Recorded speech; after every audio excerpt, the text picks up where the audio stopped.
Hello. How are we all doing? Oh, where's Raid? There's Raid. Good day.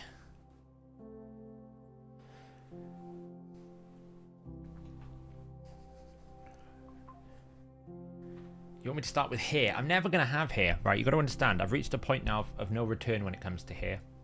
The here is gone. What is left is very, very limited.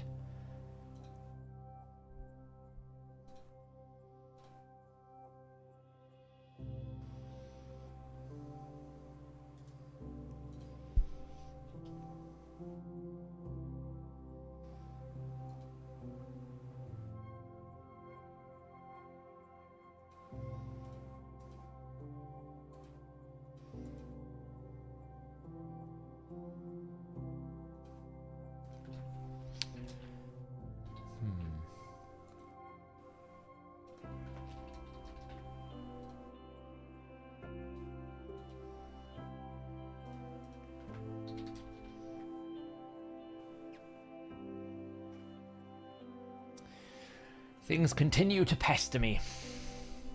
Padraig doubles your brutal Hydra damage to 100 million. Wow, that's lovely. That's what we want to see. We want to see these heroes that we get, these champions that we get that are guaranteed, actually have a visible impact on your team. So that's great. It's really good to hear White Russian. Here today, gone tomorrow. Yeah, and tell me about it. To be fair, it's kind of like it was always a 50-50 thing in my family where I'd either have lots of hair or not. So it's genetic. You know, I've always had quite a high hairline, but in the last 2 or 3 years, it's got a lot worse. So, you know. Hello, pretty cat. Of course.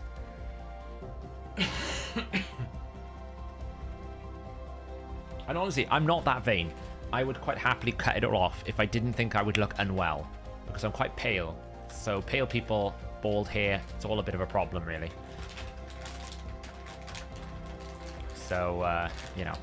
Hey, Lusa. Our focus tonight is going to be, can we build a Trunda Hydra team? We will be doing some live arena first, naturally, because if I don't do it on stream, I'll never do it. We've probably got a bit of champion training I still need to do. I'm working towards at least the Titan points. I will probably try and get the Chaos Dust, if I'm being honest, because 10 of that is really valuable. I might then push to get the skin because, you know, it's only another 2,500 and it's not like I don't need champions trained, you know, so it's something we're going to do. So I might get the skin, but so I need to do more. I've been chipping away at it. I haven't actually done the dragon tournament yet because I'm waiting for the dungeon divers. That starts tomorrow, the dungeon divers. So I'm kind of waiting for that. One more. Last one. Yeah? Last one. That's it. See what? So I'm waiting for the dungeon divers tomorrow, at which point I will then do the dragon tournament, which should only take me about 1,000 energy, maybe less. Benzo, welcome to the HH Gaming Minionship. Now, of course, if you want to join the Discord, if you connect your Discord with YouTube, you will automatically get access to the Minion-only Discord. Good lord, this noob has done 44,000 Dragon Turn Attack Tournament points. 44,000. Wait, what's the global? Wow, I've got the 19th global in my team. All right. Okay. Fair enough. Don't know why, but I have.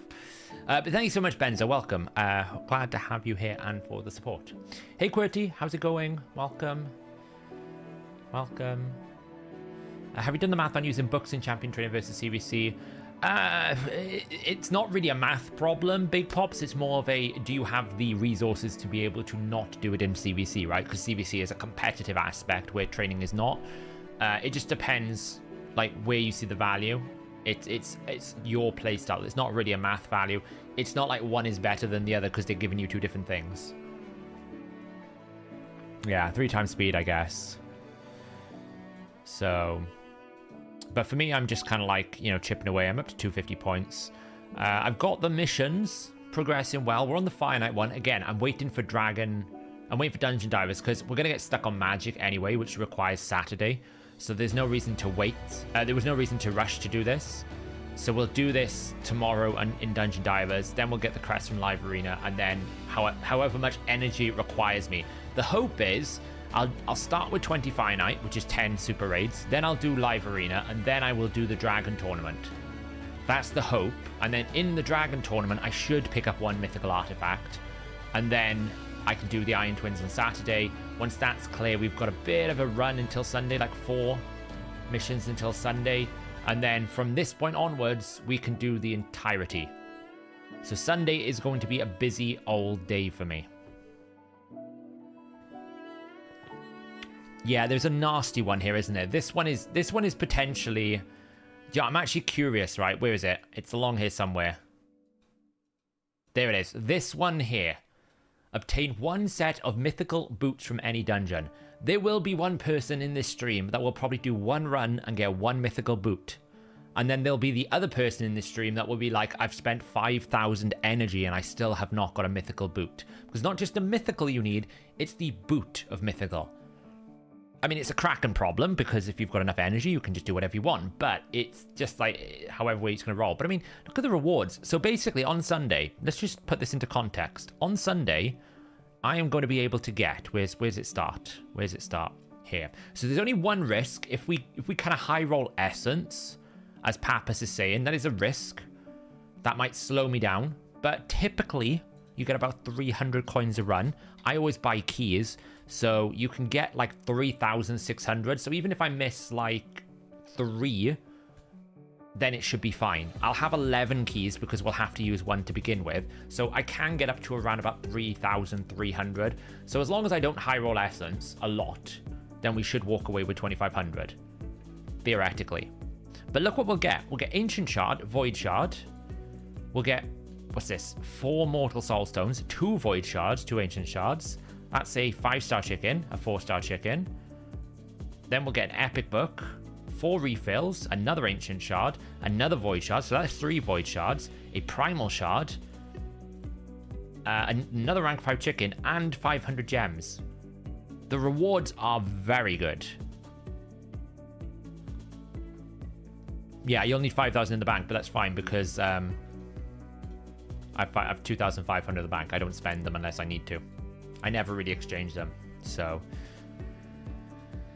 right, so what we need to do is some spider...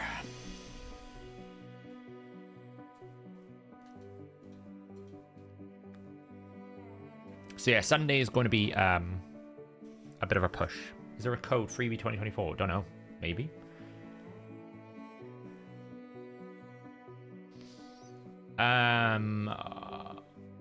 What am I running? I'm running a lot.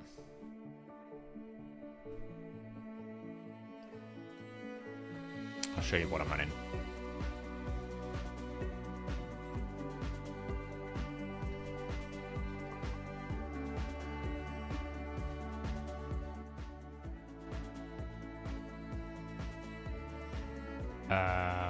Okay, so what am I running? Sorry, map. Let me just run one more spider because we need to for the mission. Was it 10 wins in Live Arena? I've got a lot of refills. That's my benefit. Like, because I do Cintranos, I have a lot of refills just sitting there. Why have I got this team? I guess I kind of forgot to switch out from when I was messing around with Spider 20. I think I was basically killing spiderlings for the Forge Pass mission. Must have forgot to change it out. Yeah, I can. I've got the wrong team in. Normally I use this my Septimus Cold Heart team. I was doing the weekly mission from the Forge Pass. There's a weekly mission to defeat dungeon boss minions, so I was probably just bringing more AoE. Totally forgot to swap that out. Let's see. I got a fight tag team arena. So my Iron Twins team, I can't show you there, but I can show you over here. Is this. So I'm using Oella for healing and buff extension, Pythian for cleansing and healing, Tatora I'm using for a decreased accuracy, And then I have the resistance buff as well, so it means that the Iron Brand can't stack up. And then we use an Aox's passive to extend the duration of the burn and decrease attack. And then we've got Geomancer just burning with his A3 here. It's not 100%, but it's like 99.5%. It very, very rarely fails. The only time it fails is if the boss cleans just as he goes into his alternate form and I'm a bit low HP and I don't get decreased attack back on. That's kind of like where it fails. Yeah, some of them are high resist, not all of them. Some of them are high resist because I need them for high resist in other places. But like in terms of stats, we've got Oella at 233 resistance, Pythian at 359 because, I mean, his build is terrible. It needs to be reworked. We've got 194 resistance, 174 resistance. Actually, none of them are in high resistance. We're just using Oella's resistance aura and her buff, which is a big deal. Because if you think about it, we got 75 Oella aura, plus a few extra, so we've got like 78 aura, plus 50% increased resistance, plus a decreased accuracy on the boss, so it's a lot of... You're switching it a lot, so you don't need to. What's the runtime? Anywhere between 1 minute to 1 to 2 minutes, depending on RNG. Like, for example, if Geomancer 3% his burn, it takes a bit longer. If his burn gets cleansed a few too many times, it takes a bit longer. If everything goes perfectly, it can do it in a minute.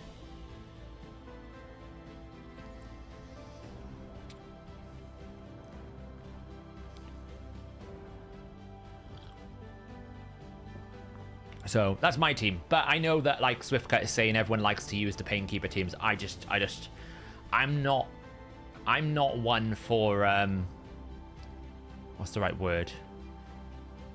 Status quo, is that the right word? Or I like being a bit of a, like, different.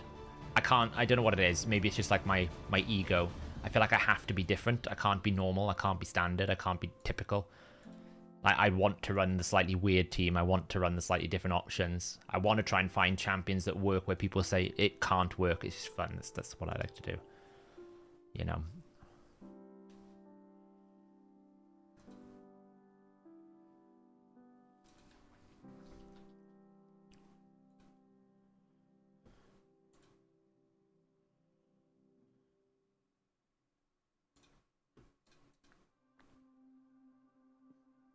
So, yes, we should be getting a free regearing event soon, right? Surely, we're not gonna have to wait until they must give us the free regearing event this weekend, right? They're not gonna do it in the middle of the week. They're not that mean, are they? When was the free regearing event last time? Let's have a look. When did they do the regearing event last time? Did they announce it anywhere in Discord? Let's have a look.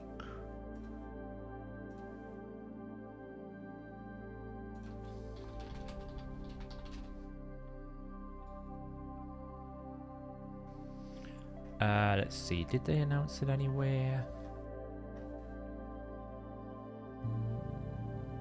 No.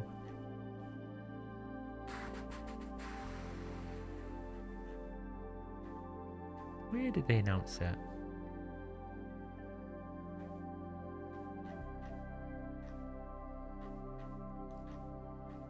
Is it before 8.3?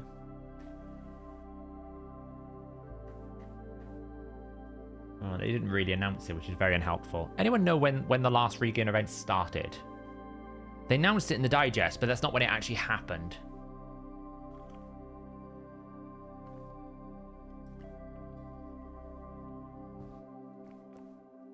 You don't have to do 5 stages on Void, do you? It's 1 stage on Void. You have to just clear stage 5. Lusa, you don't have to do it 5 times, you just have to do it once. Part 2 of the missions. Oh, I haven't looked that far ahead. Let's have a look.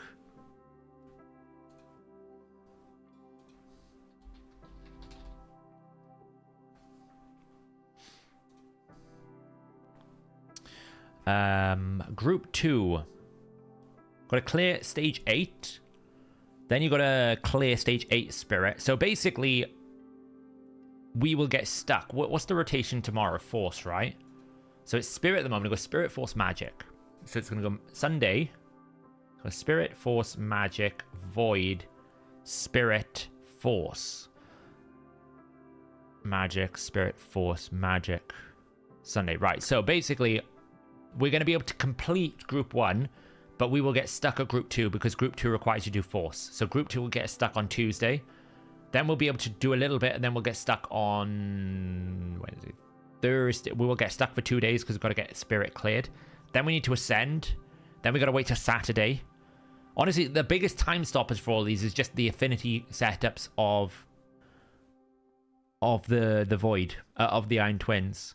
Because it goes force, mission, spirit, mission, magic, mission, void. And then we've got 1, 2, 3, 4, 5, 6 missions until it goes back to the force. And it's 1, 2, 3, 4 missions. Like, we don't really clear out these Iron Twins until, like, even in the group 3, what is stopping us is basically the void towers. So we're probably going to have another like 3 weeks of part 2 and then 3 weeks of part 3. It's really annoying.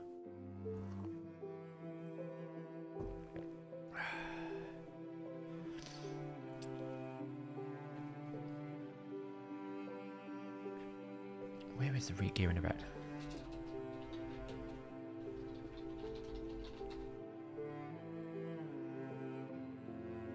I should just be able to check our optimize, because we always give free optimizer, don't we? Let's have a look. Let's see when I added it.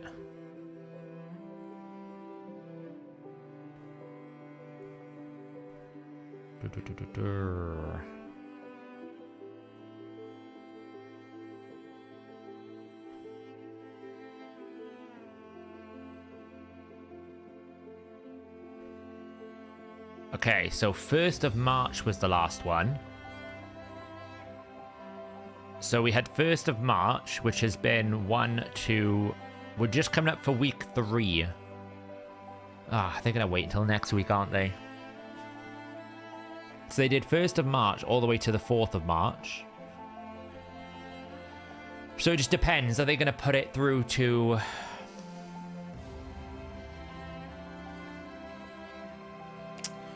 It just depends. Are they going to do the weekend or are they going to do midweek? It's going to be annoying.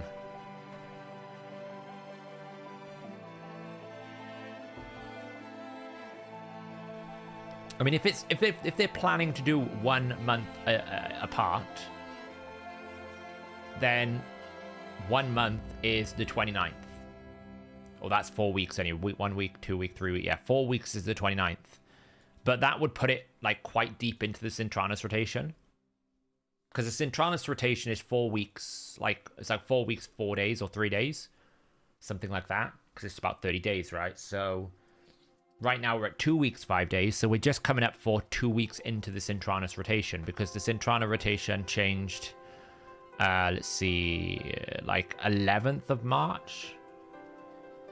So, you know, that 2 week, 5 days could mean that we get the regearing event in the middle of next week. I don't know. It could be post CVC.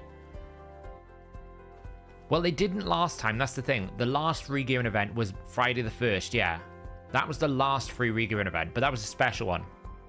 That felt like they were aligning it so that it would be monthly.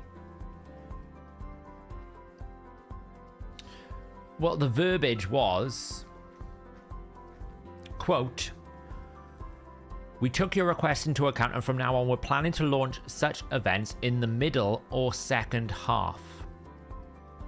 So that suggests to me that it could well be next Friday, which is annoying because there's another week to wait before I can play my game, because I'm literally on hold for everything at the moment. I need the regearing event. Like, I'm so, like, in need of the regearing event. It's, yeah, it's not even funny. So, like, I can't even build half the champions I need to until the regearing event comes out. So, it's just gonna be a way we just have to wait.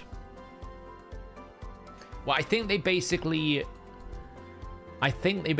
did that extra one to align it so that it would happen monthly. Which makes sense then if it's next Friday, because that would make it 1 month after the last one. But they could also decide to put it in the middle of next week. Should I go for Padraig the champ or Armand's 5-star soul? I think the soul is more valuable than the champion, Lewis. Purely because I think you'll use Armand's more than you'll use Padraig.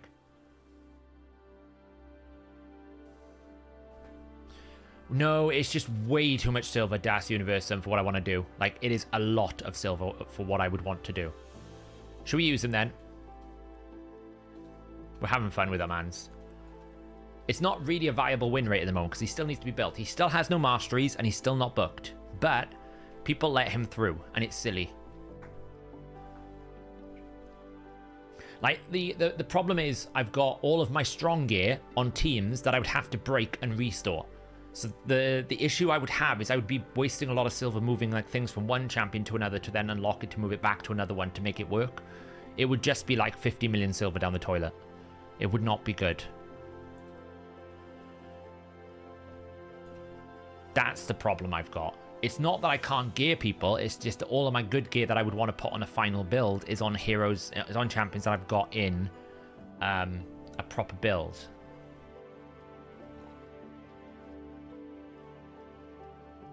He's got to ban my Narcissus.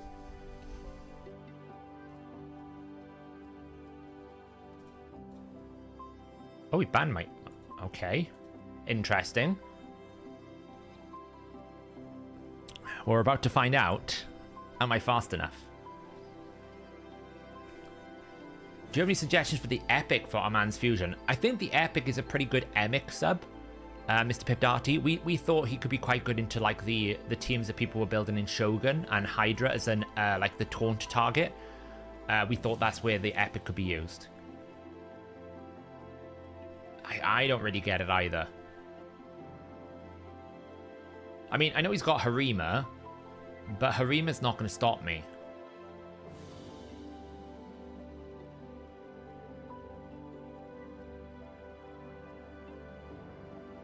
Easy team for FK hard. There isn't really any easy team, but there is, you know, fusion epics like Blizzard, Neldor, those types of champions now.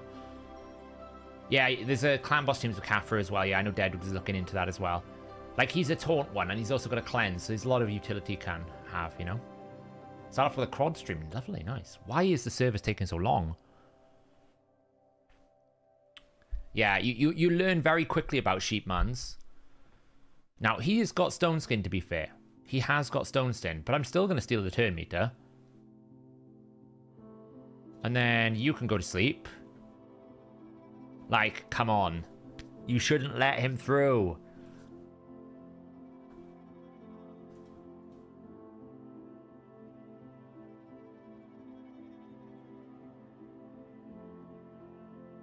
Look how much turn meter I just got. Like, come on, stop it. The only difference is they've got reactions, so this is going to take me a while to kill. Because they do have reactions, so...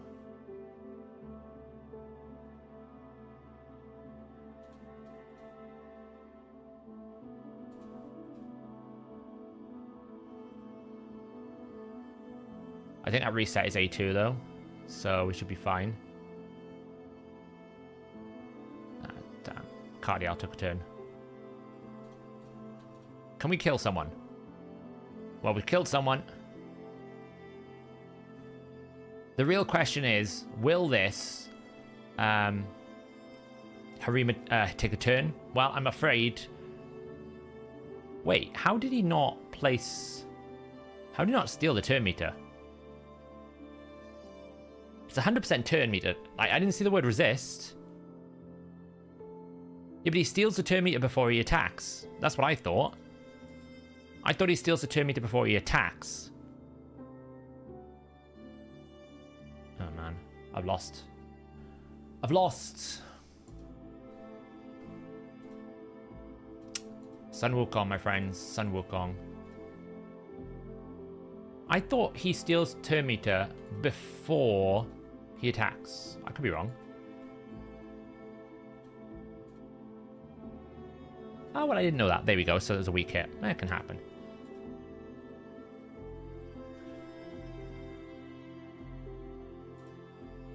Yeah. What happened? Okay.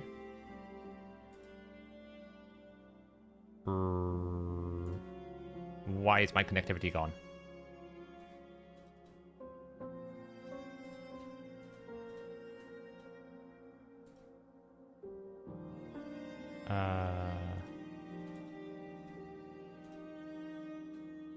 Okay, raid's back. I'm back. Okay, that was weird. That was weird. That was weird. Can you hear me okay? Is everything okay now? We're back? That was a bit weird. I don't know what happened. We don't know these things.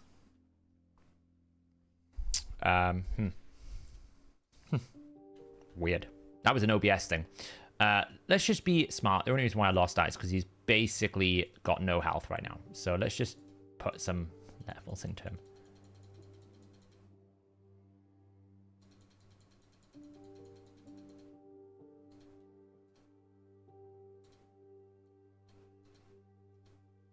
You know, we don't really want to feed Wukong damage.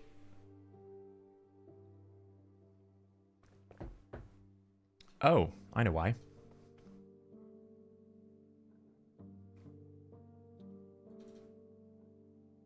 It changed scene on me.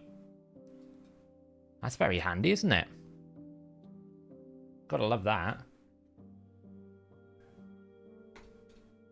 That'd be why you couldn't see anything. Strangers. Strange things. Oh, man. Why am I fighting all these champions? I don't even know what they do. Well, I guess we're not using Armands this time, but it's fine, because we can just use Shu Zhen. We'll ban the Armands. We'll have to. And hope we don't lose. How fast do I make Armands? The problem is, he's not got his ascensions in the right place yet, so his boots are not ascended. He will be about 350 speed when I'm finished with him. But he's not got masteries yet. He's not got loads of different things, so... yeah.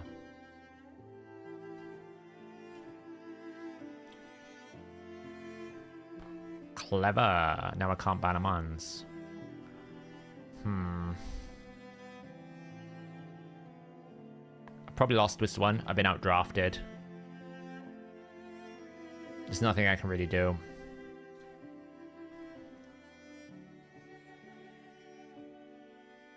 Yeah, I've lost this one. I've been outdrafted. Why am I building a Trunda comp? Because I've got to... It's the only way to compete in Hydra Clash is to build Trunda teams. So, you either... You can't beat them, so you got to join them. Basically.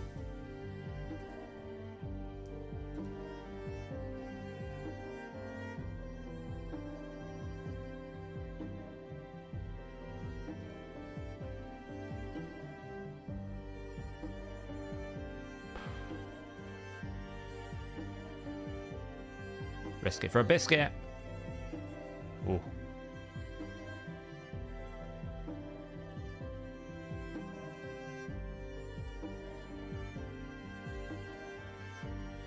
Yeah, do you know what? I'm not lost this one. I can't be bothered fighting something I know I can't win, so... I lost him, only picked Tormin.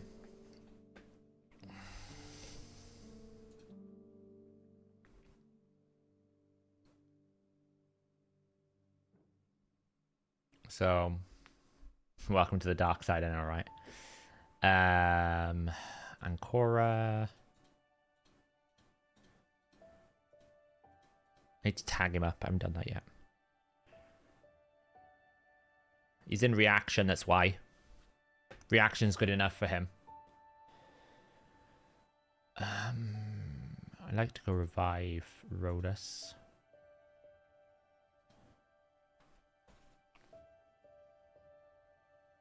I'm at the 400 limit, cool. I will be on my next 35 wins. No, I don't auto Hydra. I'm full manual on Hydra. Always have been. So I'll just do it full manual.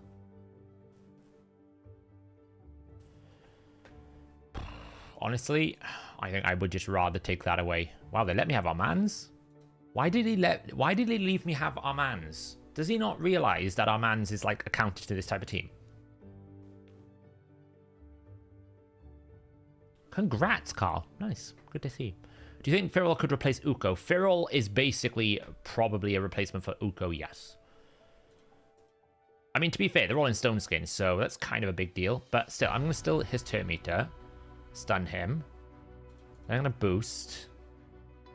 Then I'm going to have to just attack this one here. I can't really do anything for ages, so it's a bit of a problem. I could absolutely get one shot, by the way. We'll see what happens. Get rid of that. Never mind, because we got our mans.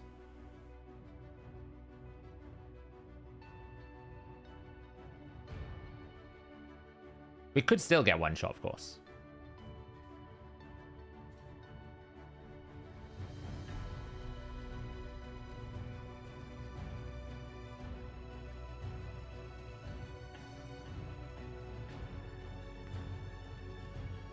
It depends if he's got enough damage in his Heffrack to kill me. We're about to find out. Two of them. Well, that was a bit unfortunate.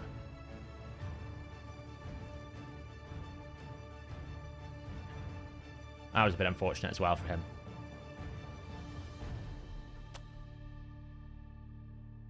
This is why you ban Armand's, because Armand's just literally destroyed him. Even 3 Stone Skin couldn't stop the Armands there.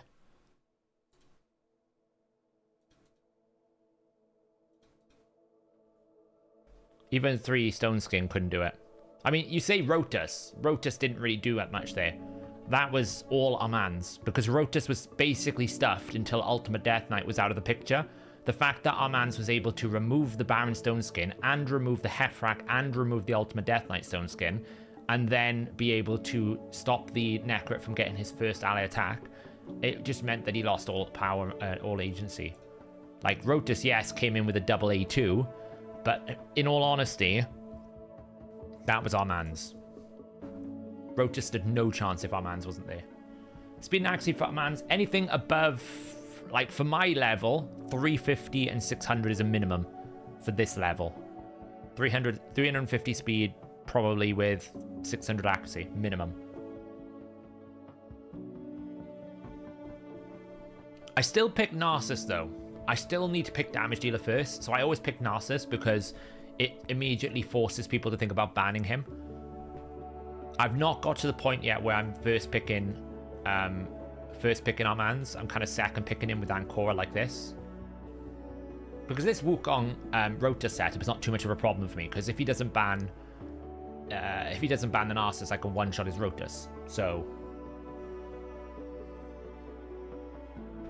I'm using Arbiter because she's fast at the moment, and Armand's kind of wants to go first. So that's kind of like why we're locking that in. And then I'm using Vlad because he's my only fast-built damage dealer that works here.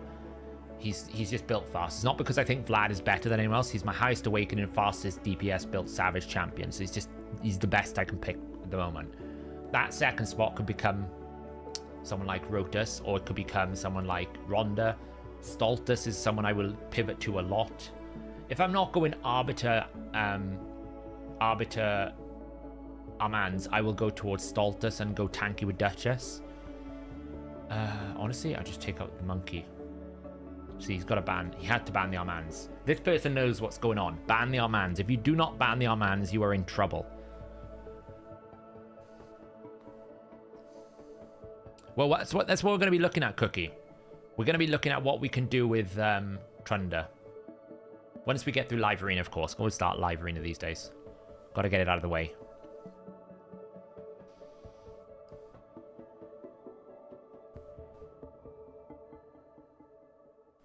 He hasn't got masteries yet, Nightbot. I need to mastery him up. God, the servers are slow tonight.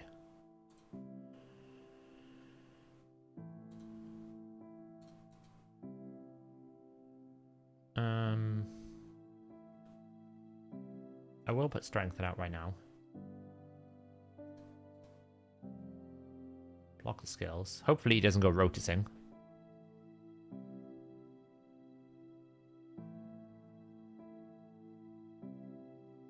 Good.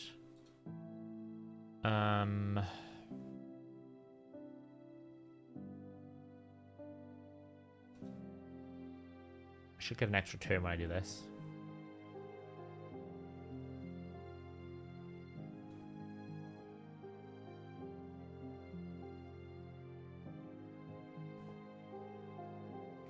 I don't want to kill the Rotus because right now block active skills on. So I'd rather the Rotus take a turn than me kill him. Because I knew that Warlord was going to come in. He's going to A2 now instead of revive. And this is where we need Ancora stuff to kind of like work.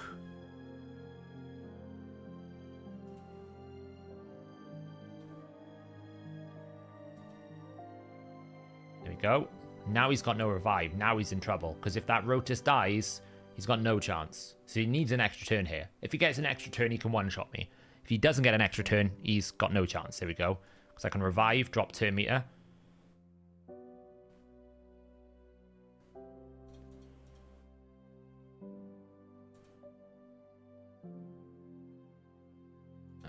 And then, woof. And that is why you always ban the Narcissus against Rotus. Because he can just bypass the damage. There's nothing you can really do. Servers are really slow tonight. I know there's been problems with player and play. I was able to restart the game fine, so I don't know.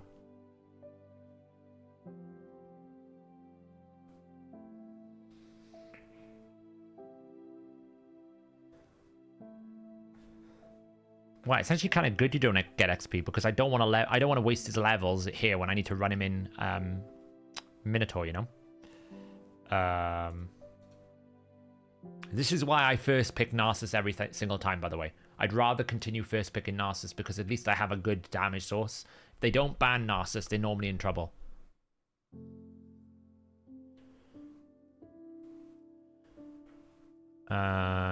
So we probably will pivot towards Rotus here.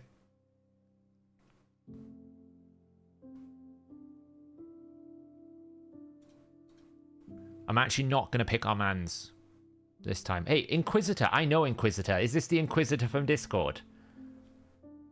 I think this might be Inquisitor from Discord. If so, I'll probably lose because Inquisitor's a good player.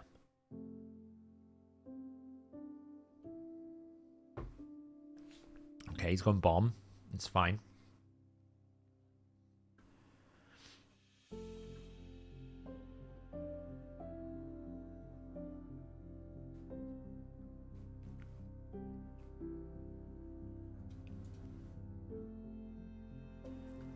We're going tanky. We might never get a turn, but we're going tanky.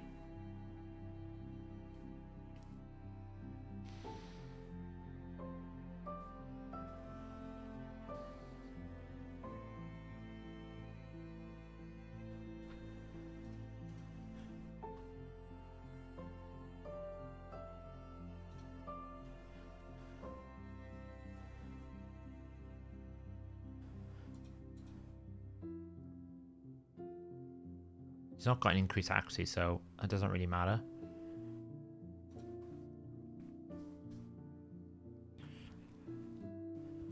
No, the Valkynon will scare me because he can. The only way I can lose is if he has lots and lots and lots of damage, right? So the Valkynon can block revive my Rotus. I don't want that to happen.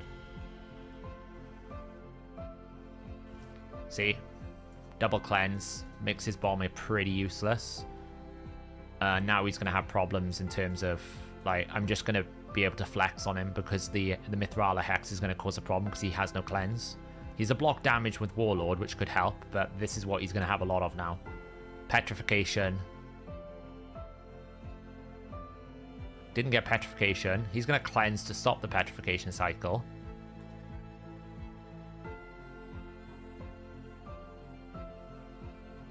So probably his goal is going to be to kill the Ancora.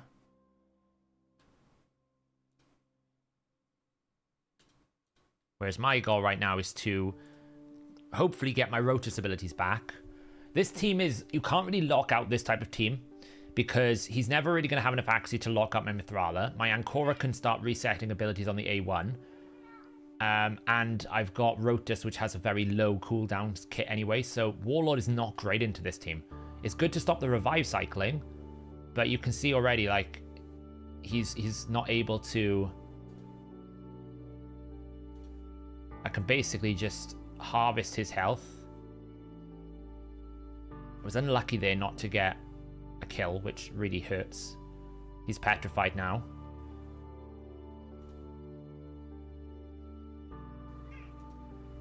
So, like, I've already got my abilities back. Warlord's not as valuable here. And unless Leoris is going to lose all of his HP, he's not going to kill anyone. He might kill my Rotus right now, but that's not a problem because I can revive.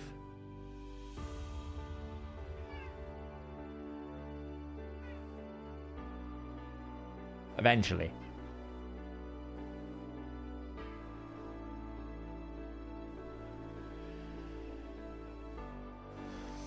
Hey, Wraith. Yeah, cat woke up. Eventually, I'll do it.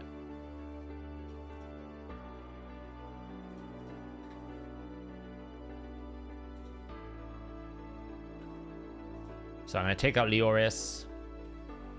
A1. And that is the end of it.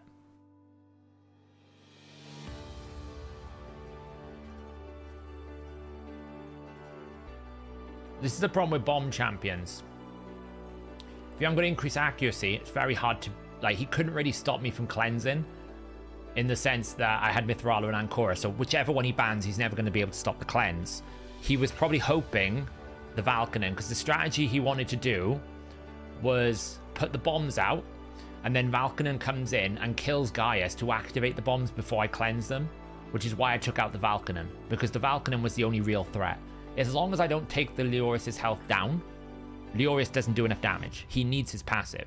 The Warlord might lock me out, but he can't lock out Mithrala because he's not got enough accuracy. He needs increased accuracy. Rotus has very low cooldowns, so he's going to get back around to his abilities too.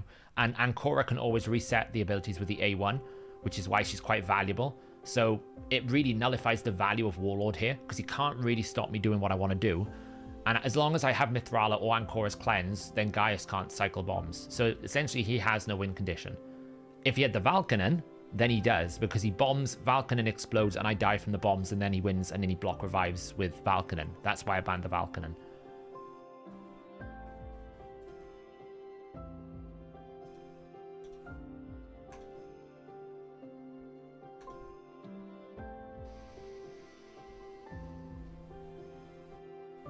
You don't know what to prioritize? Casual free-to-play. Clan Boss, Doom Tower, and then once you've done Doom Tower, make sure you do Faction Wars. Once you've done Faction Wars, build up your Hydra teams. Once you build your Hydra team up, go and start doing Sintranos. Those are your priorities. Look at that. Starting off with a 6-star Wukong. Tell you what, I'll raise you with a 5-star Ancora.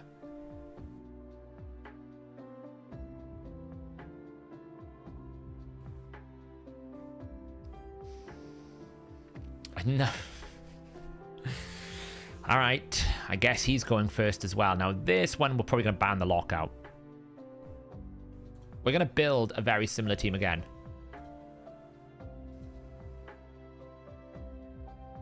I'm going to go with similar team again. Because he wants to try and lock me out. It's not going to happen. No. See, I knew the bomb was coming. I knew the bomb was coming, so now I'm going to take out the monkey, because I don't really mind if I get locked out. Because I don't think his Yumiko is going to be able to lock out both my cleansers. It's going to be exactly the same run through. So he's taken one of my cleansers out. So I'm just going to make sure that I 100% do not lose. I should be fine. I don't think I need the Axior, actually. I was thinking about putting the Axior in. I don't think I need it. Hey, Smog. Yeah, doing well. We're doing a bit of live arena. We're fighting through.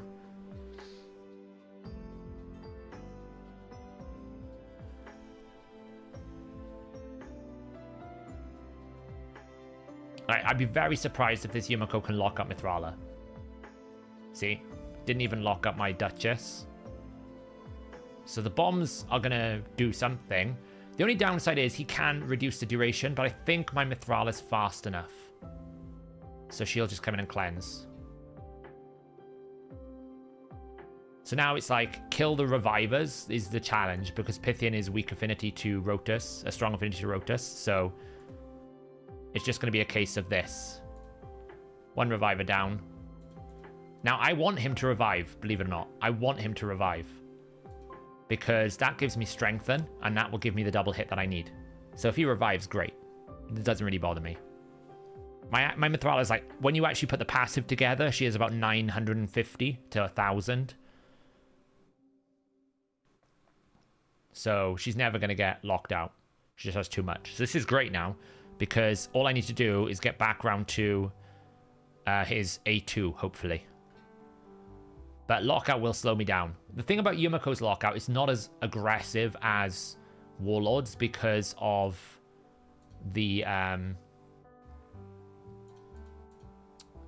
nature of her cooldown. It's only 3 turns on a 5-turn cooldown, whereas Warlord's 4-turn full. So you often can get back with Yumiko. Yumiko is not as an extreme lockout.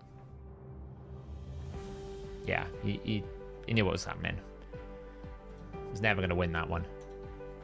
It's the risk you pick with a bomb champion. If you can't get the bombs on, then you're in trouble. He probably shouldn't have gone bomb once he saw Mithrala and Korra, because you can't outban that. Because normally when you're facing bombs, what you would do is you would take out their cleanser or take out their block debuffs. If you know you're going to go first. Like, he knew he was going to go first, so he couldn't allow the cleanse. So I guess he was hoping that he'd be able to land bombs on everyone and my Mithrala would be slower. Like, this is another speed team, so I'm going to do exactly the same thing as I did before. I'm going to pick Ancora, Duchess, and we're just going to go slow again.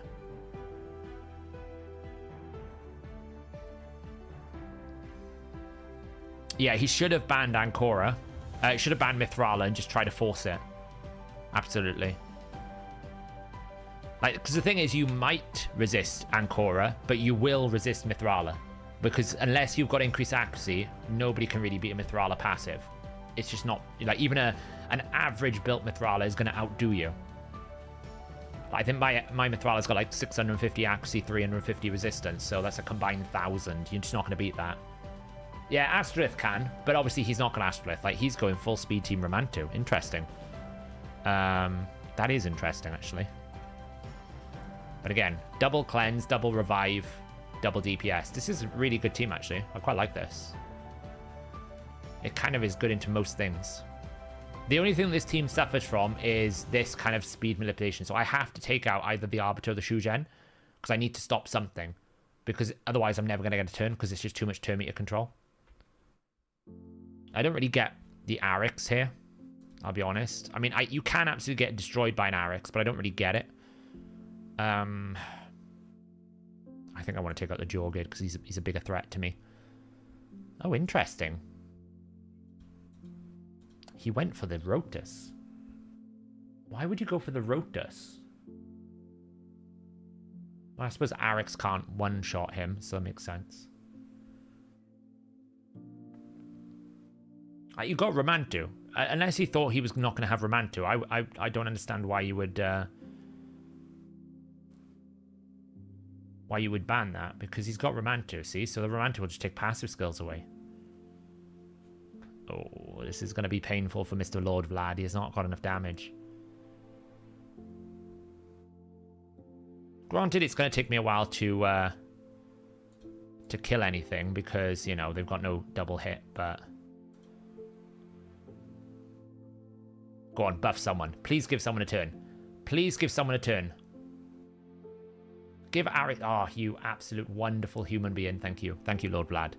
I appreciate you... Oh, never mind. I did appreciate him till I petrified him, because that would have given me a block revive. But I mean, this is still going to give me a block revive. Oh, this is still going to give me a win, I should say. Sorry. Not a block revive, because obviously no buffs.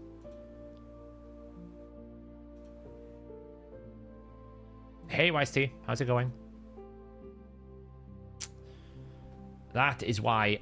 Like, what I don't understand with that team is Arix is typically kind of like a go second. I don't really know why we picked the Arix there. I would have preferred something like a Jorgid. Like, it was too easy for me to win that, because I was like, just take out your damage dealer. Arix wasn't a very good substitute there. But the Shugen Arbiter is a great team. Like, the Shugen Arbiter Romanto is difficult to ban out. If he had had someone like a Constantine, a Baron, even a Foley, even someone like Ethos, someone that I was like, I could get one shot by that thing, then I would be more afraid. But I'm never going to get one shot by an Arix. That's not scary enough. So it was just easy. Pick the Jorgid, get rid of the Jorgid, and it's job done. Just got 6 outs off your Narcissus. Oof. Yeah, I mean, Narcissus now is 6-star for sure. It could be, but I feel like even some of the like Supreme Elhanes, if he was a fusion, right? I mean, if you've got those types of champions, you probably have done Supreme Elhane as a fusion, or even. Well, he's taking Duchess this time, so this time we are going to go the Armands. Even something like someone like a Phenax. Like, there's so many other nukers that are better than Arix in that situation. Arix is okay. I can't really stop. Right, so we're gonna have to do that.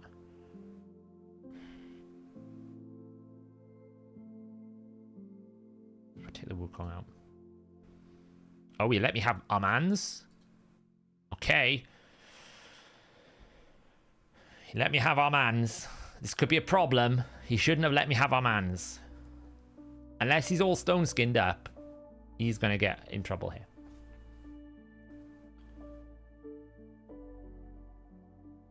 Yeah, but that makes sense, though. I would put Heaven Cast on Leo there. Because look how many buffs he's got. The problem is he let me have Armands, so he's never going to get a turn. Like, he's never going to get a turn. Because I'm just going to do...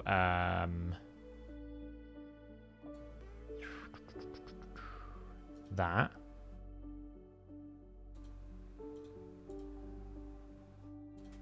Then I'm going to do that. Then I'm going to do this.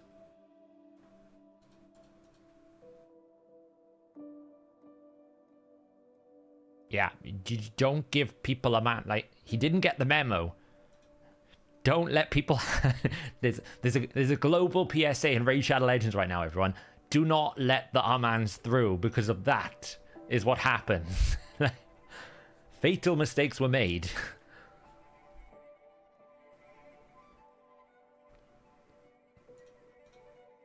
Ooh, +2. How exciting. Hey, Seth, how's it going? I have a conundrum. Should I exchange my token points to get a second Fushan or Sonic? I can see the value of a Fushan, but not necessarily a Sonic. Like, Fushan could go into your clan boss team. It could be very good in different, like Cintrano stages. But I wouldn't necessarily do it unless I had an excess amount of legendaries. They're going to go second. So you know what we're going to do? We're going to pick him again.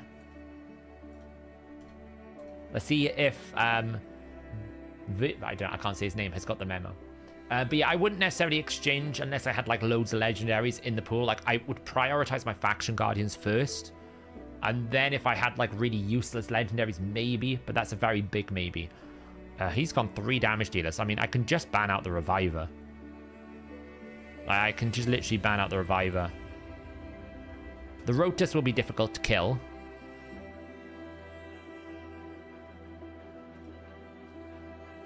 Do I just ban the Duchess? Just ban the Duchess. There's no revive then. There's just no revive. I think I may have should have banned the monkey though. I don't know. We'll see. Maybe I should have banned the monkey. We'll find out.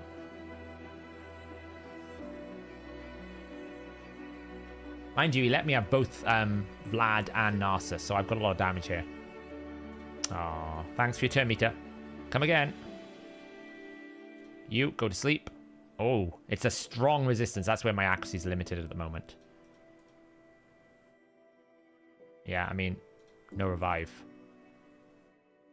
Eek. Yeah. Again, he didn't get the memo either. I faced a team today. Sifi, Ursuga, Marichka, Supreme Elhane. My Baron with increased attack was only doing 1k to 2k damage all the time. Well, Asuga's going to drain a lot of your crit damage away to start with. I don't know why it's only 1,000 to 2,000 damage. I'd need to see a video, criminals. If you can send me, like, obviously you can't now, but if you can see, like, that's the situation where I'd need to see the full battle play out. But I know, like, Asuga would drain a lot of the crit damage away to her, but she would die very quickly, you know? That's why she doesn't get used an awful lot. How much crit damage should you need? You're probably going to need a lot, Maurice. A lot. How much accuracy do you have in the new Barbarian guy? He's at around about 450 at the moment, but I'll get him up to 650 when I finish. He hasn't got masteries. He hasn't got anything yet, so it's a work in progress. I'll show his build after this now. Oh, God, this is... You know what we're going to do? We're gonna check if Pradis has got the memo. Oh, he went speed. I mean, I'll be honest. The Lysandra looks bannable to me right now.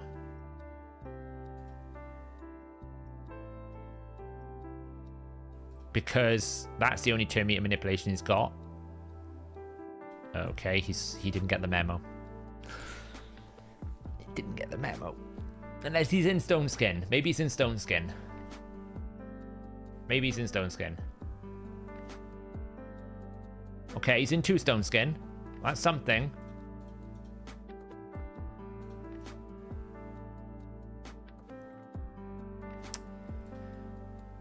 Oh, resist. Not enough accuracy. It's fine. Well. Kind of gotta wait now. Kind of rubbish, but...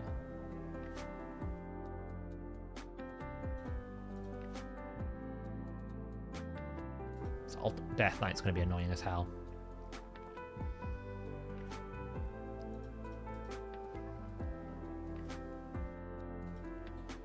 I'm holding my abilities because if you notice, I'm going to get back around to this pretty quickly. Shouldn't use my revive. The shield will go up. It'll give me a 2% turn meter boost. We steal all turn meter again. We can't stun this time, but we can steal turn meter at least.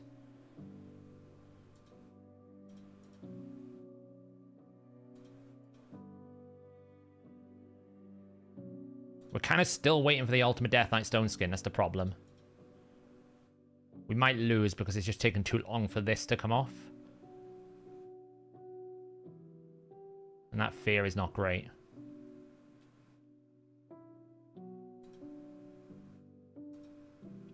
The fear. Okay, so we're gonna have to blow an AoE here. Ah, come on! 10 HP. It just took me too long to wait for the ultimate. Yeah, he hasn't got enough accuracy. This is where my arm hands is not strong enough because he didn't have enough accuracy. I'm gonna lose now because of it. Because it took me too long. I need more accuracy because I needed to be able to break through the Duchess. He's just not there yet. Obviously, like, the 5-star soul will help because I was fighting a 6-star soul. So those both have 75 resistance. So I'm already 75 accuracy lower, which is a bit of a problem. I should have probably just committed an AoE earlier and probably not done the A2 with all the buffs up. That's just like, he's not built. But you know, it's a pretty good run. What do we got there? 7-3. But yeah, he's just not built. He's not built fully yet, which is why that failed. Because normally what you would do is you would A2, take the 2 turn meter, sheep the Duchess, great, awesome, and then, or sheep the ultimate Death Knight, get rid of the Stone Skin. Then I can start killing off the team, and then he gets his A2 back, right? But he's not booked. So that's a 4-turn cooldown, that's a 5-turn cooldown. This isn't a 100% chance of removing all buffs. He's not got masteries. So we have no Eagle Eye. We have no Laura Steel. These things will help. He's in Supersonic, One Piece Slayer, and One Piece Perception, and 1 set of Perception. So he's in... Why is this? He's in 5 pieces of Supersonic. So what you were seeing was when Duchess was buffing, I was getting turn meter. When Ultimate Death Knight was buffing, I was getting turn meter, which is really good.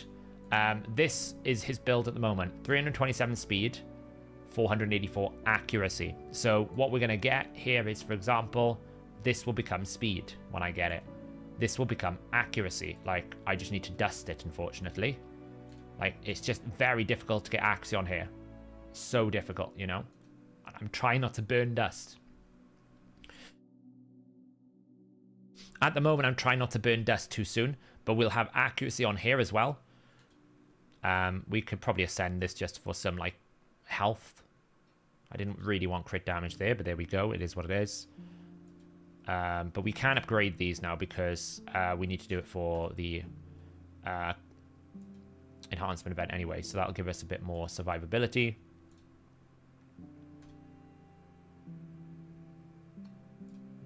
Just to enhance it. So once I finish, we should get 12 speed here. We should be able to get 29 and 29 accuracy there, which is about 50 accuracy. We'll be able to put HP percentages across the board here to give them more tankiness. We'll get 50 accuracy. So at the utmost minimum, I'm going to get 29 plus 29 accuracy, which is 40, 50, 58. My math on top of my head is correct. 58 accuracy. And then another 50 here. So he's got 108 accuracy. Plus we're going to get the blessing, which is going to take us up to another 75. So once I finish building him out, he'll have about 183 accuracy on top of this 484. So 484 plus 183. That should put him in a position of like 667 accuracy. He'll also get 12 speed, so that'll put him up to 339. We also have space to glyph these better. That can go up to a +6. That one's pretty good already. That one's maxed out. That one could go up +2. This one could go up a bit more. And I think this one's only a +1. A +4. Plus we'll get Laura Steel. So Laura Steel here will give me 15% more accuracy on this. So 40 times 1.5. We're going to gain another 6 accuracy from the perception set. We'll also get 20% speed. So 108 times 0.2. He's getting currently 21.6 speed off that set. He's going to get another 3 speed from Laura Steel.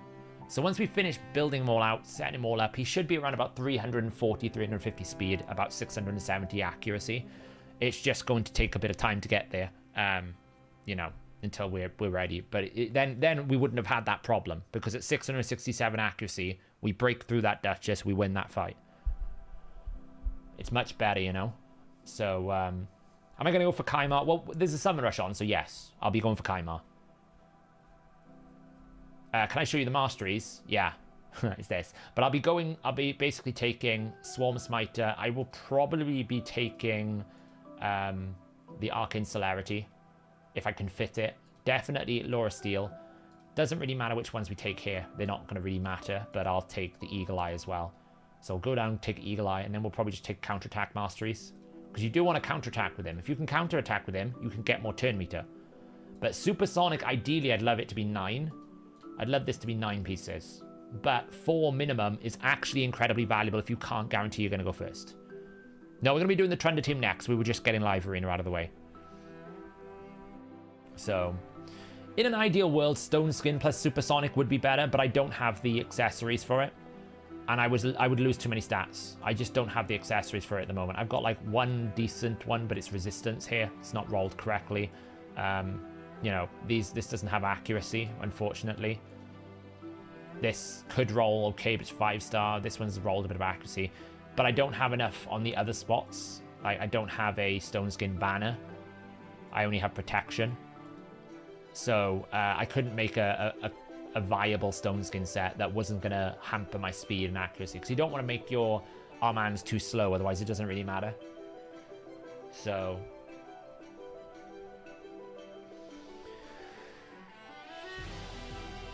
no, Elixium, I've got 2. They're not going to change it at this point. So, but yeah, so he's built. I still need to book 3 on Ancora's passive. So a lot of my power is lost here. And I still need 1 on the A1 as well. So I still need to get some books on that. I got a lot of booking to do. But I have been trying to do some masteries, so that's kind of good. That's kind of important.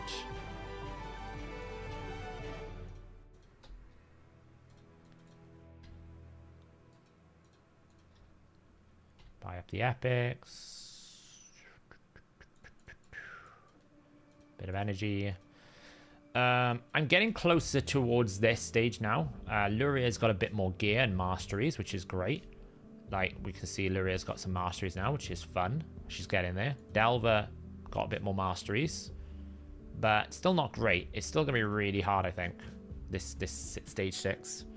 We'll see how much I can do.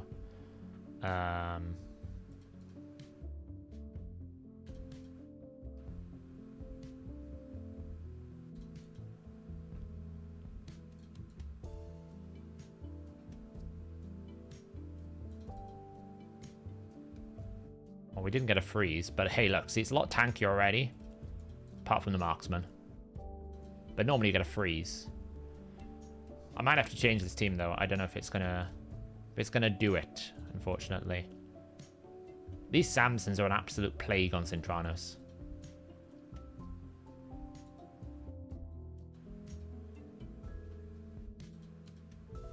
That's kind of like what we want as a setup. And then...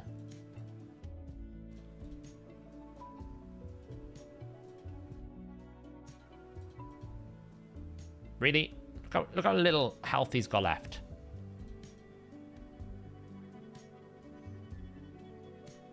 But it's just the control, unfortunately.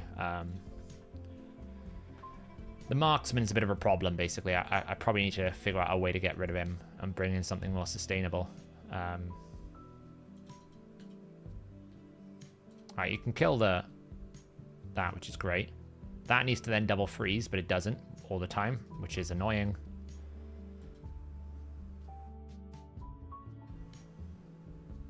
We could also just do this.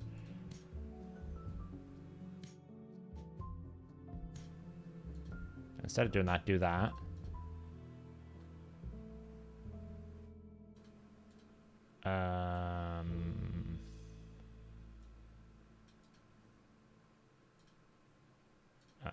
Okay, well, he just went crazy.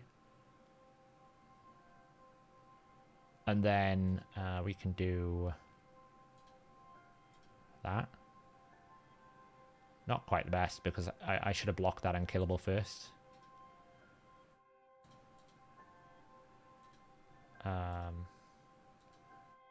Which I can't do now, right? Oh, removes all buffs. There we go. Why did it not remove the buff? That's annoying. Why did it not remove the buff? I just wanted to see quickly whether or not I can actually... whether the masteries I've got so far... Because the last time I tried this, they were like level 10 or something. But I've got masteries since. I wanted to see if... Like, he went crazy with extra turns, which is weird. See, if I don't get the freeze here, it's really frustrating. Gotta get the freeze on both these Leorises, these Samsons, otherwise it's a non-starter if these Samsons take a turn. But these Samsons are absolute plague on Cintranos, honestly. They're so bad.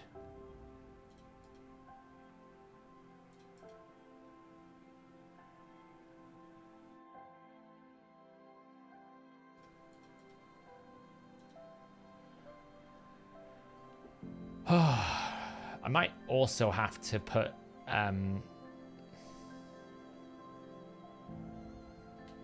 maybe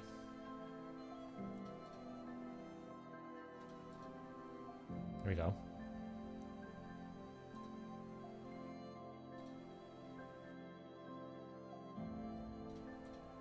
Nice.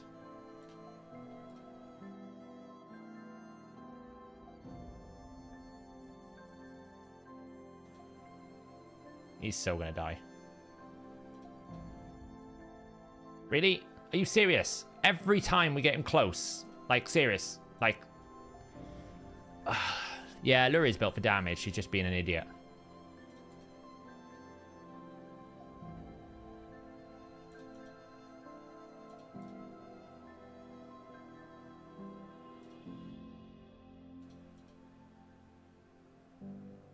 Okay, it's done. Whatever. Freeze. Nice. Take the fear. This is where you kind of like want the cleanse to actually land. Like that.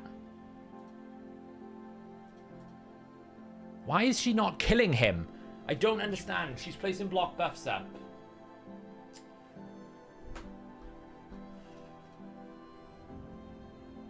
It's very frustrating.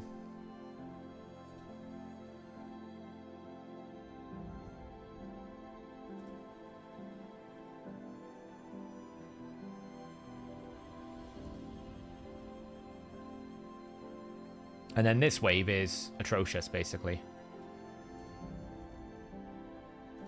Because again, if you kill it too quickly, you've got nothing here. You need wave 2. Otherwise, this is just this is a non-starter as well. So, yeah. I don't know. I'm going to have to figure this one out probably in the regearing event. But, also, by the way, this particular floor is a bit nasty as well. Which one? It's this one over here. This one's a bit rubbish, isn't it? This. I might actually have to build up a Samson just to clear this floor. Stupid floors, honestly. Let's blast through this then. Let's get our keys done at least.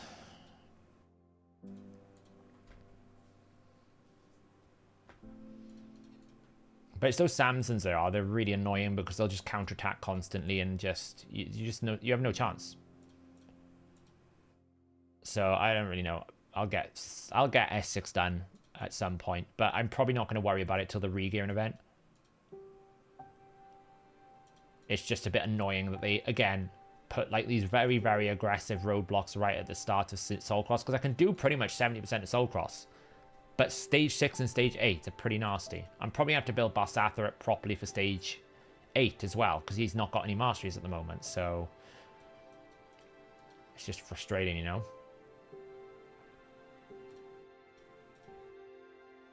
I might have to change the speed turn around, yeah.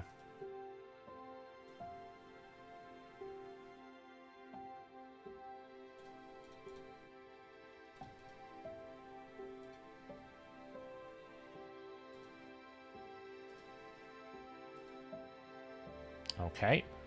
Apparently I need a little bit more firepower.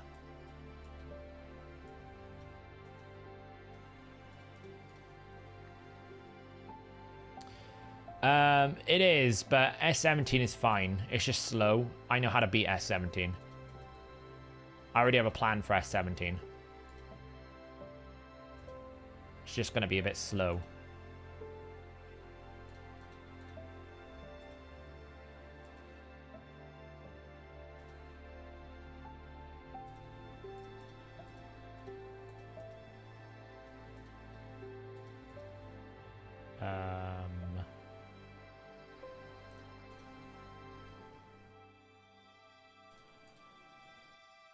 Yeah, my Barsatha's 6-star low, but he's, what I meant is he's level 1 6-star, like he's level 20 or something, so I'll probably have to put some masteries on him. He's a candidate for a champion that I would keep built anyway, because he will do well in all different content. He's one of those universal ones, Barsatha, that you can just throw in any team and he will probably do a very good job, which is the ones we want to keep built. So... No, I don't think you need Kreela for S17. I'll show you how you beat it now.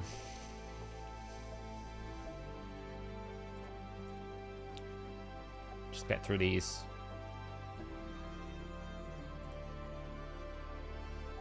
I'll show you how you beat it now. Nice, Deco. That's what I want to hear.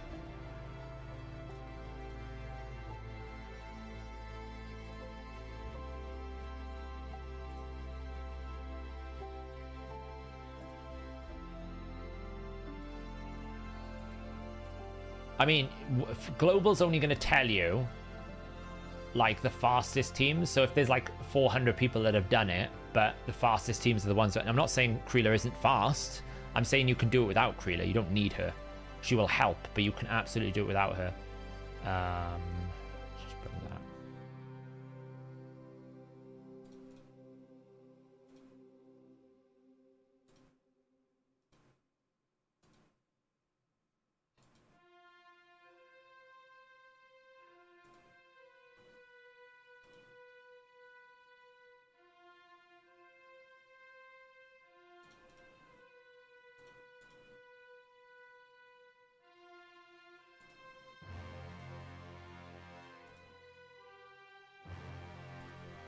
All these revive on deaths are a bit annoying, I'm gonna lie.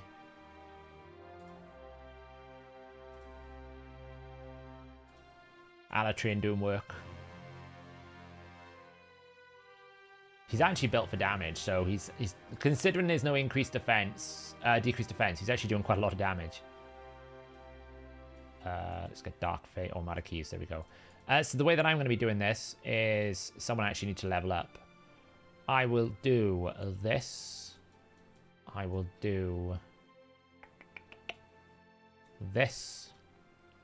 I will do... hey, look, we could use our mans. It's a shame it doesn't work. It's a real shame it doesn't work. This probably... this probably, and then... what am I missing? Decrease speed, decrease defense, weaken damage, probably like that.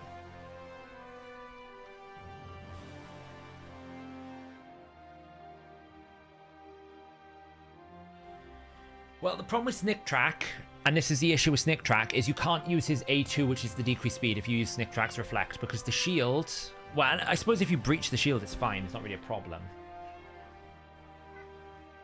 But I'm thinking, if the boss doesn't do enough damage to get rid of the shield, you don't the Reflect. So if the shield is too strong, it's not very good.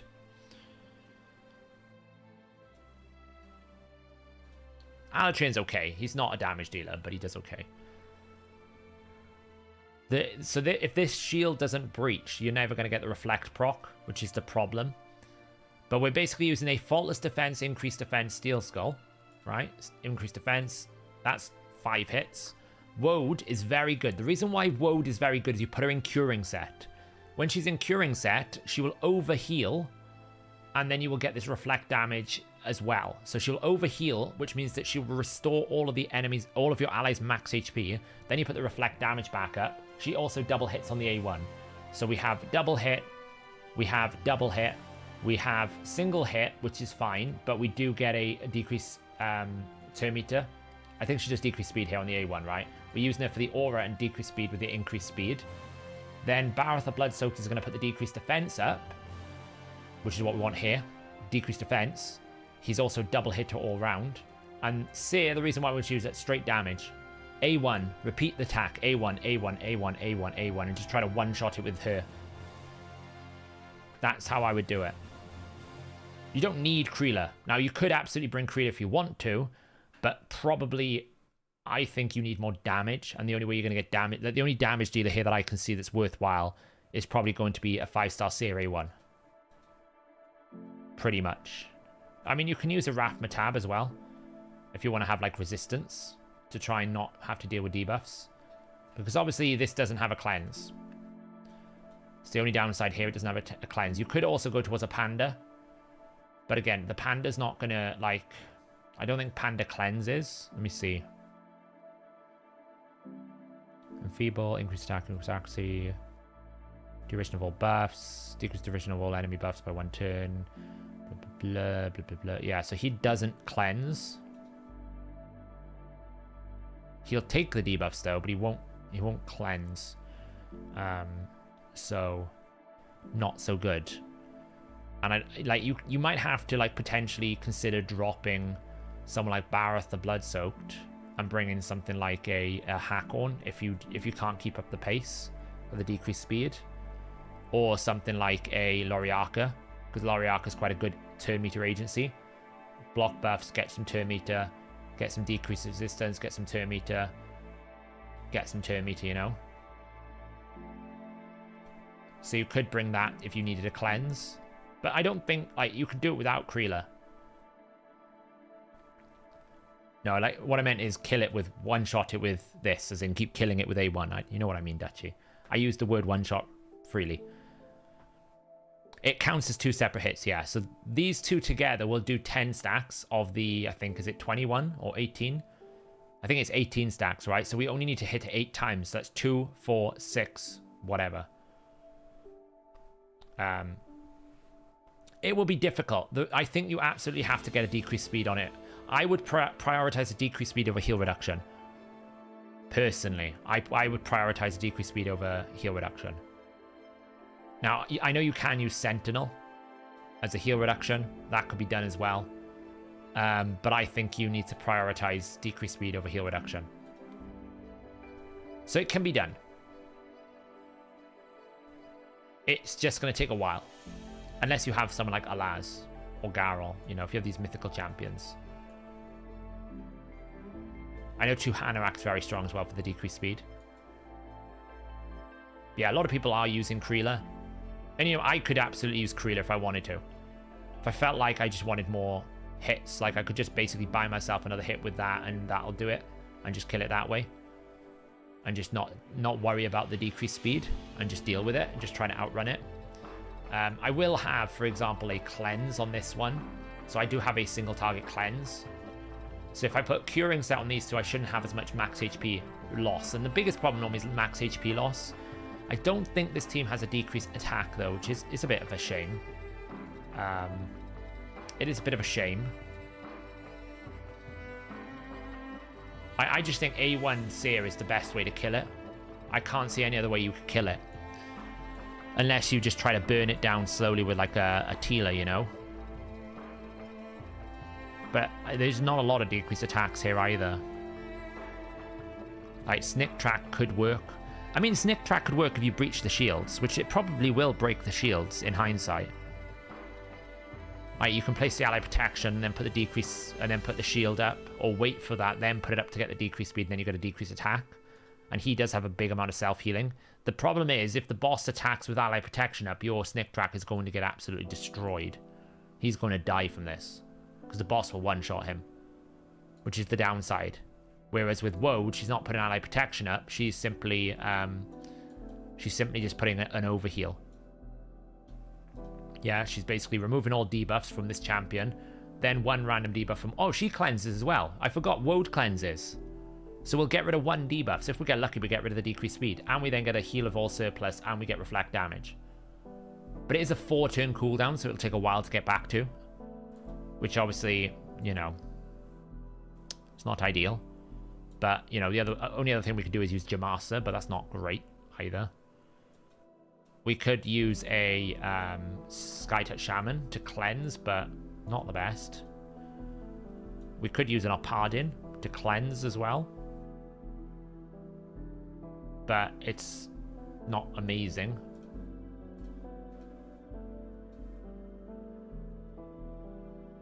Could always use a damaged Samson, I guess.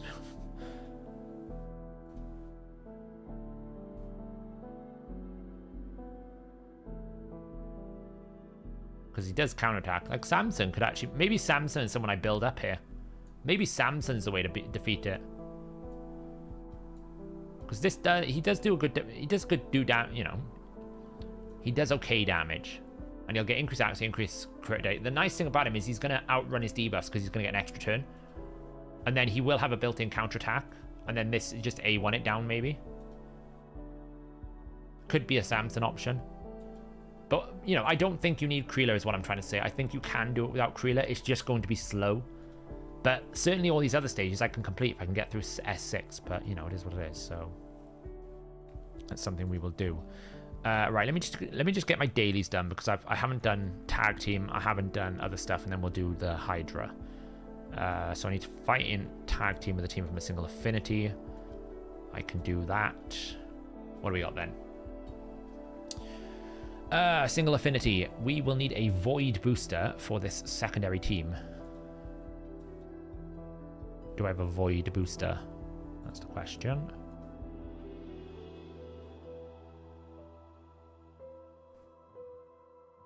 We can use Riho, that'll do.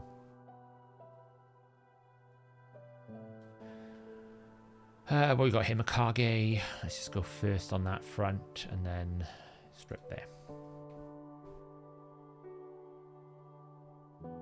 I don't think you need Kreela. If you do my strategy, you don't need Kreela. This is going to be annoying. It's a protection Cardial. Alright, let's just take out... You. Oh, nearly.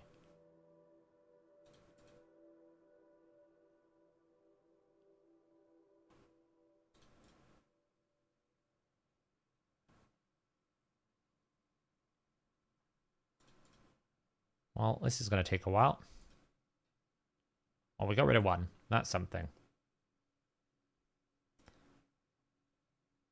Uko into Arix. Probably not the best thing I've ever decided to do, but, you know. I could kill myself here easily. Let's just see if I got it. Oh, no, I didn't. That's why it wasn't a great thing, but he did weak hit at least. So we can bring everyone back alive.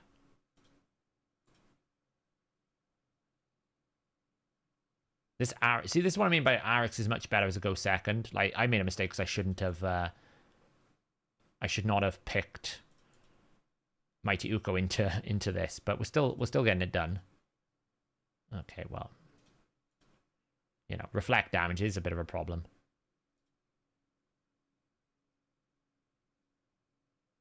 I could lose. Gotta be careful here. Never mind. Never mind.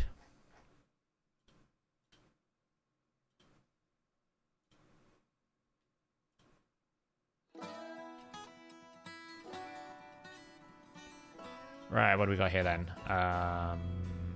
Control. Boost. Keep that in case I need it. Nuke. Grant turn. Kill. Nuke.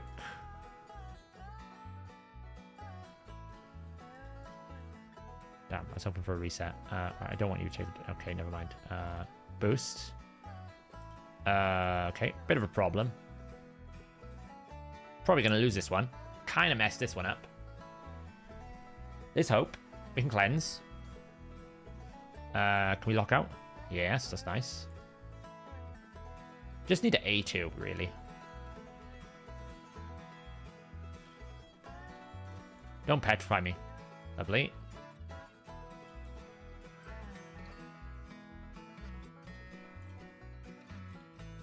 There we go. Absolutely fine.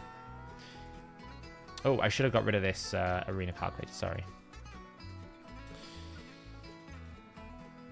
Just realized. Let's just take you out. Pump.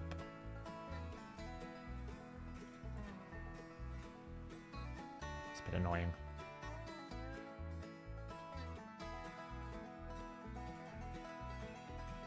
Really? Swift parry. Polymorph from Swift parry.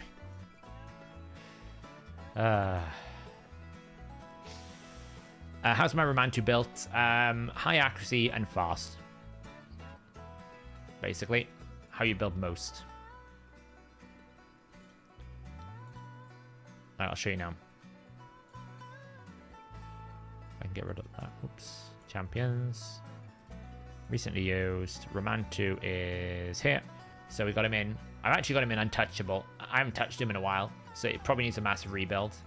But he's like 597 accuracy, 242. He's actually not that fast. He probably needs a complete rebuild. It's been a minute. I haven't touched him in like 2 years. It feels like, or however long I got him. Alright, you go away. Now we need Armand's. Where's Armand's the Magnificent to come into my team? We're going to put you against that. That's a bit annoying. Put you against that, like that. Let's go. Let's go.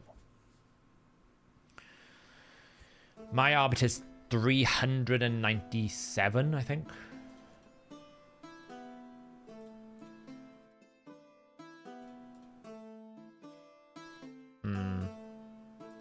Blast through that.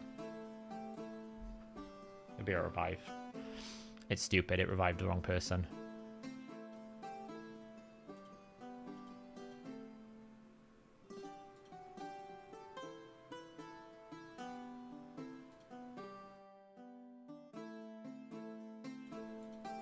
Of course, that's when I actually wanted the turn to happen, but I didn't get it.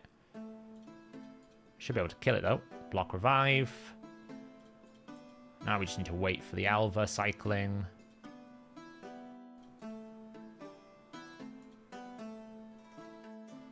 She's always fun.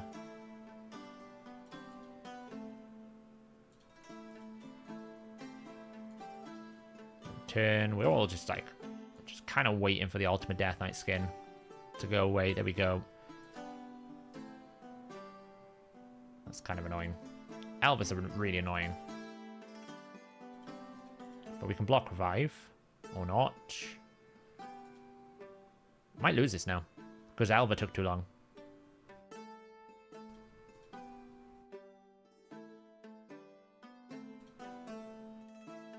Should be fine now with the A2. There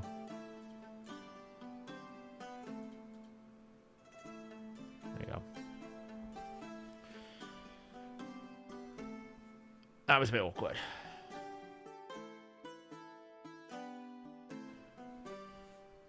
There we go. Seth, how does Jin Taurus passive stack with the 9th ability of Supersonic set? Yeah, it should do. Oh, you wanted to take a turn, did you? My apologies. No turns for you. You go on cooldown. And we take out all these buffs, and then we one-shot you.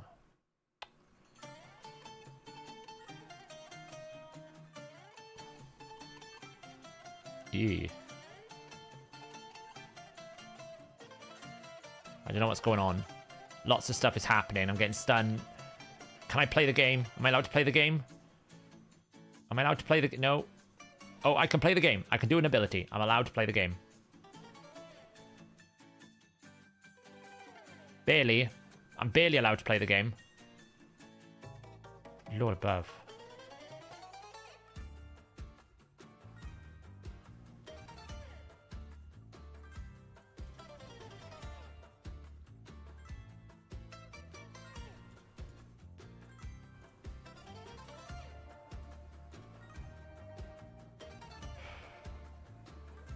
Welcome to the world of why Mikage is very, very strong in Arena.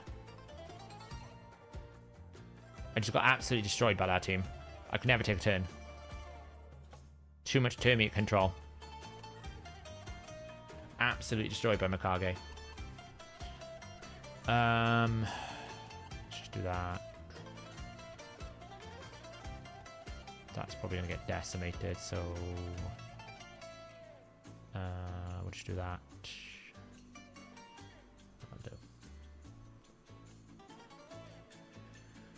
Yeah, I can imagine they are disgusting. I mean, I don't think they can kill me for this. Yeah.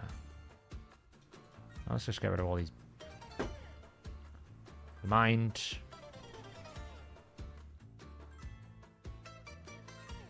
Do I get a turn? With my Rotus. Thank you. Take out the Reviver. Take out the damage dealer. Please don't kill my Rotus.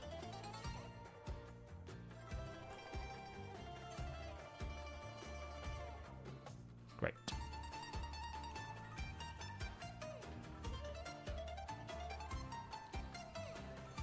That sheep has properly ruined me.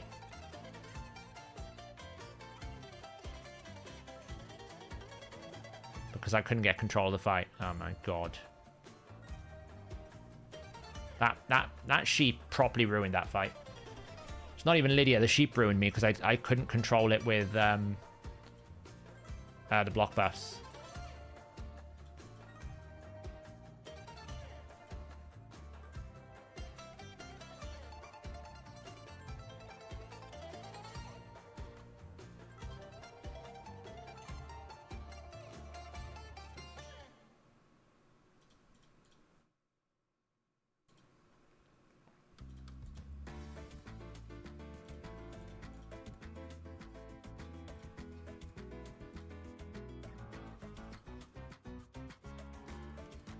Yeah, basically the losing the Uko meant I didn't have the buff strip, which meant I didn't have the control because he's also in provoke, so it can happen. Oh, the Nishak's gonna get a turn. Never mind. It's disgusting. The thing that people don't realize about Romantu, by the way, he hits really hard. It's both a blessing and a curse with Romantu because sometimes you actually don't want him to hit so hard because he ends up proccing Resurgent and he places the debuff and then loses it instantly because he just hits too hard. But in that situation there, you can finish a team off with just 2 supports because of the amount of damage he can output. I'm trying to find a team that doesn't have a really awkward setup here. This one should be fine. Do I think I outspeed that? Probably not, so we just go for debuffing. Do I think I outspeed... something like that. I haven't built Ronda, no. I literally, since the last 2 streams, I've built no one.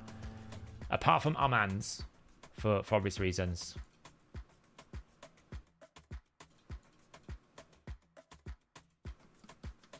Oh, you love it when a plan comes together.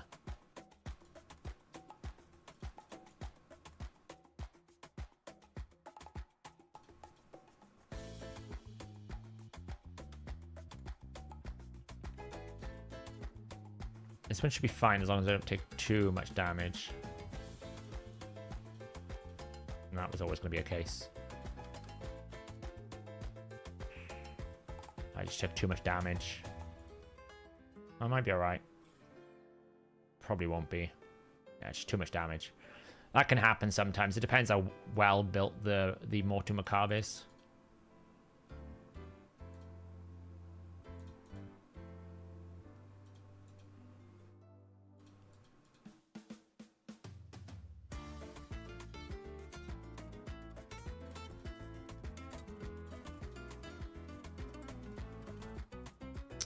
It's kind of a problem, really.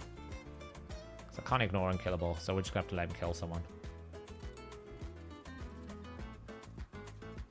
What's it going to be then? Kill someone. Oh, wow, he didn't proc his passive. That's awkward. Okay, now he did.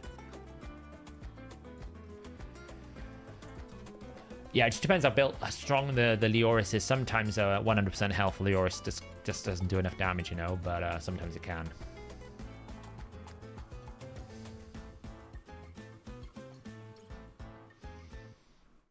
Yeah, he just hits really hard, so... And 1, 2, 3. Oh, it's just so wrong. On so many levels, it is just the most disgusting ability I've ever seen.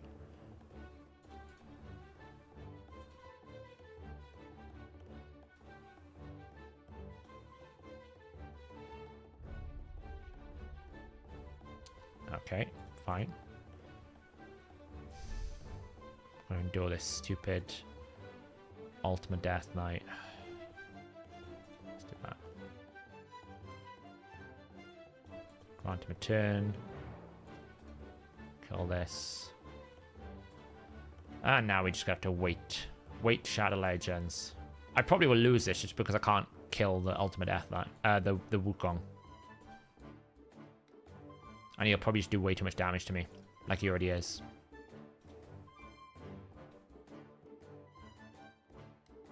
Man, I am so close to death.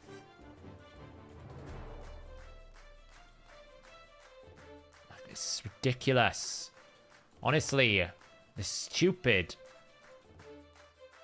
Ultimate Death Knight. Come on. There we go. Wukong and Ultimate Death Knight is the worst combination because it's just like you can't do anything. You gotta hope to God you don't lose before you lose, you know?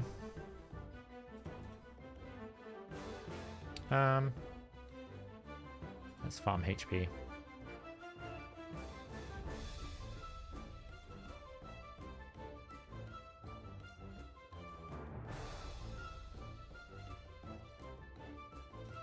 Can I think of an actual reason for releasing our mans? Yeah, money. So we can sell stuff. I mean, it kind of solves the problem for us at least.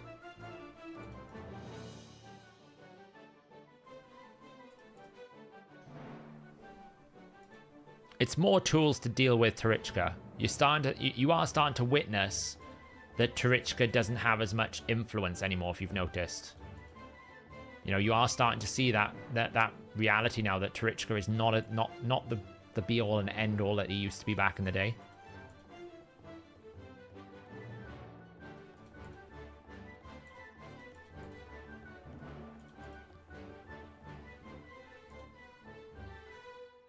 Why does my Rotus never get an extra turn? That's what I would like to know.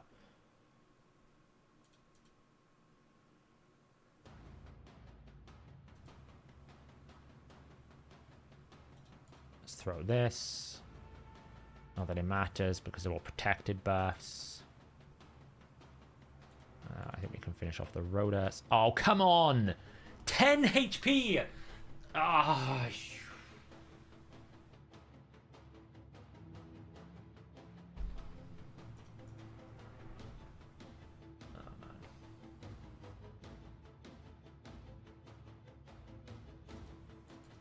10 HP. I'm never going to get a turn either because this Torment is ruining me. Oh, man, I've lost.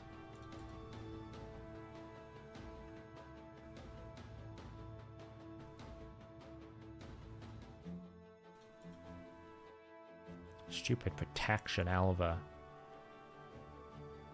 Elva's a cancer on this arena, honestly, sometimes. Alright, we get one more shot at this. Let's see if we can actually get through this without Torment just annihilating me. Don't have cleanse for a while. Myself an extra turn.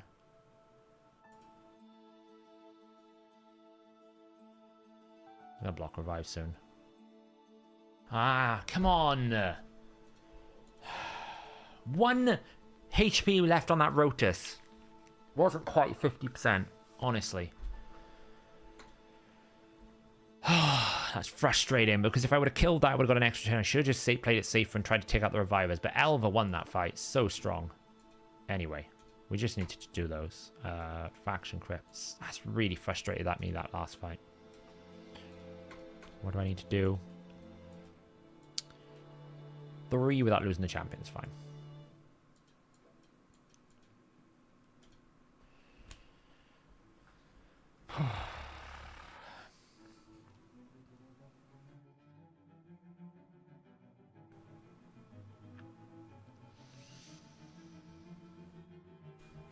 You've been killing Tarichka with Wukong Helikath for months. Not the top ones, though, Elixium. Why am I in gold 1? Because normally what I'll do is I'll promote up to like gold 2 or something, and then I'll leave myself just demote after clan versus clan solo. Because I can't be, I haven't got the time in my brain to fight these difficult fights. What I end up doing is put obviously 1-man defenses in for clan versus clan. I just leave the 1-man defense in so that I can get free 20 wins every single day, farm up some more gold bars, and then re-promote back up for the next clan versus clan. It's kind of like what I do. I know I could probably fight my way back up to survival, I just don't want the stress of it. I'd rather just go and get my free wins and peace out, you know?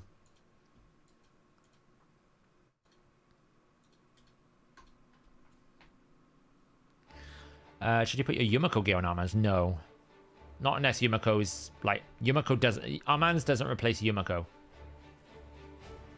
But it depends what you use in your team around, right? It's like, with Arena, it's very difficult to go 1 out, 1 in, because it's very composition driven. It depends what that team is built around. Is that a go second, a go first team? Is it Stone Skin Yumiko? Is it not? Like, it's so many variables. But generally speaking, Yumiko will still be better than Armans. Generally. That's it. I farm the bars and I peace out.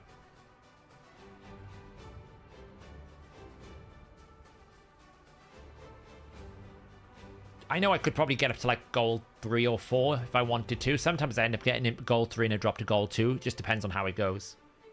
But like now, for example, my defense is strong enough that I won't actually have to fight more than 5 a day. So I do 5 a day this week, and next week I'll do 20 a day, just to get it out of the way.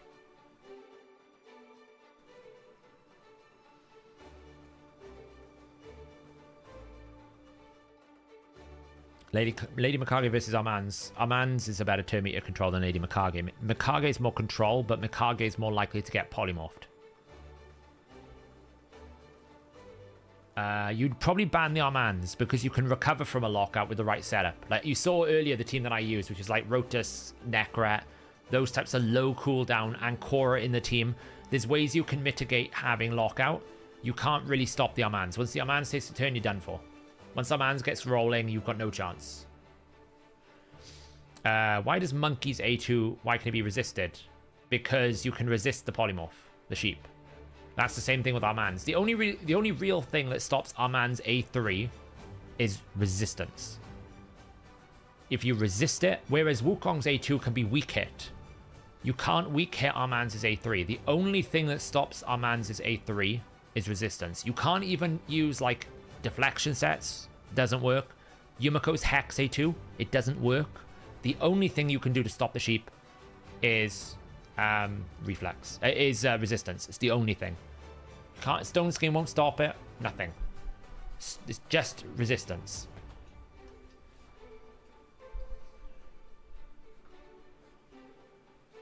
Oh, I know I could, Jano. Absolutely. It's not that I can't. I just don't do the effort for it.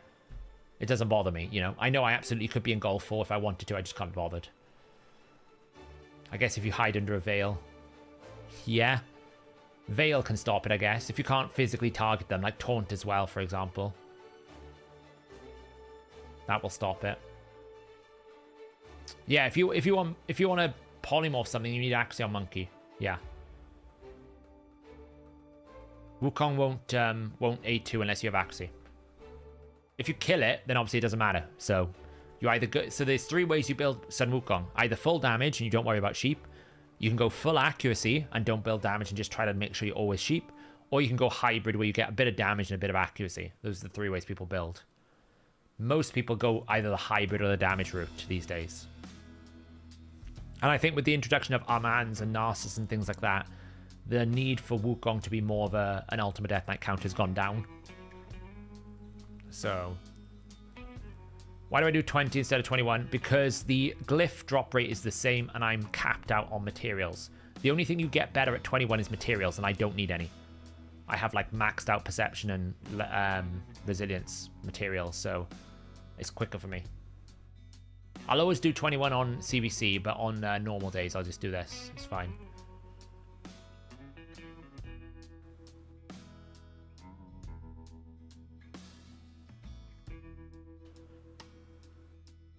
What 5-star blessing pick for Armands?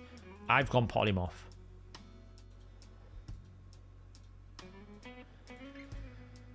Yeah, so like for example, my perception piece is here. It's capped out.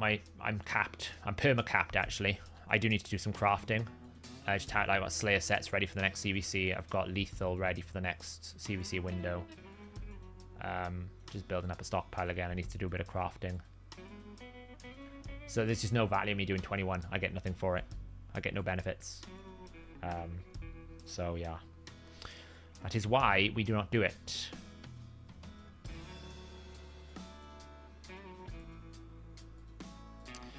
Right, so where are we at? Clan quests will be done tomorrow, which is great. Pass, we don't really care about this. We will try and do this today, selling art accessories, because that will get us the completed Forge Pass. So we'll see what goods and we'll see what goodies lie behind this mythical gear. We'll see if we get anything good.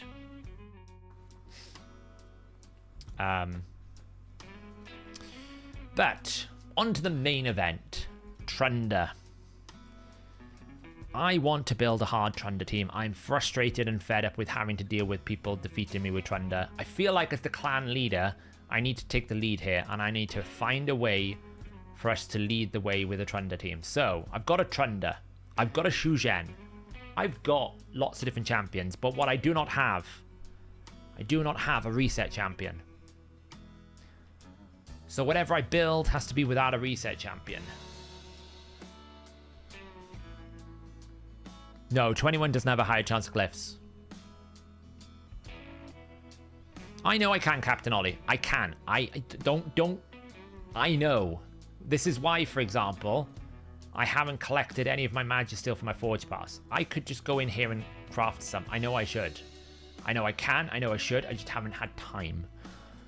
I normally just... The thing is, I don't normally look at the Forge unless it's clan versus clan. It's the only time I look at the Forge. So, it's very rare that I go there any other time. I have partial resets, exactly. It's kind of like why I wanted Finer. I really kind of wanted Finer because of that reset ability, but we didn't get it, as usual. So, like, for example, in terms of reduce... decrease skill cooldown... We don't really have an awful lot of options. So we can go Nia. We can go Emic. It's an option. We do have some singular A1s. Like we do have a Padraig. Could be used. It's not the best, but we could use a Padraig. Because we do have this A1 reducer. Good old Patrick, as we like to call him. But it's not great, you know? It's very difficult to do it. I think Emic is probably going to make an appearance just because of this ability is on a lower cooldown.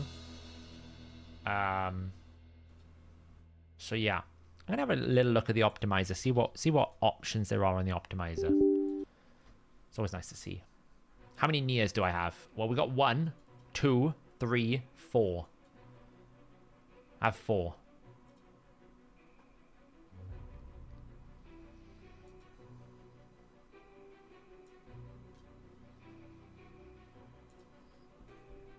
I have 4, so...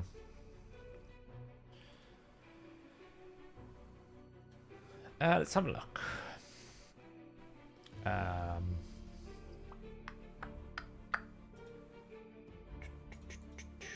So if we go to like Hydra, let's just start with rotation 1, hard, find team. And what we can do is it must include Trunda. And let's see what we get. We probably don't need to do that because it'll probably be the top result.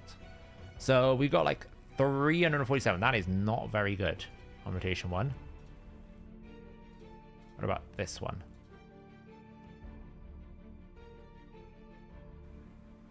It's loading. Try that again. There's too many teams. Hello? There we go. Took a while. 664. 500k there with a... Okay, still not great. What about rotation 3?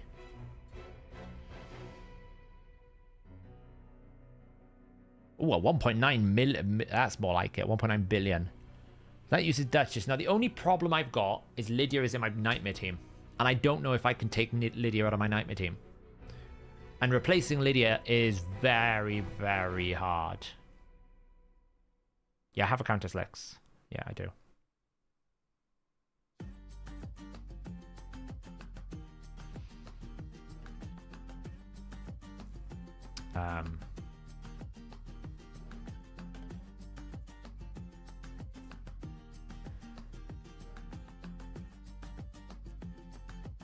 So, you know, it's like... Well, Venus is and it isn't, because Venus you don't get increased speed, so where are you going to get your increased speed from?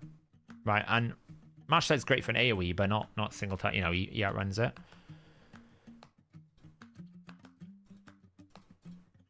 Yeah, I don't know what rotation we're on. Like, what rotation are we on? Let me have a quick look. Yeah, Shujen. Oh, yeah, Shujen has increased speed. That's a fair point, actually, Kirk. That's a very good point. Rotation 6 we're on.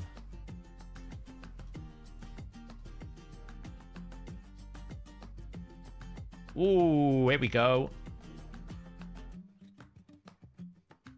I thought this type of team would work. But this is going to be a 6-star Trunda. This is the thing that I need to check is I don't have a 6-star Trunda.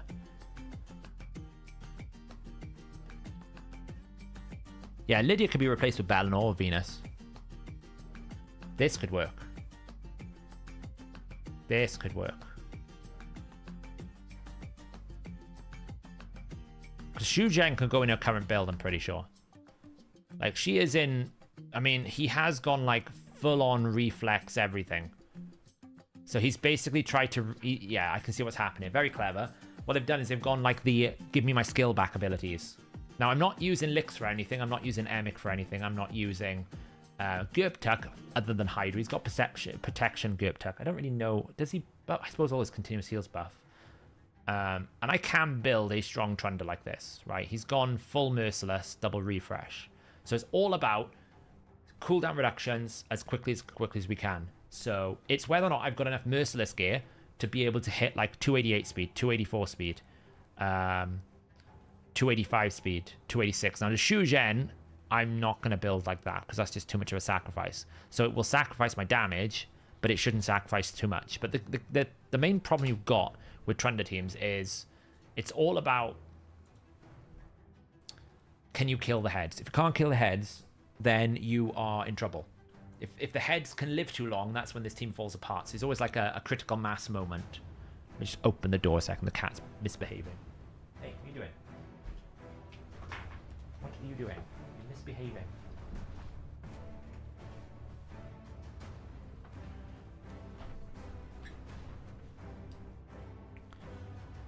So yeah, I mean, this team could work.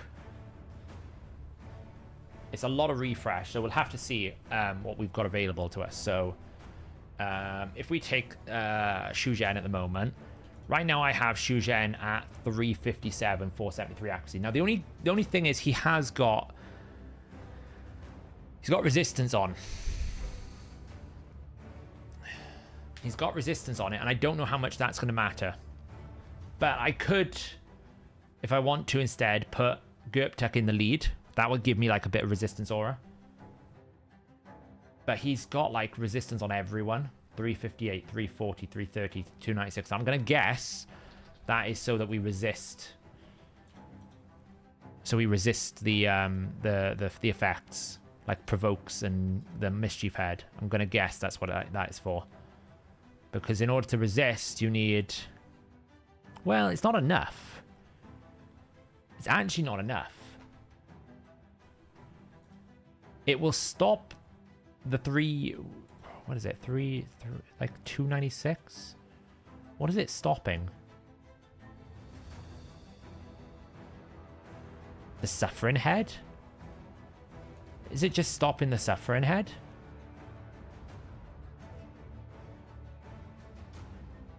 Yeah, I'm trying to understand why there's resistance. Is it just because he's got resistance maybe in his area bonuses, potentially? Yeah, it's not enough resistance for that, though. He's got 330 resistance. In order to stop the Mischief Head on hard, you'd need 400. And there's no increased resistance on this team. So the only thing I can think of is it's just a combination of area bonuses. Yeah. Because you would get, 80. So if I put, like, my Hydra area bonuses on here, like, that would give you, if you imagine this was up to 80, you would get, like, 285...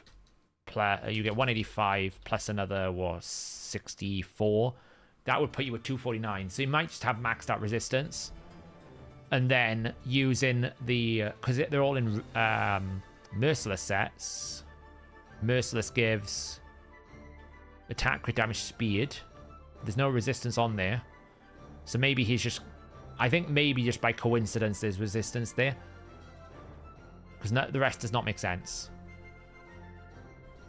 Now I can slot some refreshes.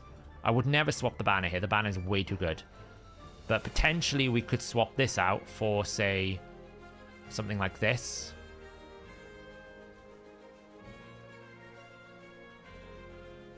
We could do that.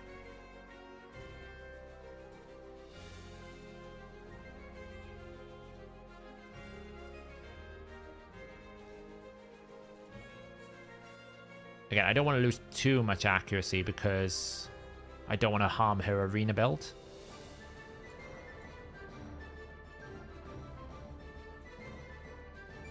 Huh. Michinaki rocking that. Double resistance. So like, I probably wouldn't build her. I'd probably keep her as it is because I would be faster. And I think just having more speed is probably enough. Like I've got an extra 100, was it 70 or 60 speed on him. So whilst we might not be refreshing the abilities, we'll be going super fast because of this. So it's probably not a problem. It's probably not a problem at all. So she's fine. So the question then becomes Gerptek. Now, the main problem I've got with Gerptek, like with most things in my account right now, is he's not booked. Booking is a problem. Only on the A3. Because this is quite a big problem. It's not the end of the world, but it is a bit of a problem. Now, in terms of protection, what do we have? Do we even have 9 out of 9 protection? Because if we do, that's really strong. What do we got here? We got a stone skin. Stone skin. No protection. Okay, what about here? We have a protection amulet. We have a protection banner. So have I got a ring? You watch this be 1 ring short. I bet I don't have an Ogren ring. I bet I don't. I bet I have stone skin.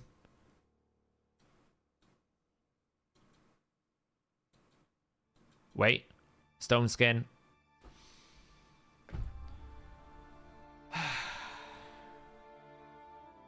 No. This is why Hydra Clash is so important. I have 3 stone skin rings, but I need 1 protection ring to make it 9 out of 9 protection. And the difference between 9 and 8 is like makes it so there's no point running. Like, literally, there's no point running protection. Can you do 9-piece protection on Shuzhen? I could, but well, I don't know, actually. Find out.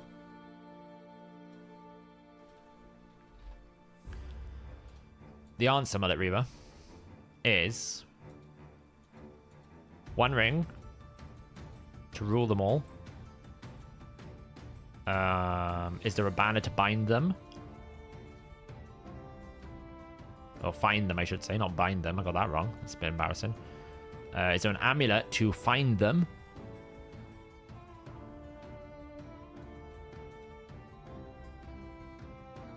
No. So therefore, in the dark, we cannot bind them. I cannot. I bet I'm 8 out of 9. Should we put a bet that I've got a protection banner? Stone skin.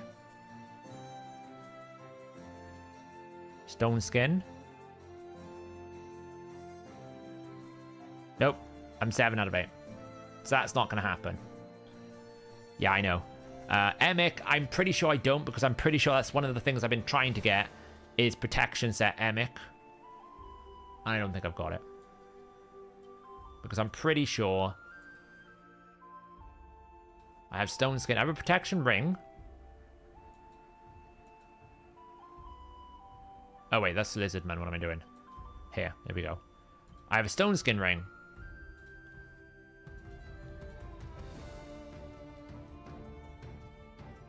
I have a no amulet. And we have a no banner. I think I have a protection banner, actually. Just equipped somewhere. Yeah, I have a stone. No, I have a stone skin banner. No. No. No, I don't. So we need to find a replacement for Lydia to start with. So that's replacing decreased defense, weaken, and they need to be a hex champion. So Lydia needs to be replaced. But we can run the Shuzhen, we can run the Guptuk, we can run the Emic, and we can run the Countess Lix. Now, Countess Lix doesn't do buffs, Emic does, Guptuk does, we don't have protectionist, so probably the best bet is who do we replace with Lydia? So we absolutely need decreased defense and weaken.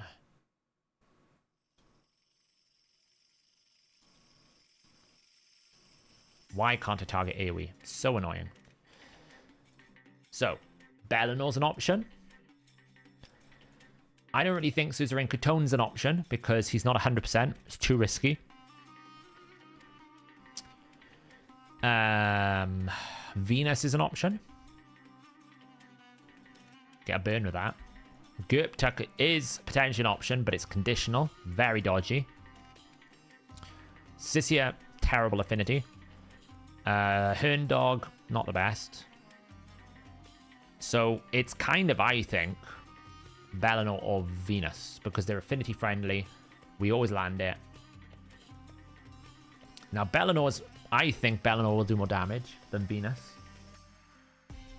But Venus will have more hex opportunities.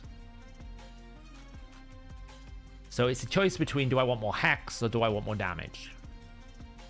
Because obviously he's only ever going to A1. So it's probably better to go Venus. Yeah, Hex will be more important. Yeah. Hex will be more important. Now, here's an interesting concept. We'll sell 50 accessories, by the way, because I want to see what Slayer sets I get. Because the big thing is, do we have... And here's the important thing. I know people like... I know this build has got a 6-star Merciless Seer. I know the 6-star Merciless Trunda, but here's the thing. Let's pull out a vault. Here's the thing about Trunda. Do we have 9 out of 9 Slayer?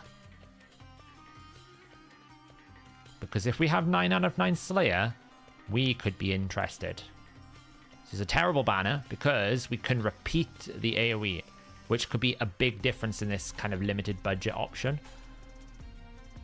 Now, what I need to check is my inbox to see what do we got. So we've got a Dark Elf banner, a Bannerlord amulet, and a Lizardman ring. Not the best. We have an Ogryn banner.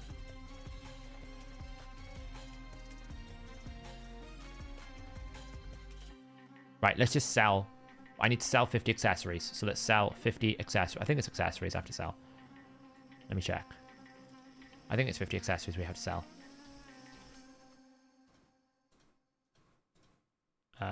Is it 50 accessories? Yes. Okay, so I need to sell 43 accessories. That's fine. We can just sell some rubbish. It's fine. It's not a problem. What do we got here? Skinwalkers. That's terrible. Skinwalker ring. That could be quite good. Find out. Like, there's an artifact enhancement event on anyway, so we might as well just roll some of this other stuff we've got here to see if we get anything. It's flat rolled. I probably can find a better one. It's fine. Can't forge accessories, unfortunately. That one is out of the question. Hey, Richie. How's it going? Did I check for protection in the vault? I did not, but the ring, I don't have any accessories for protection in the inbox. I only have gear. So if I haven't got the accessories, it's not going to work. I shouldn't even have rolled that. That was terrible.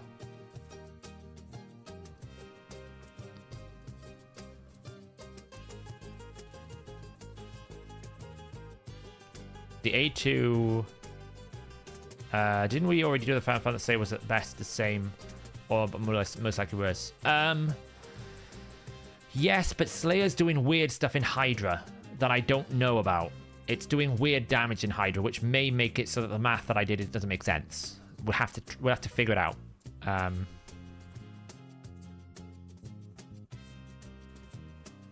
Like, let me see if I can get a normal run in a second with Cupidus, because I'm pretty sure Cupidus is still in Slayer.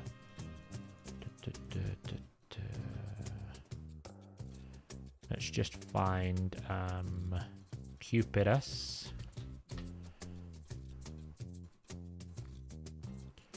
Shujan. Okay, I just want to see what it does.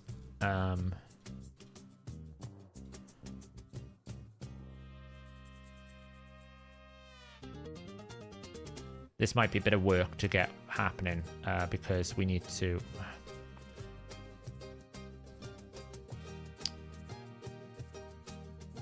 Wait, why is he not showing? Oh, because it's a regroup, isn't it? So annoying it does this. There we go. Let me just check he's still in 6 out of 6 Slayer. Yeah, so he's in 6 out of 6 Slayer, right? So he should, but it's doing weird stuff. It's doing weird stuff.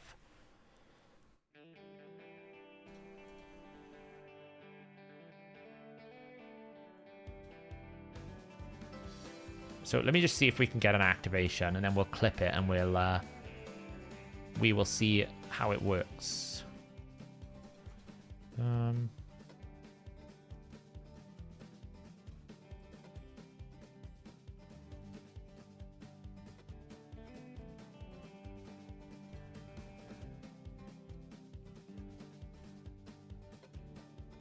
we even get an activation?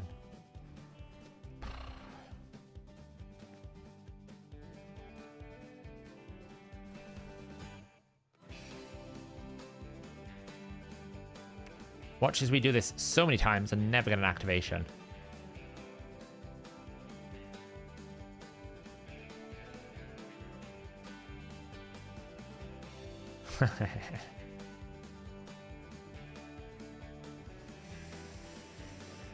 Is Skullcrown good in Slayer? Not really, because the second attack doesn't proc again. It's okay. It's not a bad option, because you get turn meter as well, right? But the second attack is single target, so you'll never activate on the second attack.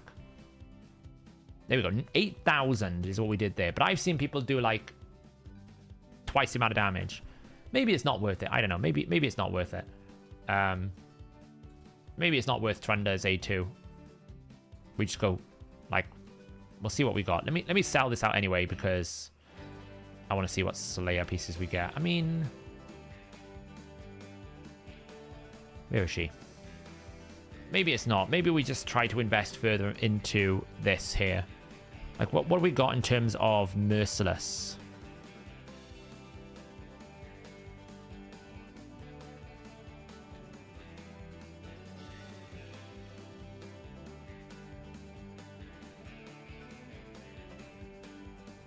Okay, well, we've only got this ring. It's not very good. So, Merciless is not great there. Wow, we really low-rolled the Merciless, didn't we, for the Dwarf faction? We super low-rolled. I don't even have... Wow. That is astonishing. I have no accessories for the Merciless. That's... I'm just checking my inbox to see if there's anything else that I've missed. That's shocking that I have no... It's not even like I got 5-star ones. I have none of them. I don't even think I've got anything in my vault. No. I don't even have Dwarf Merciless in my vault. That is shocking. That I've not got a single piece of Merciless. Look, I've got one Merciless ring. That's it. That's all I've got. Well then. I guess we're going with... this would be one of those stats over everything. What do we got going on here? She's in a pretty good banner already. I don't think I'd sacrifice the banner. Because Shu Zhen's going to be given a turn as well, so it's not as important. So that's out.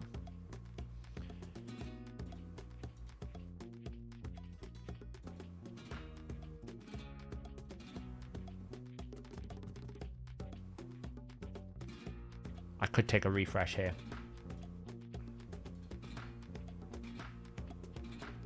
Yeah, she doesn't need Savage Lethal. She can take Merciless.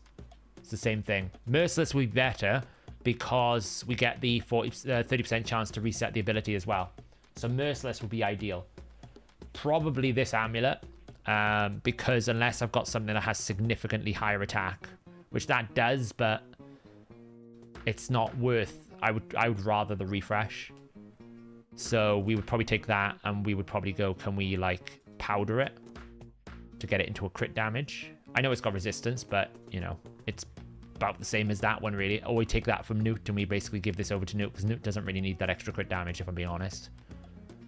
We'll probably take that actually. We will take that from Newt. And Newt can have the other one. Because at best, he's losing 6% crit damage, so... Let me just go replace Newt.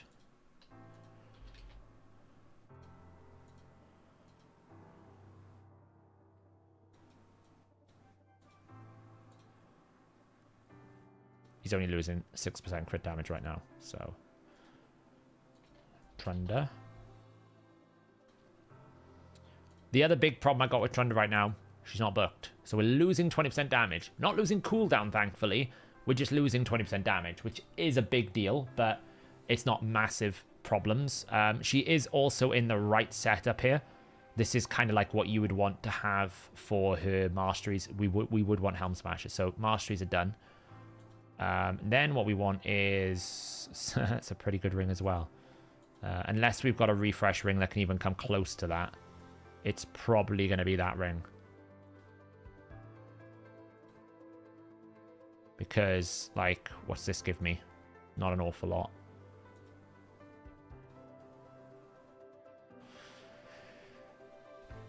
I mean, it's pretty... I think that's the one we've got to go with, right? I mean... I'm not sacrificing all that damage, like 400 attack just for a 5% chance. I don't think we do that. Yeah, you want stoked, I know. Yeah. What I meant is the way that we'd structured it is about right. Like, you know, unless this rolls triple attack percentage, it's not strong enough, you know? So we will probably stick with the one she's got.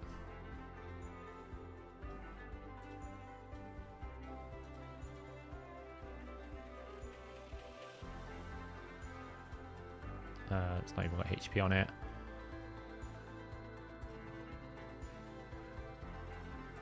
Yeah, you definitely would take it, Adrian. You're right. What's this? That's a pretty good attack roll. That's pretty good defensiveness. But I don't need that one. So yeah, so the one she's got now is just godly. So she's in pretty good accessories. So then the rest of this is going to be full merciless or, you know, full damage. Now I do have good merciless gear. But what we got to make sure as well is the merciless priority needs to be on 4 pieces on the others as well. So as much as, you know, we want to make sure these are good. What have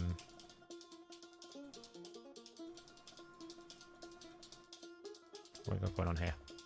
Kind of sucks, that one does. I mean, it's just low rolled.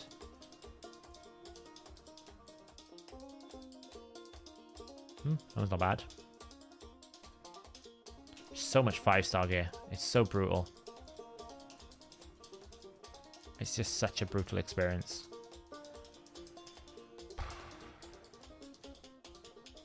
Just lose too much stats. It's low rolling, see? I really need to take this song out of the playlist. Can I do that right now? Because this song always annoys me.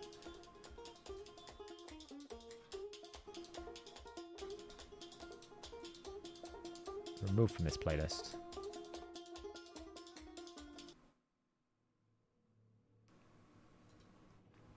So obviously this is just new stuff that I've acquired. Like, a lot of this is, will it roll well? Some of the 5-star gear is not bad. Like, if it's got like lots of decently rolled stats, then it's not too bad. Like this one here, it's not bad. It's rolled pretty poorly.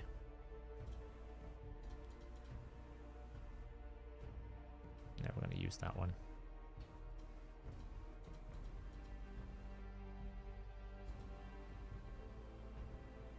It's just terrible gear. I should really just sell it all.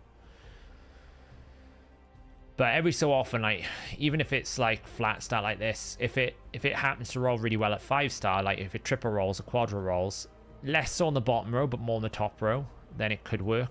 Like, that's rolled on crit rate. If it rolls more on crit rate like this, then it starts becoming a little bit better. If it triple rolls on crit rate, it didn't.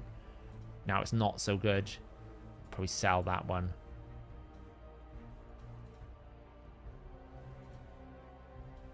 You can get away with it with top row. With bottom row, it's harder. Like this, if it triple rolls, it could be reforged, but no.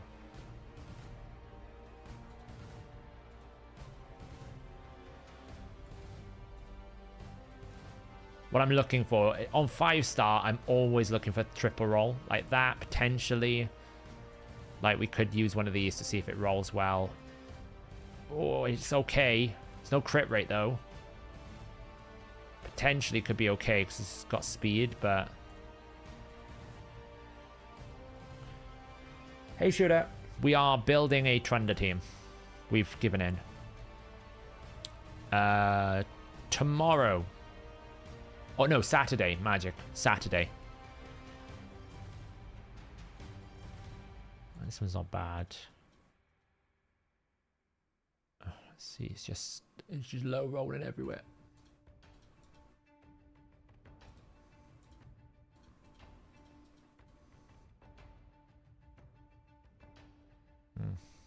Nice, at least got speed.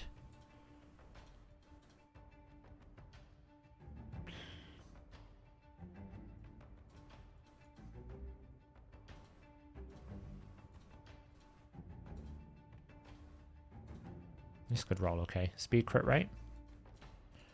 Speed crit rate.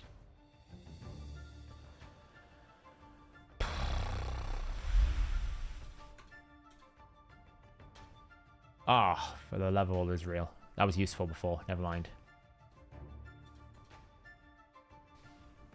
I mean, we've not found an awful lot there. Maybe this one is okay. I'm trying not to burn too much silver. I don't want to burn all my silver.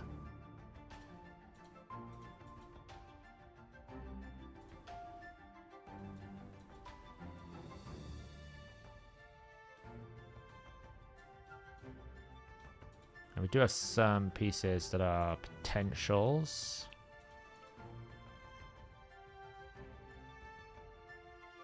It's probably going to need to be a rework at some point.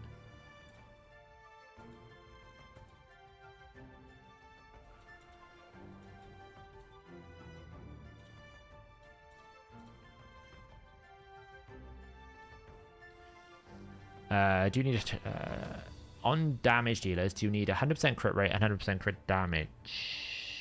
Yeah, if you want to do damage, you need 100% crit rate. Yeah. Mind you, I don't need 100% crit rate on Trunda, do I? Because I've got Shuzhen. So Shuzhen, we don't need 100% crit rate on Trunda. That's a good thing. Because she's always going to have the buffs up. She's never going to outrun them.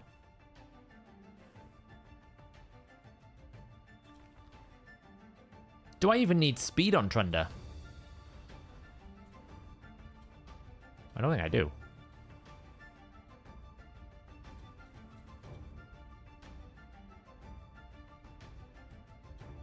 See, this one now I would rework. Because it's rolled 3 times. Attack. Nah, it's gone worse. Sometimes you win them. That's why bottom row is really difficult to re-roll, because it's too much RNG. There's too much RNG involved.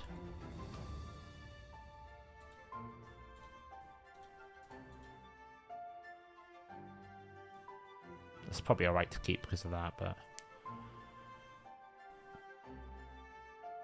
I mean, we'll have 2 AoE reducers by 1 turn.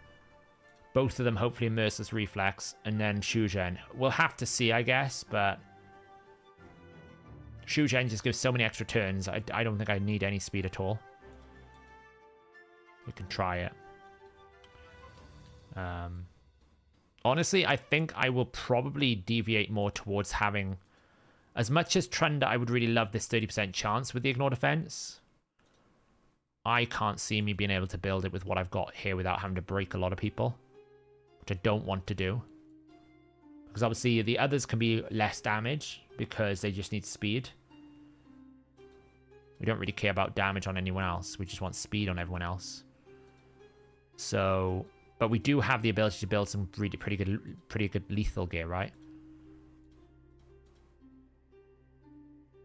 That's more like it. I mean, that low roll to hell, though. Ugh. It's low rolled so badly.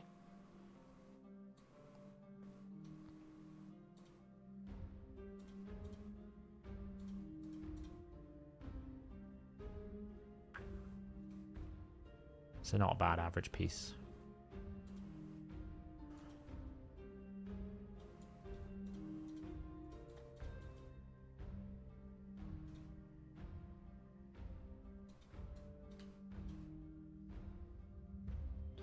Craft it up. Well, it's more that I need to have 3 other people in Merciless. That's the big thing, is I need a lot of them in Merciless. So what I don't want to do is commit all of my Merciless gear to her when I can be building that in someone else. Speed. It might be alright.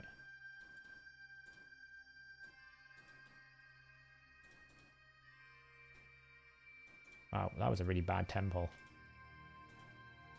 Let's try that again.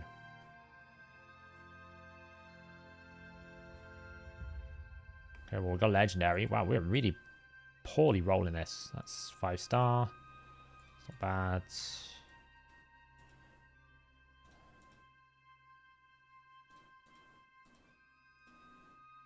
That's that.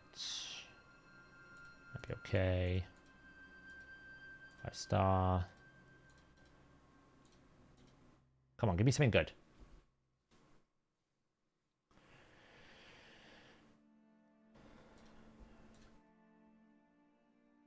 That's a bit better. Double golds. What we got here? That's a Sal. Sal. See what it rolls. Yeah, that's a Sal. Ooh, that's good. See how it rolls.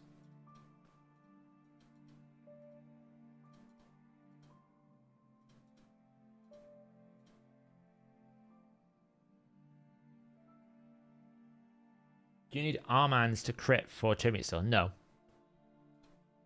He does not need crit. Oh, we got a mythical. Lovely. Oh, it's 6-star as well. We'll see what it is. That shield's not great. We'll see how it rolls.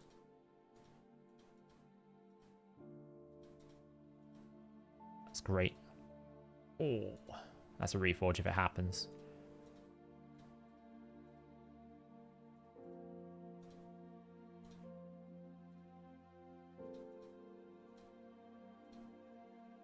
No. No. No. No. Come on. That's pretty good. That's terrible. All right.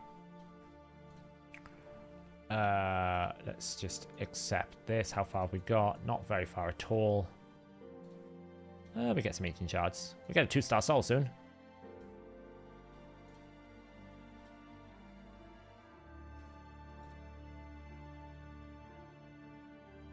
Oh, I forgot I got some terrible gear. Let's get rid of that. That one's actually okay. Yeah, it's experience, and also, like, I'm looking at this going, that's a double roll on 6-star, that could be 14%, 14%, 12. So I'm looking at it going, is it worth it? That one is a little bit okay because it's kind of, it's across the board, but even then I'm considering, like, is it really worth it? It's quite low roll. It's a 50-50, that one.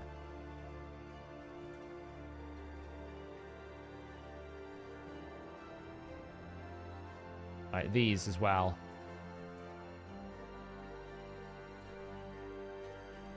Like, for me to keep some of these pieces, I'm looking for the right matchup. So really, this needs to roll speed and resistance. Otherwise, if it rolls that flat HP, I'm not keeping it. It's kind of okay, 24, 12. It's a bit low roll. So I would be like, if it rolls HP here, it's a sell. Now it's a sell because we basically committed 2 rolls to a flat stat, which we don't want to do. No, because the other substats weren't really good. And I've got quite a lot of it, Dutchy. So in the context of everything else, it wasn't very good for what I had. Whoa, that's reforged. Oh, no. Okay, well, it was worth it, but not. It was worth a shot. But it failed. It was worth a shot. Sometimes those can pay off, but often they don't. It can happen. I mean, low rolling bottom row is really hard.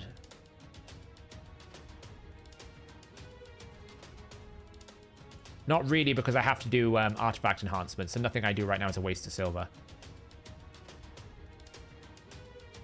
Everything I'm doing right now is for artifact enhancement, so... Oh, you mean that piece? Yeah, I know my regen gear, and I know my regen gear is good enough that I don't need to try that one. Wow, we are not rolling very well tonight. Don't need 2 of those similar type of pieces. Like, this piece is not very good because it's got the really, really poor substats. So that one's not going to get kept because it's got 3 really poor substats. Really here I'm looking for crit rate, crit damage, speed, HP, and attack. So if this was crit damage, is more desirable, but it's got a speed. It's probably not worth keeping. Because it's like, you know, this one, for example, I really shouldn't roll it. No, it's definitely not worth keeping. Because no accuracy on it. So the attack percentage gloves only make sense if there's accuracy. If there's no accuracy, it just doesn't make any sense. These are really great gloves. If this gives me crit rate, these gloves are great. If this gave me crit rate, these gloves would be really good. You know, that's the type of glove I would go, especially if it gave me crit damage. It didn't, so we'd have to dust it. But if that gave me crit rate last, that's pretty okay. This one we need speed. If it rolls resistance, it's a sell. Okay. It's not bad. Now we want crit damage. Now it's kind of average. Now I'd probably sell it, to be honest, because it's not very good.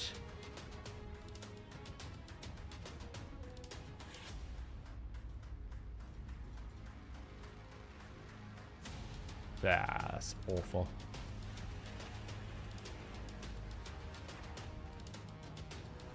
This one, crit damage and speed. Crit damage and speed. Well, it might be okay for Narcissus. Crit damage. That's pretty good. No speed, but it's better than nothing. We did get this impulse piece.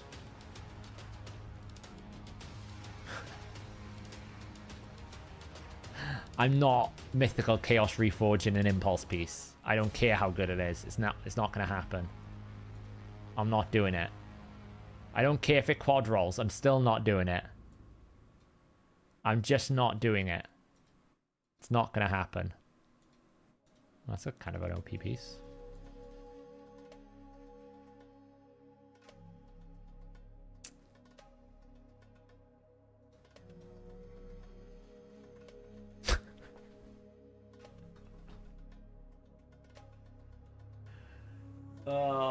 The game was like, you didn't roll the impulse piece, so I'm now gonna like punish you. Well, I mean,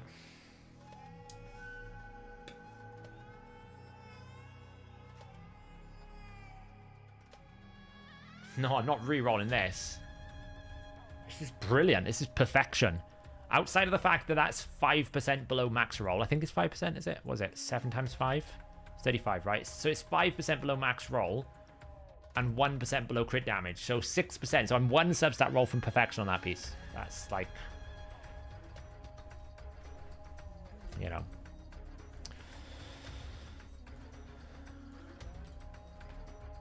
Of course it's on protection. Yeah, of course it is. Yeah. Come now. Who would you use that on? Anyone, really. If I can get that into a Hydra protection 9 out of 9 champion, that is amazing. You put it on anyone who's got, you know, anyone 9 out of 9 protection, that piece is amazing. It's really good. What's my rules on swearing? Well, YouTube will automatically moderate something, so...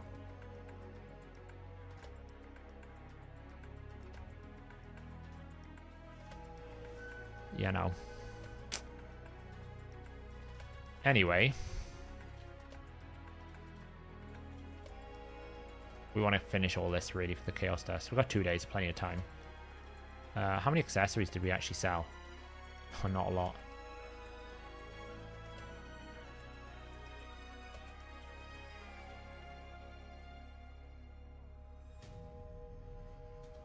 Game is really slow tonight. Like, just doing stuff. It's like, servers seem to be lagging. I burnt through all my silver stockpile, so we're going to have to generate some silver. So we might as well forge a bit to generate some silver, because we've got so much of the stuff lying around. We might as well just do this to sell. We might get some good pieces along the way. You never know.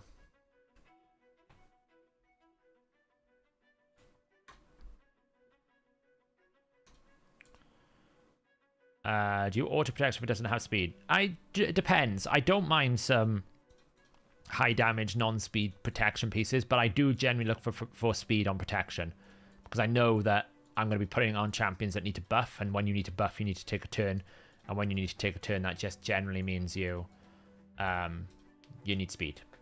So it's like, if 1 + 1 = 2, then you need 2, right? That's kind of like how I do it.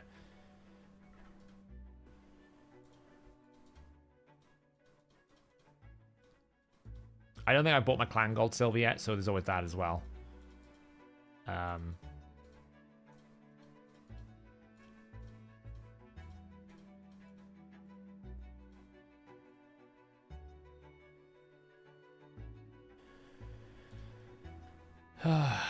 Boom. Sell. Sell. Sell. Generating silver. The hard way.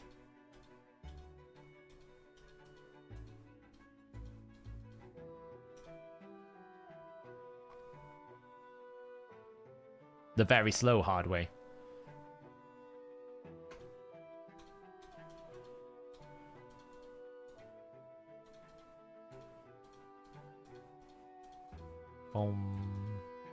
I'm not wasting my rank and rarity accessories on this. I will use mythic charms, by the way. If I have spare mythic charms, I will use them on here. So I would, like, from time to time do this. If I've got an excess amount of mythic charms. You generally, if you do Sintranos, you do have a lot of mythic charms, excess to what you need, in most cases. So you can actually afford to invest some into, you know, these areas.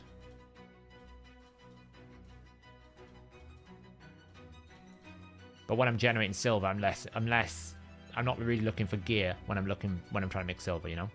I just need to get some more rank charms. Because perception mythic gear is probably the next best thing to lethal mythical gear. And obviously and obviously stuff like Slayer. So I will probably not spend any more because I want to keep it all for Slayer.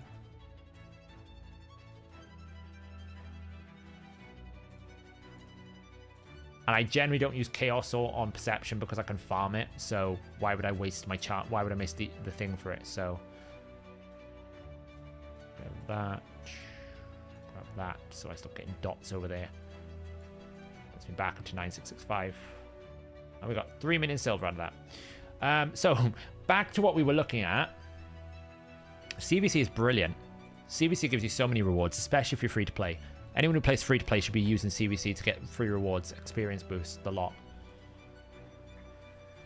We can basically have a look to see what we can get as a Trunda, right?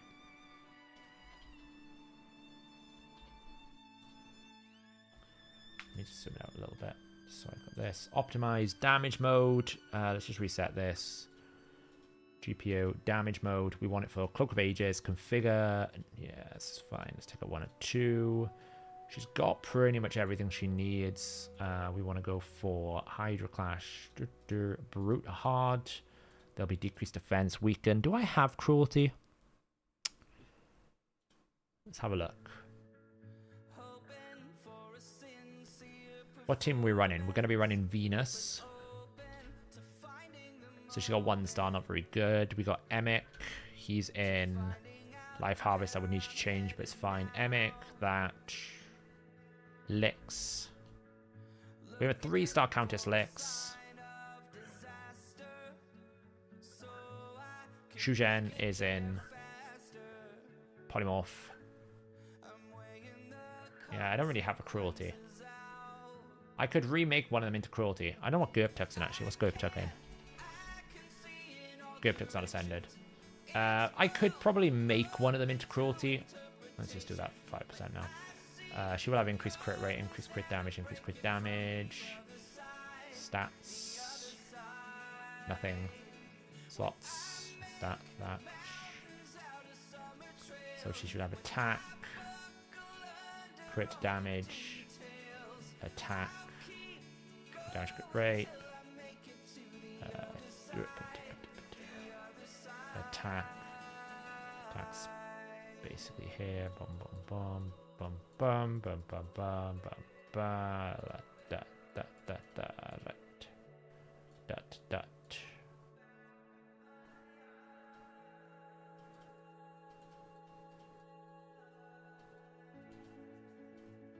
So we need her in.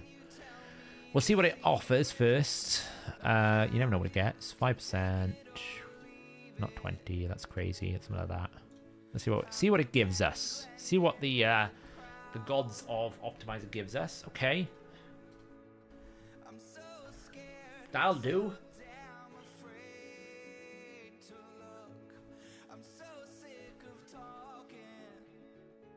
That'll do, right? 9.5k attack, 240% crit damage. For Wukong, it depends how you build him. If you're building with accuracy, you can go 5-star polymorph. It depends, like, what star rating is he at, Richie? What star rating? Yeah, but I got Shuzhen. Why do I need it to go fast? I got Shuzhen.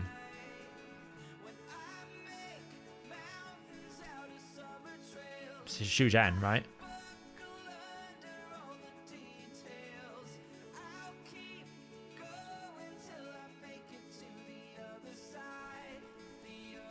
I mean, I don't know what giving her speed would do.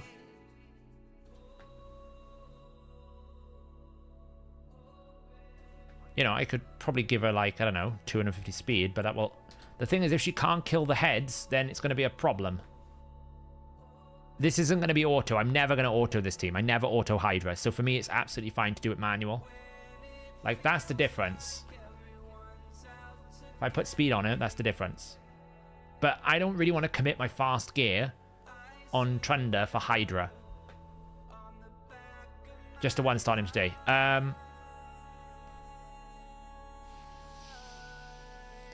probably... you could go something like Lightning Cage.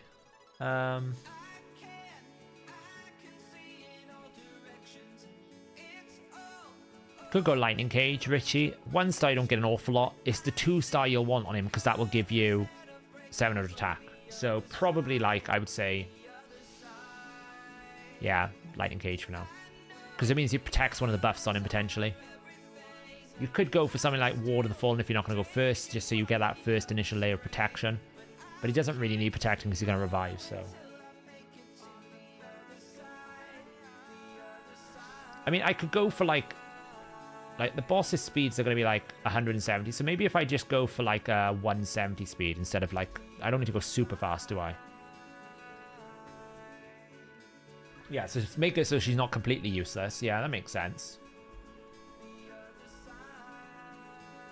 Yeah, that feels a bit better. So she's not completely useless, but we do sacrifice a cruel set for it, for that one.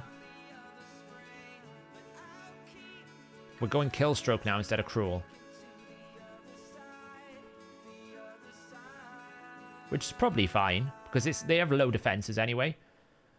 Is that a problem, though? Because I want Helm Smasher, because what I want to happen is I want her to use that. I want her to have Helm Smasher, plus area bonuses, plus lethal, plus cruel.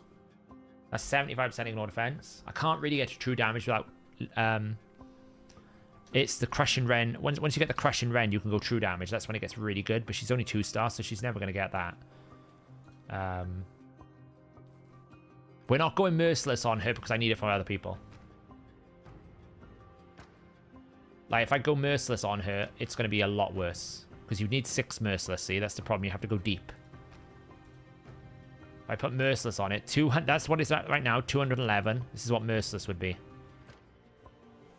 182. I could put some, like, a little bit of speed on here, right? For example, just like +3. Merciless will put it at 182. It's a lot weaker with Merciless. But if I get rid of that and go not Merciless, it would give me 212.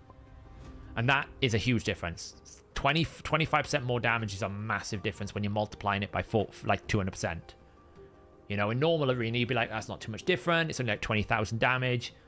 In Hydra Clash, 20,000 damage is a huge multiplication. Yeah, but it doesn't matter. It's assuming the max rank. See, all of this is assuming the max rank, so it doesn't really matter. It's fine. But like this weapon here, for example, that really shouldn't be going on her. I don't mind these weapons where they've got no speed. But I'm like, this one's fine as well. There's no crit rate. But like this chest here, we go on her. Like, that's fine. There's no speed on it. I'm trying to make sure that my speed lethal is free for arena. I don't want to commit my speed lethal to arena. Yeah, it's got cruel now. That could work. It's only really the shield. It's only really the helm that I'm like, that probably... I mean, it's a low roll though, isn't it? What's 21%? 20 divided by 4. Is that a low roll? That's quite a low... That's actually really low roll. So it's a low roll crit rate, but it's still a triple roll crit rate on perfect substats. You know, maybe if I go down to 168, 160, see what we get here. No, she doesn't really... I mean, Shugen's in the team. I'm only using her for Hydra. I plan on not using her anywhere else. Exclusively for Hydra.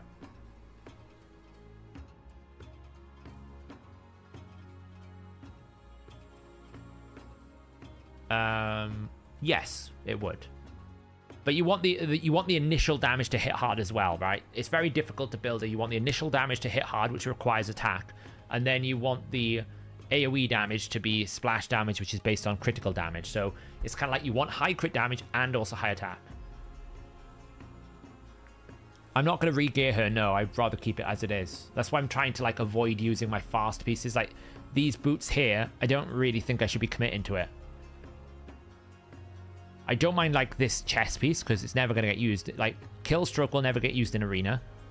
But anything with like lots of speed and a lot of the right, like this one up here has got resistance. It's not so good. The weapon, that's fine. This helm is okay because it's got no speed. I'm never going to pick pieces that don't have speed in live arena and arena content. So I don't mind that. Like these gloves, there's no speed on it. So I'm never going to use it in arena. So they're fine to go on her.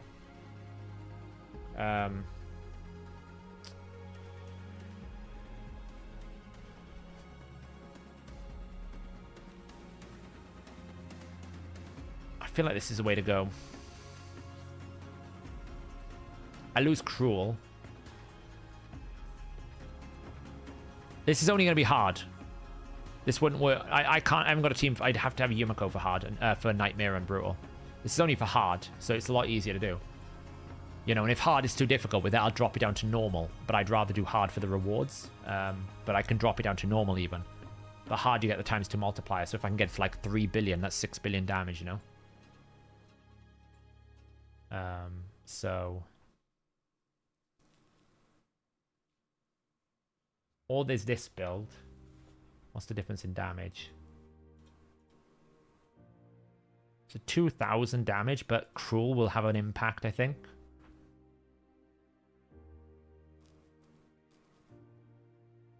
Book's only cooldowns. Book's only damage. It's only 20% damage. Not that big a deal.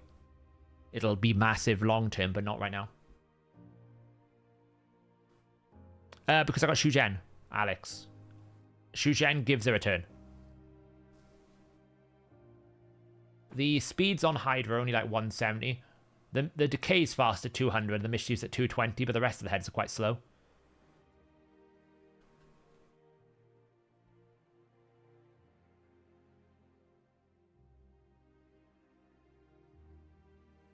But yeah, Shujen will give her a turn, right? So whenever she takes a turn, Shujen just goes take turn, crats, take turn, keep going, take turn, keep going, take turn, keep going. So theoretically, she doesn't need speed. I'll also have increased speed and decreased speed because of Shujen. Shujen is what makes this team for me possible more than most things. It's what's going to put her into a different tier, whereas most people don't have the Shujen. If I get one Yumiko, the world opens up. Yeah, exactly, Stu. I think this is the best build. I feel like this is good. I could go with the kill stroke. I mean, it is 30% more crit damage. And to be honest, on hard, there's not a lot of defense on the target, so the 5% Cruel is probably not worth the extra 30% damage I would do, which is effectively 60%. I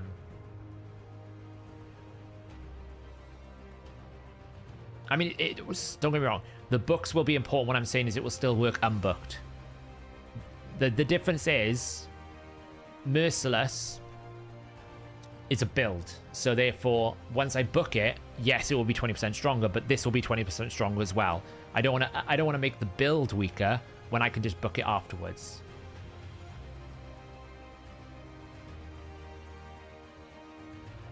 So, do you know, I might take the kill stroke one actually, because I feel like it might be better. Right, so we are swapping some gear here.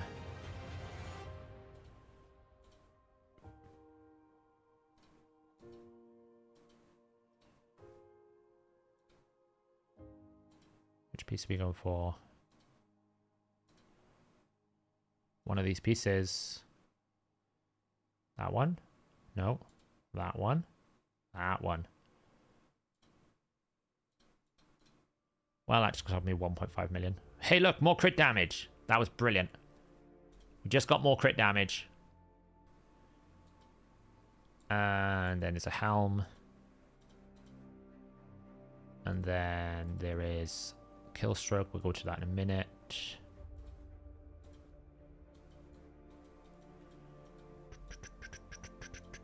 So we need to take Siege Hulk.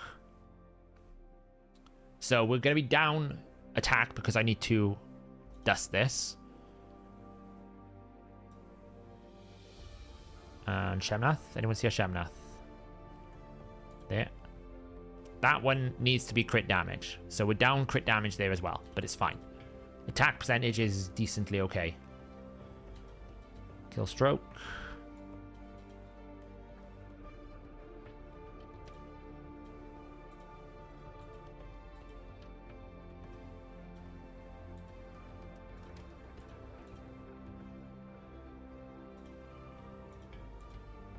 and that's only HP percentage. So, you know, ideally, this gives us attack percentage, but look how difficult it is to get attack percentage. It's going to be... I don't want to burn all my dust on it. So we're down 20% crit damage, 20% attack. This needs to be, like, fully upgraded, which I can do. But I will not do it all the way. I'll leave it there because I'll save that for CBC. What does this give me? Attack. That's not the attack we wanted. Can absolutely give it one of these, though.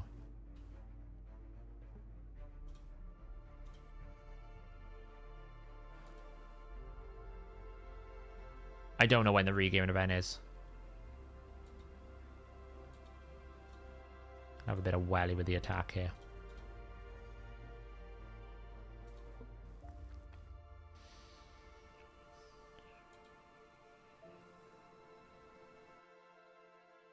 It's fine. That's fine. Get some speed and attack here. Not 1%. It's better.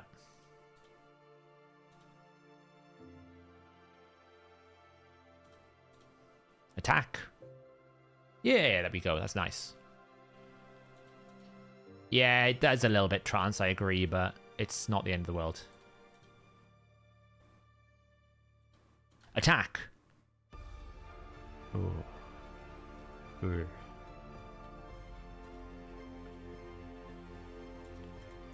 Attack.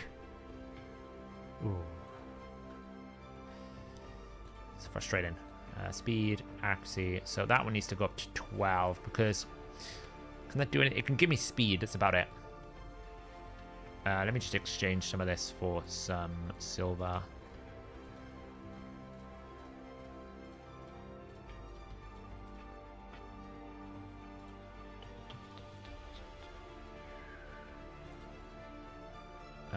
What were we doing? Trunda. Like, I would go absolutely much harder on building the Trunda because the Trunda is the important part. This doesn't hit hard, it'll never do enough damage. The only thing I can really get from this upgrade is speed. I can't get attack percentage because it's a shield. So if I upgrade it, all I'm really hoping for is speed, which I don't really care for. So I could save it, but we'll try it. We'll see what it gets. Flat HP. It is what it is. So final build in Hydra right now.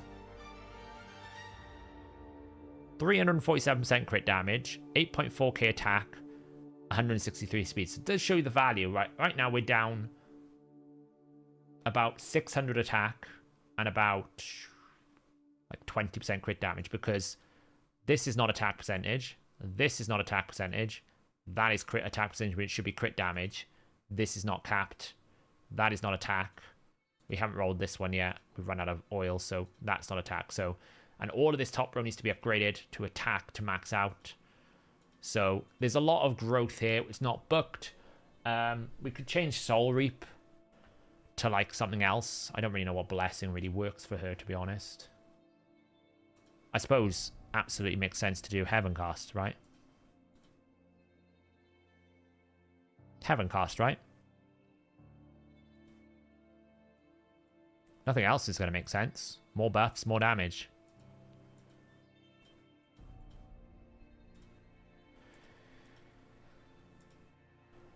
So the idea is this is the rough concept of a team. Let's just build it here. We would have Trunda. Anyone see a Trunda? Anyone see the dwarf? There. Then we would have Emic, Shujen, who is not max level yet. Okay, and then we would have Countess Lix. Then we would have Gurptuk.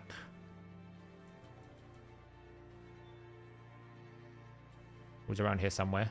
There. And then we have Venus. Who is around here somewhere. Where is Venus? There.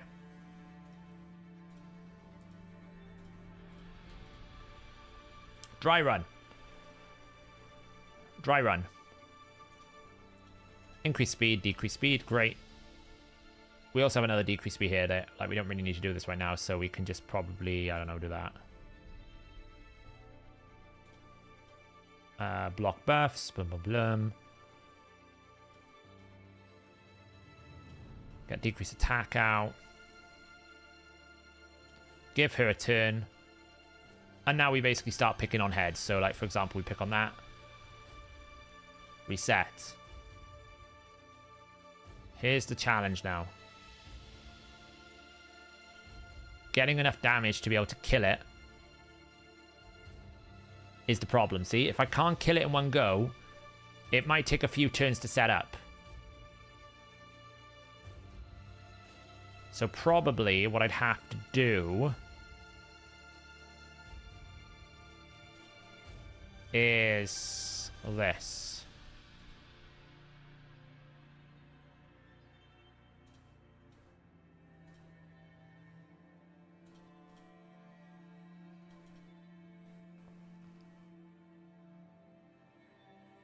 Wait, did I break Venus's curse set? Did I break Venus's curse set? Yeah, I did. Let's put it back into cursed. Temporarily. What do we got? Weapon-wise. That seems good. Let's go with that one.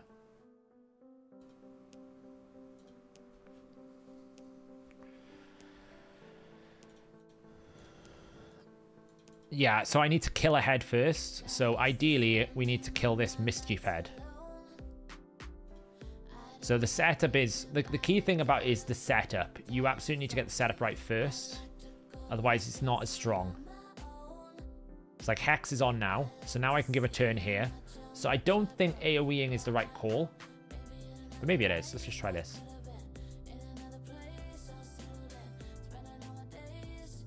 She'll take that. It's fine.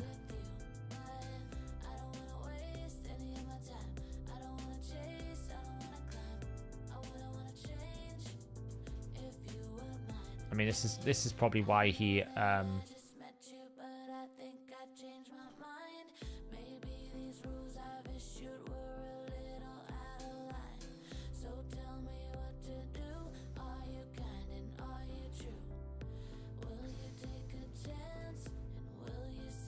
it's difficult because I haven't got the setup right at the moment.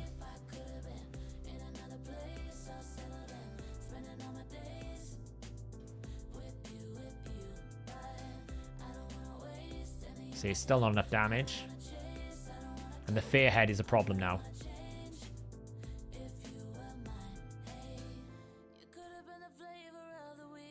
But we'll reset, which is something. But now we've got a problem of she's got such a long period of time to get back to her A3.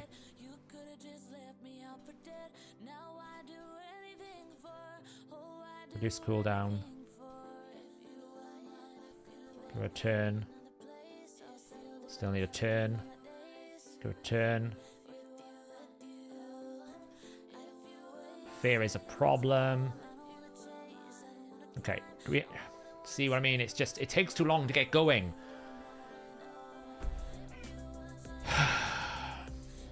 Yeah, but I don't have a reset. So what is it? A2.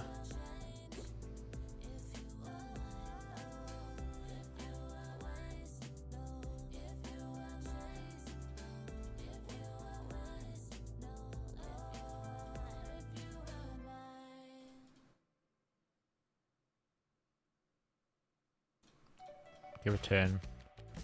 A2. Reset.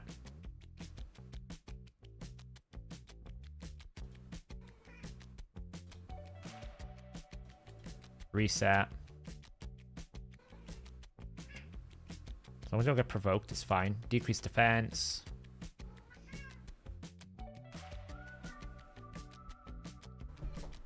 And then we should be able to start cycling now. So A2.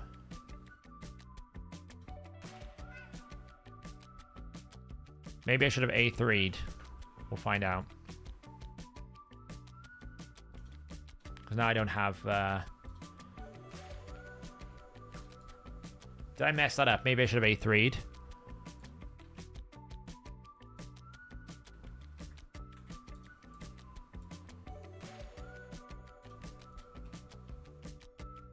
Yeah, maybe I should have A3'd. Fear, honestly, is a nightmare.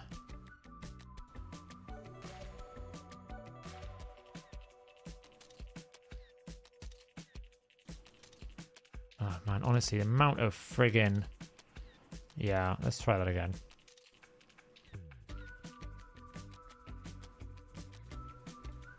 Obviously, like, the near anemic is not built right now. I'm just testing the concept to see how much I can kill. So they're not in merciless resets, which is what we'd want, right? We'd want to get some resets going. So A2. I should have reset there.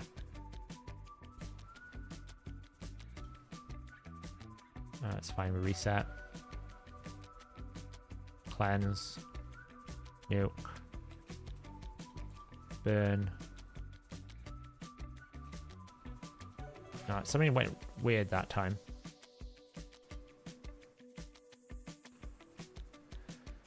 So slow. A1. Yeah. Poisons. Just taunt, doesn't really matter. That. Extra turn. Nuke. Oh wait, we killed the head that time because we hit Helm Smasher. So we got Helm Smasher that time. Somehow.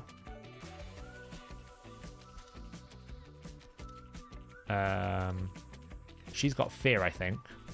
Has Trunda got fear? Yeah, so that's the problem. Trunda's got fear.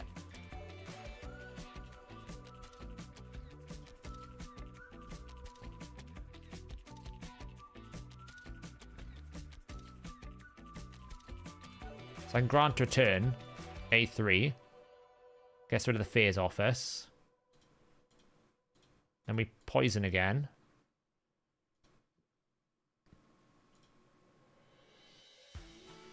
Burn. It's fine. We should be able to...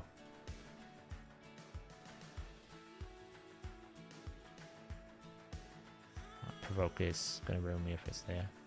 A2. Okay, now we've got the cycle going. So now can we actually do lots of damage? We've got the setup. Now can we actually get it set up?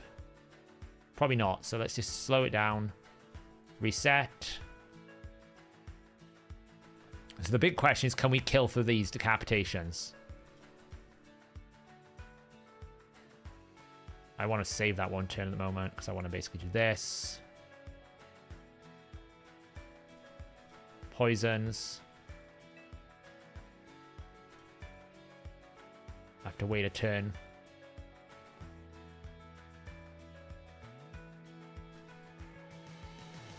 Grant turn. It's close, but not quite.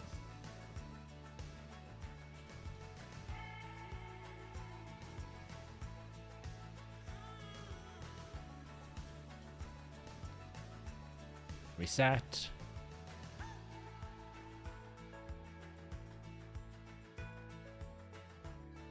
Grant turn. Just AoE here.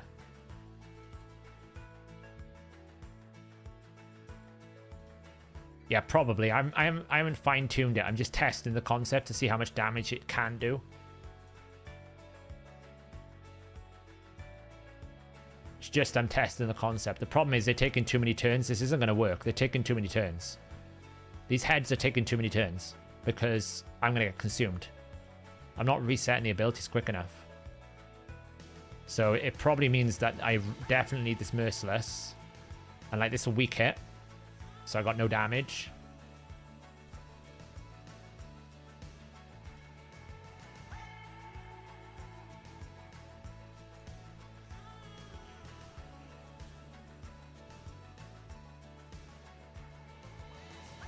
As long as there's a decapitated head up, we normally can do something.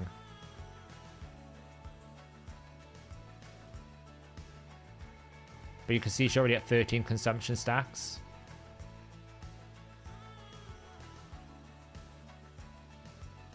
Return. There we go. It's a bit better.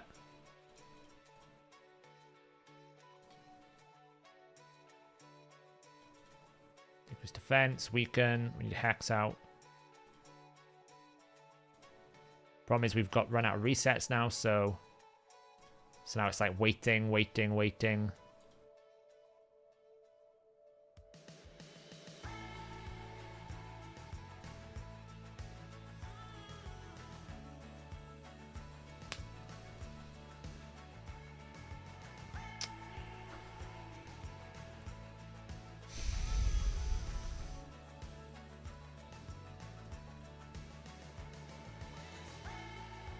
That hex set is doing no work.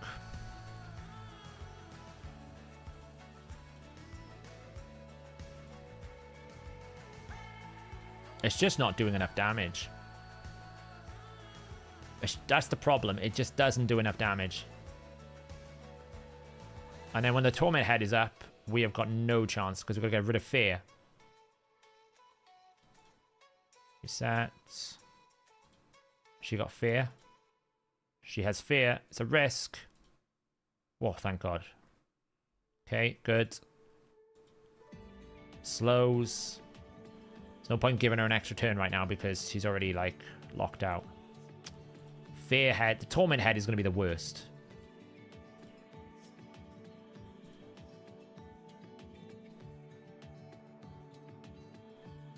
Let's just see.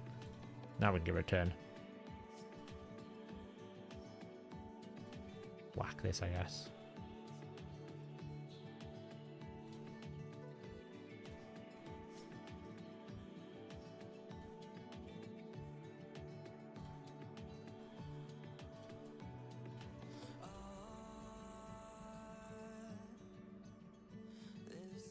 I need friggin' decreased defense and weaken. Don't have it.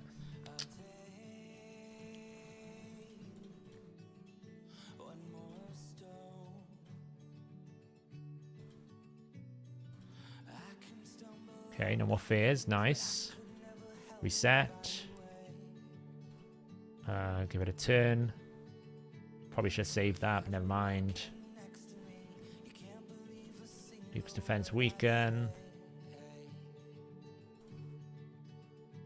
Reset.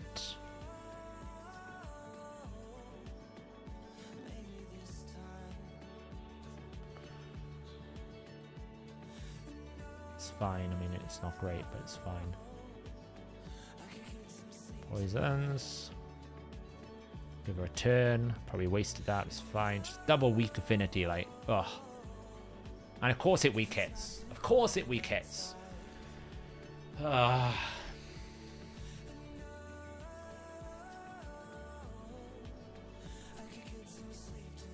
It's not scaling anywhere near the damage you want.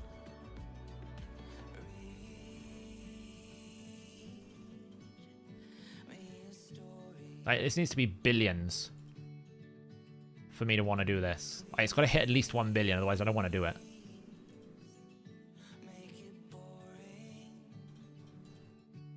Because the problem is, the moment she gets consumed, how do I get her out? Now, granted, I can make sure that Gerbtuck's got more crit damage. That's fine. That's not a problem.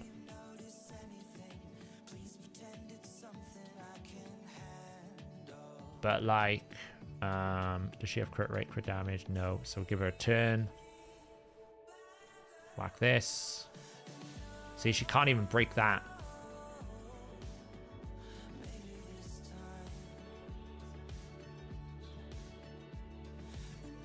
Okay. Speeds.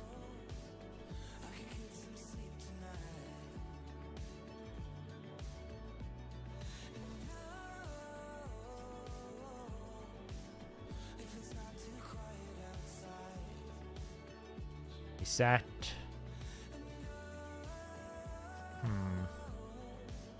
Extra turn. AoE. Fixed defense. We'll get good AoE here now.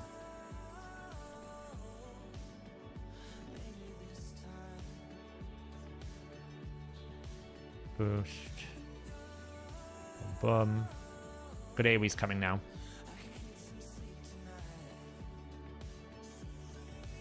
I could have done with a Hex there. Eventually it's coming. Boom. Okay. Reset.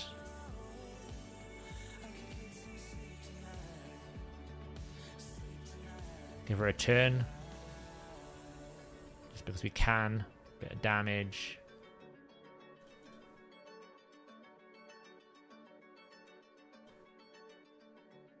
Reset.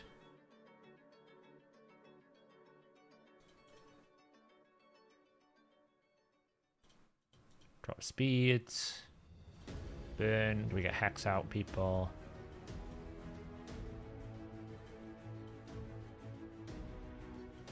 Return, and then A2 this one. Once we get a bit of rhythm, we're getting there. It's just not got quite enough power, and that's probably because I need to get those merciless sets on those other champions, right? She is right up for consumption, because this is the problem now. How do we get her out?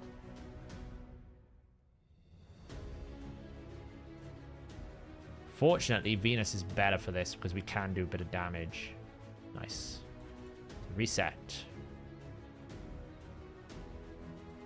I think she's already got it fully reset now, so we don't need to reset again. Give her a turn. Oh, she didn't. Well. Do that. Cleanse the fear off of her. Decrease speed. Lot reset. Burn. Hopefully, got a Hex out. Lovely. We're going to save that. Grip attack. Full nuke. Boom. 4.2. That's better. Reset. Grant return. Just hit the target because we don't have anything else. She actually got Cycle of Violence, which is great.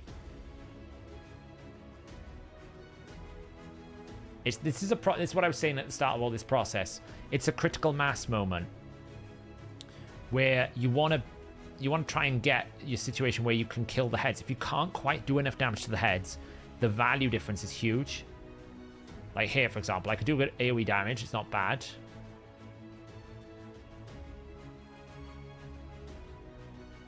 But because I haven't got quite enough damage to keep killing them very regularly, that will affect the performance of the whole thing. So I can give an extra turn here. Boom. But we didn't have Hex or decreased defense on those other heads here, so that's the other thing to manage. But, you know, by now I'd have expected to be at like 400 million. So this is where like the Emic, the Countess Licks, and everything else is going to have to be built up so that they've got merciless proccing with reflex, because if I get those resets back twice as fast, then I can kill things twice as fast. You know, right now we're not killing things twice as fast, so we're also down 20% on books, so booking her will help.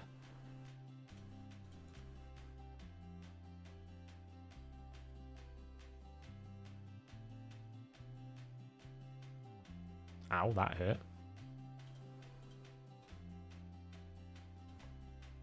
Reset. Like here, I really should wait, but I'm going to do it anyway. But there was no decreased defense, there was no weaken, so...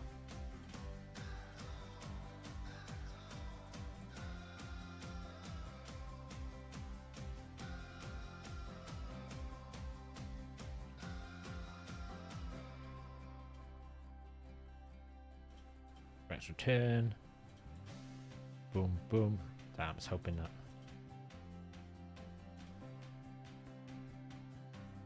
We're going to get annihilated here, probably. Okay, reflex, not great. Not going to lie, that reflex buff probably going to get me killed. I don't think there's anything I can do about it either.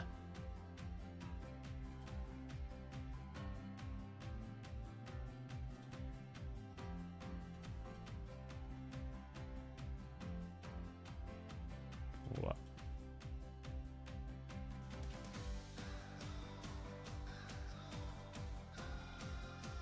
And this is because we just don't have enough damage.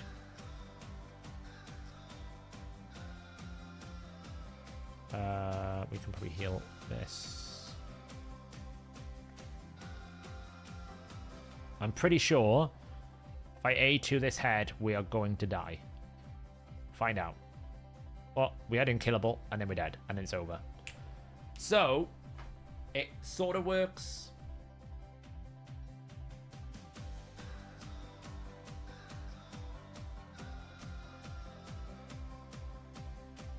But it's not doing anywhere near as much. I don't think normal's going to make a difference. And if it's not on hard, I'm not really into it. It's got to be hard. If I can do 2 billion on hard, that's big.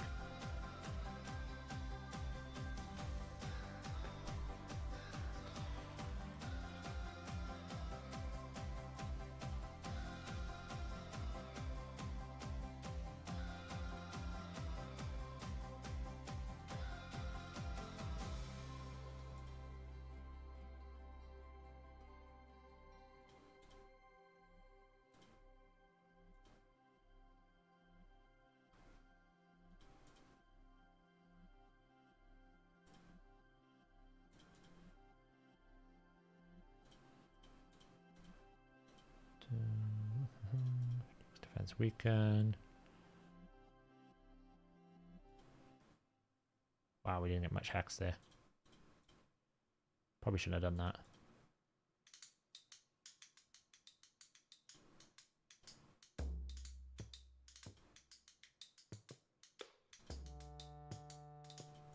Okay, now maybe we'll get decreased defense weaken. Nice. Some speed out.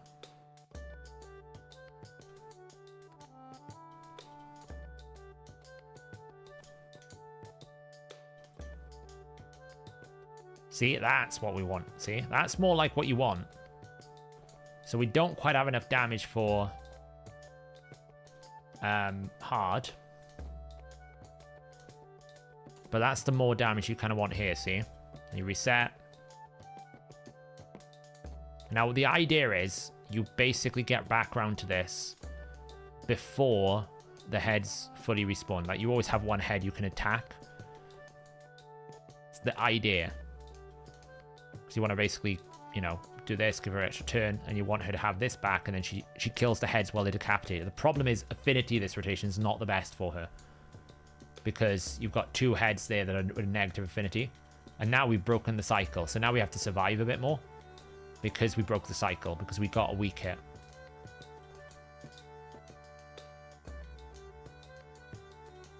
Now we can AoE, which is fine. Do a bit of damage. There's no point doing a grant an extra turn right now because you've got fear.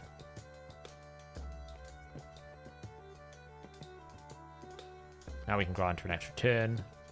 A2, boom. See, it's the killing that's the problem now, because we gotta get the cycle back up and running again.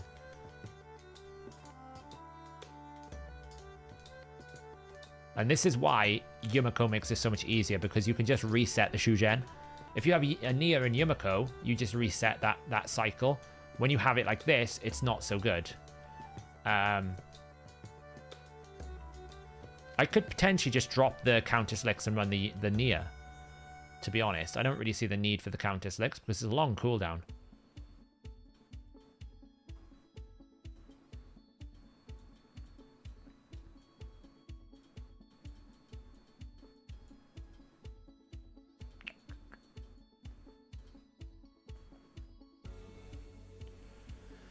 Yeah, I'm missing loads. She's not booked to start with. The other champions are not set up properly. Like, I'd have, like, you know, regen sets here, for example.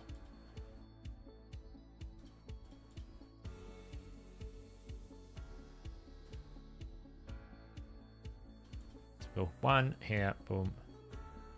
Grant a turn. Whack this.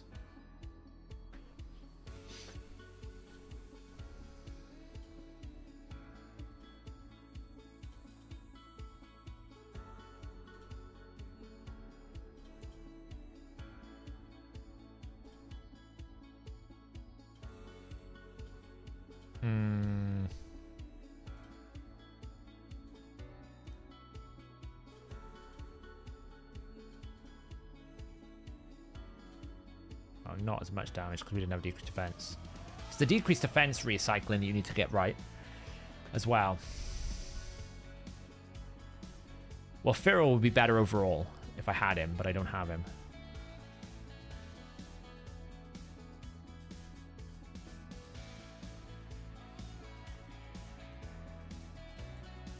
So you get this cycle here. Great. Awesome. Then we go on the turn. Then we want to kill. She didn't quite kill that head there, which is crazy bad.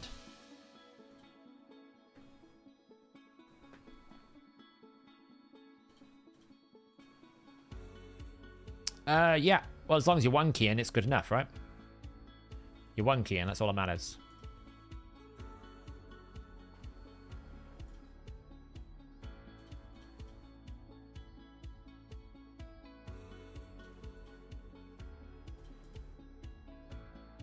I didn't quite get rid of the fear, which is a problem. The fear head has to die.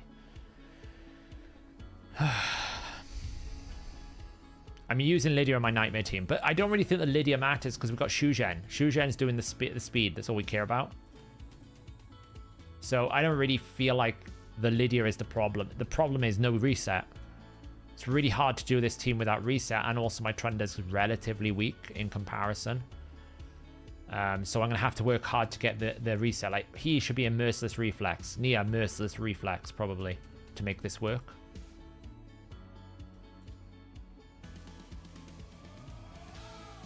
Right, this is good. Don't weak hit. She's weak hitting. And the rotation's pretty bad. That's the other thing here. The rotation is pretty bad.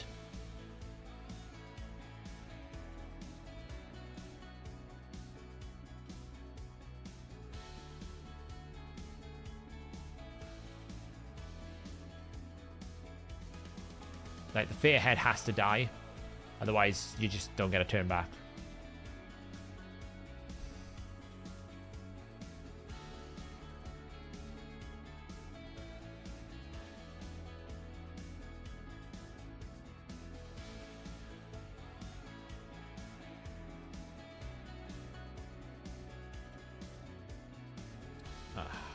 We also need to hit Helm Smasher proc.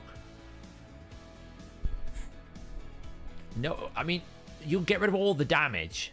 If the problem is I'm not doing enough damage, bring in 2 Painkeepers that bring you even less damage is not going to be not the solution. That's the thing. That's not the solution, because I want to do this on hard. I don't want to do it on normal. We're just testing the theory. The team is fine. I mean, the biggest problem is I just don't have the rest of the team built properly. So the team is absolutely fine. I'm just testing to see if Nia can work better once we actually get the setup. Oh, well, we'll just do that. It's fine. We can work with this. The fear head has to die, though, because the freaking fear.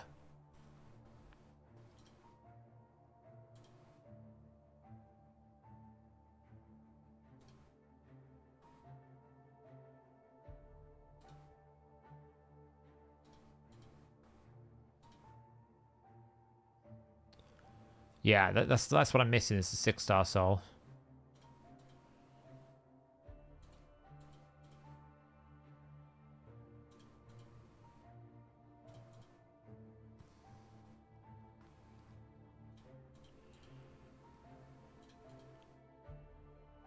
How is she doing less damage now? I added more damage. How is she doing less damage? Honestly, sometimes this thing doesn't make any sense. Right, protection, so she gets 3 buffs. More debuffs up. More buffs. Duke's defense weaken. Boom, boom. Give her the turn. So she has 1, 2, 3, 4, 5, 6, 7 buffs. Plus Skirp Tuck. 1 shot. There we go. Oh. Reset. Boom. Here we reset. See, that's the problem with Nia.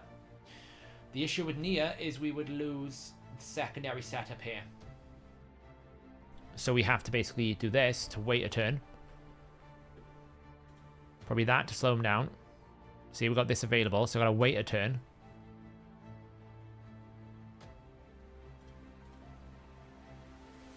By which point the heads might respawn. We'll find out now.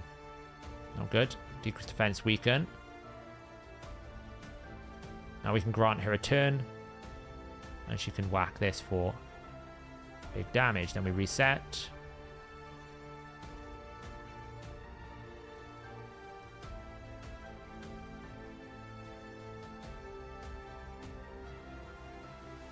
And this setup now is the problem because we got double weak affinity. So we can AoE. Doesn't hurt harm.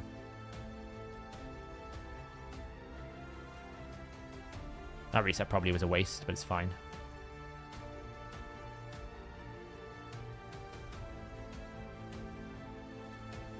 This is whether or not she weak hits this head. And she did. Which is just bad luck. Not much you can really do about that. It's just bad luck.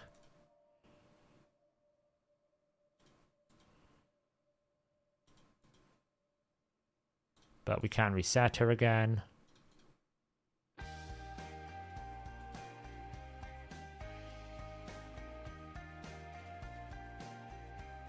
Get rid of those.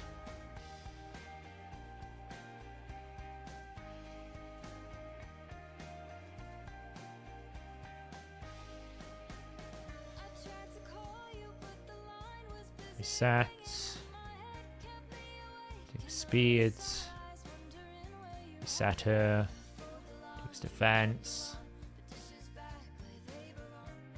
We'll wait.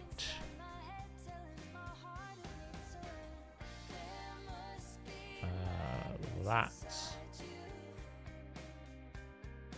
Extra turn. AoE. Not bad. It's better rhythm with Nia. Nia feels a bit better with the rhythm.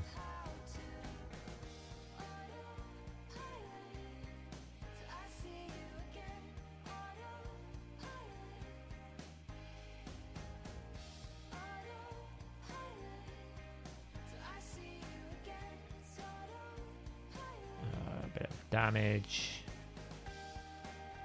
Still, like, it's not crazy damage, that's the thing.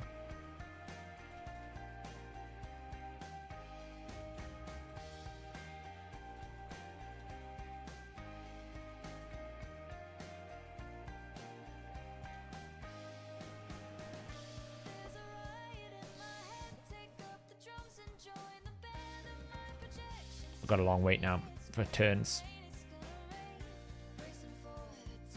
Can AoE at least.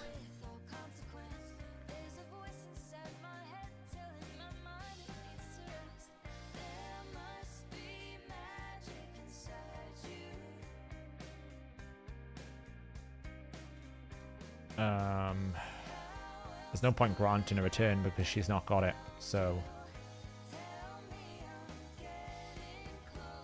I need to wait for Nia to do A2 to reset. Well, might as well do that. Save the Nia's A2. Now I can grant extra turn. Do that. See, that's what you should be able to do. Instant one-shot. Nearly one-shot the head. That's what we need to be able to do a lot of.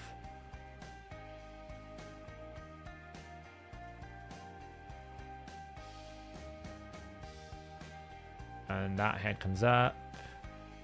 She should have it back in a moment. Damn, I don't have it. That's a bit frustrating. Extra turn. Nice.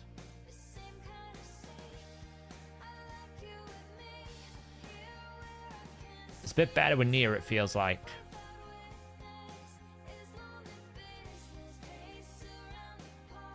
It feels a little bit better than with Nia instead of Countess Lix, you know?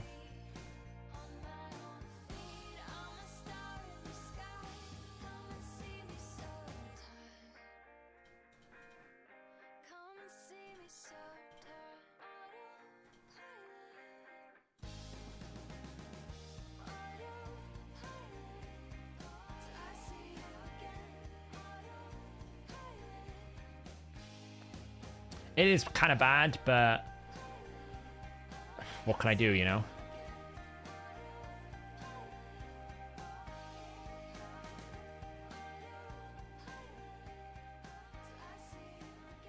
But again, it's not the numbers I'm looking for. I can do this with a single target damage dealer, right? That's the thing.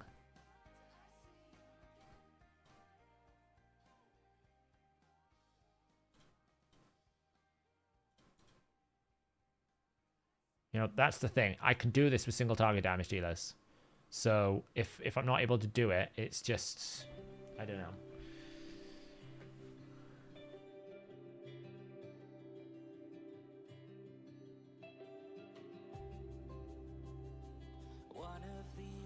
Yeah, I am potentially. Dutchy, are you alright?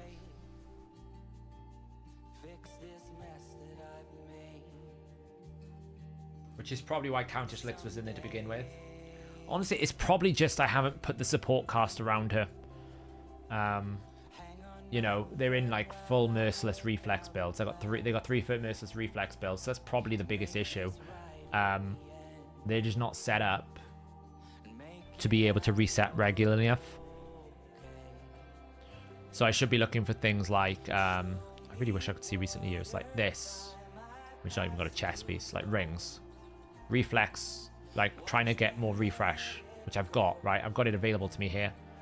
I absolutely can build it. I've got plenty of them. So I should put a refresh accessory in here, and then that would help. Reflex gear. That should go on here. Emic, where is Emic? I don't see an Emic here.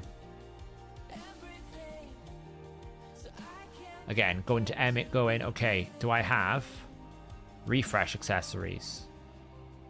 Do I have merciless gear? So I have some merciless gear here, which is great, right? Because obviously you need 2 merciless to get the reflex. So he's got 2 merciless here. So we'd probably substitute this for, like, I don't know,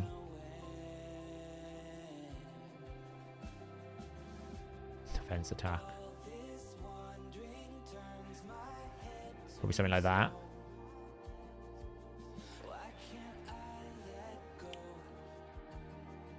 Do we not have another merciless? It's a bit of a problem. It needs 2 merciless.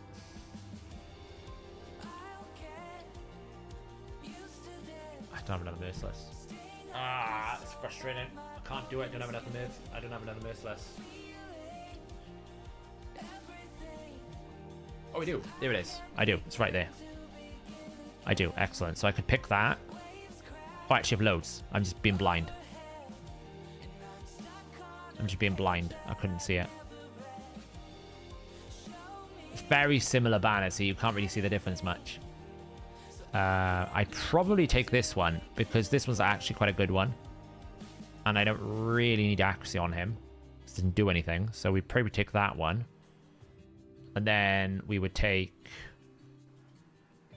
a refresh accessory here. Doesn't really matter what we get. That'll do.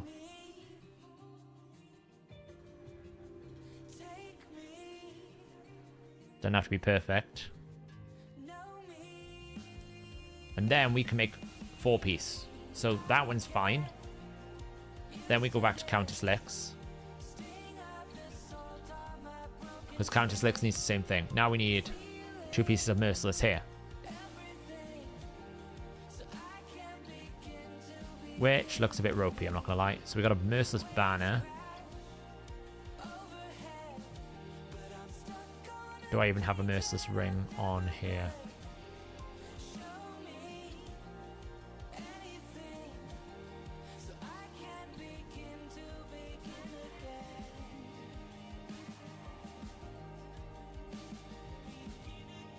Yes. So again, it doesn't need to be brilliant. It just needs to be something. So that would be fine. This one could do with accuracy, but it doesn't really matter because we're not, like, not particularly doing anything. So that will go there.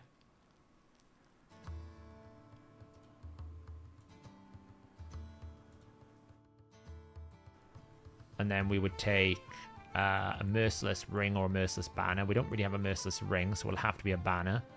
So we could take that one. Is the only one we've got available to us, so we'll take that one. And again, we take A1 here. Yeah, it's based on when you hit. Not damage, it's when you hit something, you have a chance to proc. You have a chance to proc it, basically. So we'll just take this one because it's a better one.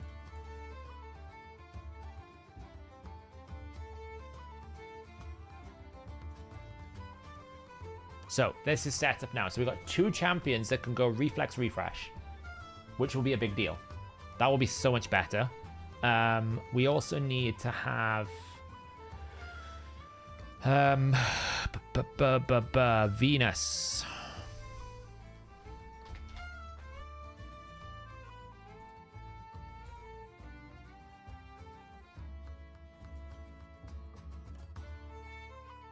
She needs to be in cursed. So I could go cursed reflex or triple refresh. So again, I can have a look, see if I've got merciless. Probably difficult to get another merciless in here, if I'm being honest. And I'm not going to commit that kind of strength of a piece here. So probably here we would go just triple refresh. Even though I've got the pieces, I can do something. It would just be better to go triple refresh for her here. She needs accuracy though, so we need to make sure we've got an accuracy piece here that can work. So like this, ideally. Not the best, but it'll do.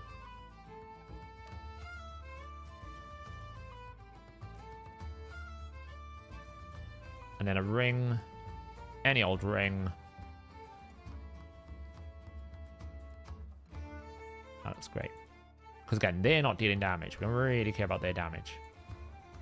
Up there to 12. So she's needs just cursed gear, which she's already got. So she's like 268. Which is, I think, okay. Yeah, she only needs like 200 accuracy, so that's fine. She could be a bit faster. Like, she could get a better... Oh, she really has no accuracy chest, does she? Was she in an attack banner? Do we not have a refresh accuracy banner? Yeah, let me go take that. It's a better banner.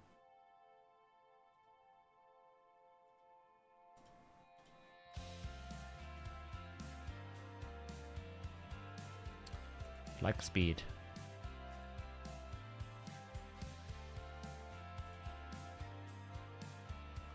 Preferably something not weak. And not strong like that.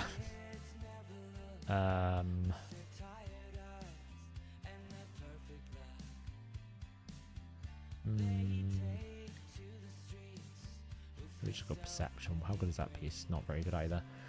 What about righteous? No. Okay, what about perception? Perception, speed. Oh, look, there's a piece there. What does this do? I have no silver.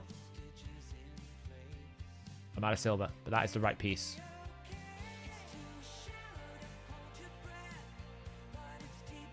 Yes, I know I have no silver. Plan shop to the rescue. Eek.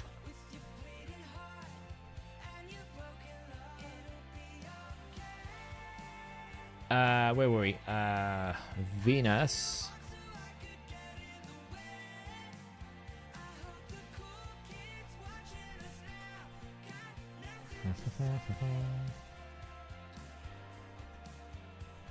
Perception.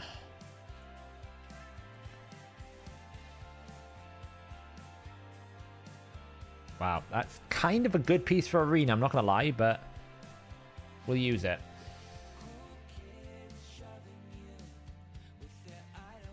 And then we just need accuracy, speed. Don't even need that, we just need speed, really. It's pretty good. Oh, that one.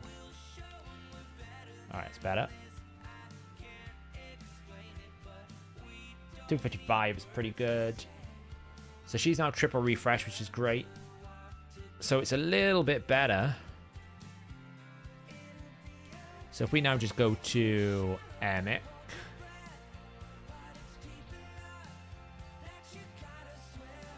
So we would need to build Emic with balance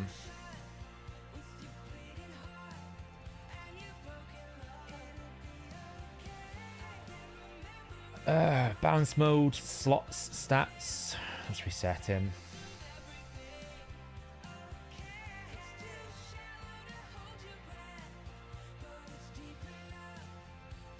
I think it doesn't really matter. That doesn't really matter. I just want as fast as possible. I mean, if we get 100% crit rate as well, that'd be great, but it doesn't really matter. Boom, boom, boom, boom, boom, boom.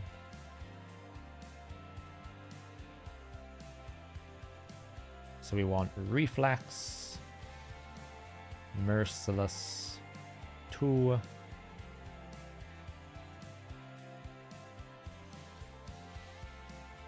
See what we got.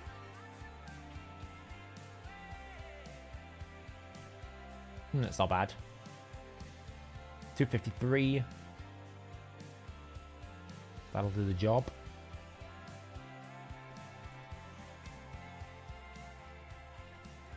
Let's head down to Merciless, Reflex. It's Merciless. Merciless. So he's going to take...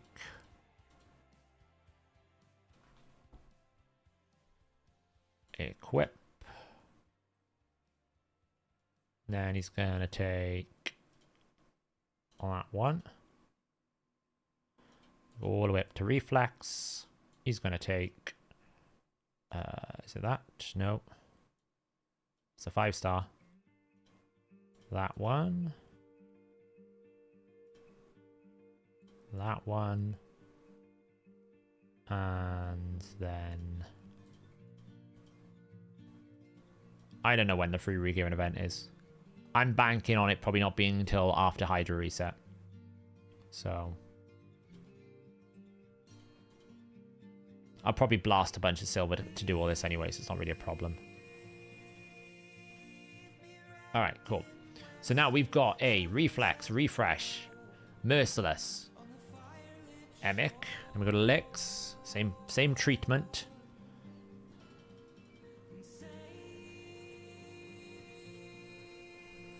Absolutely the same treatment we're going to give her now. So we'll reset settings, balance mode. The difference with her is we're going to need to obviously include some stats. So she's going to need, like, as fast as we can get her, but we're going to need a minimum of 300 accuracy. Do you know what I should have done, though? I should have said I've got area bonuses here, which is a bit silly.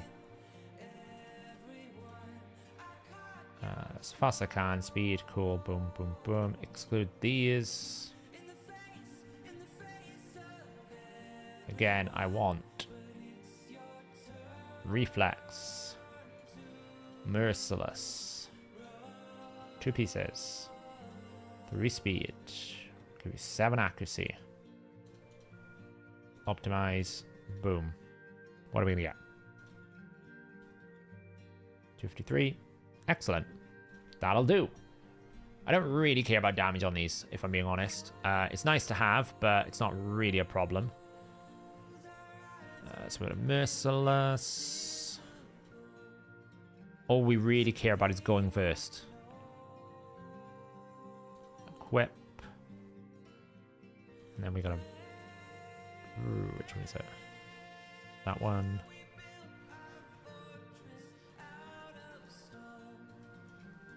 I just want to see what the impact is of having basically the sets on.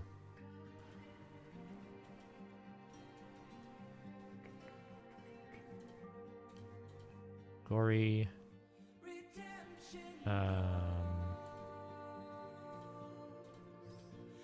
Okay, we got silver.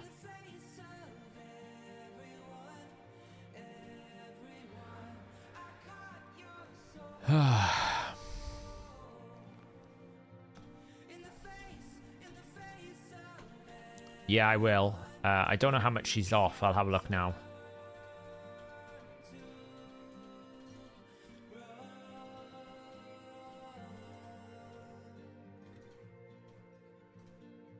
How much space have I got?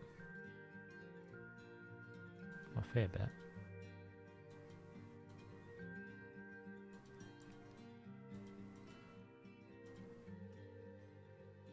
Excellent.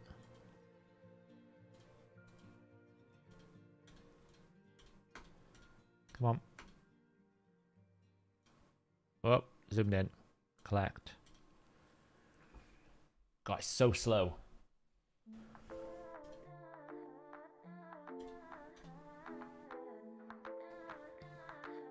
Oh, come on.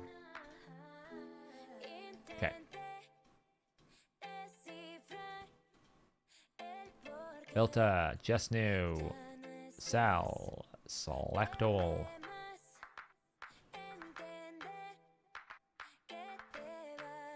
Sorry, I have to do 5 and 6 now, apparently. 1.5 million silver, thank you so much. Those licks. What did we need to swap? Just the helm and the gloves, okay.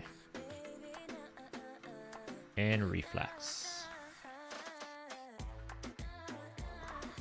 Let's change this song because this song's boring. Okay. Where's reflex at? There. So we want to take from Jamarsa. And then finally Knight Errant. Don't know why it's asking crit damage. Can I pick a better one than that? Do I not have one that's got like speed at least? Is it just because it's got 11 speed? Alright, apparently we don't have any other one with speed. That seems a bit weird, but it's fine. We'll take it. Alright, so we now have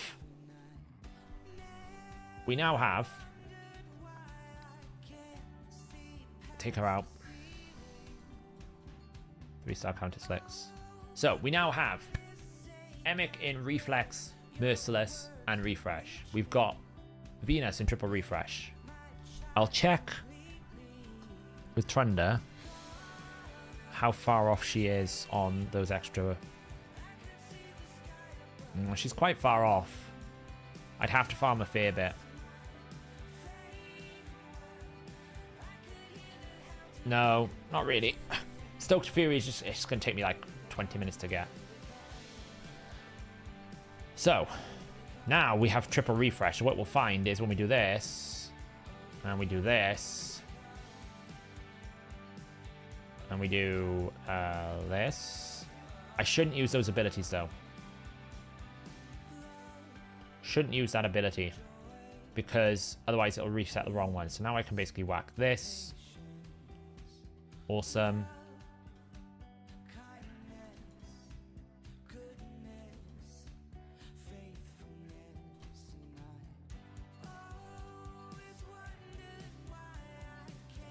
Probably out of sync a little bit.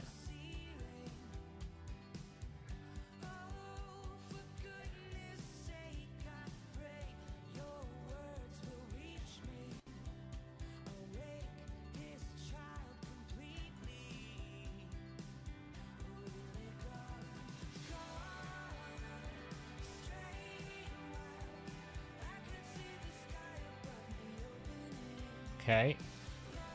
Burns. See what I mean? How it's back already? This is I think this is the big difference.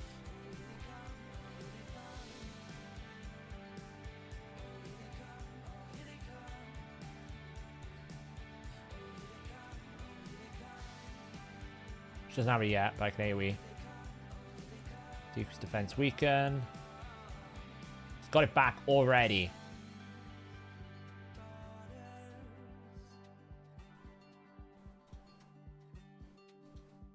Boost, drop, burn, make sure there's hex out. He's had that available every single time. I'm actually going to save it this time because I have everything back. So it would have been a waste if I had done that.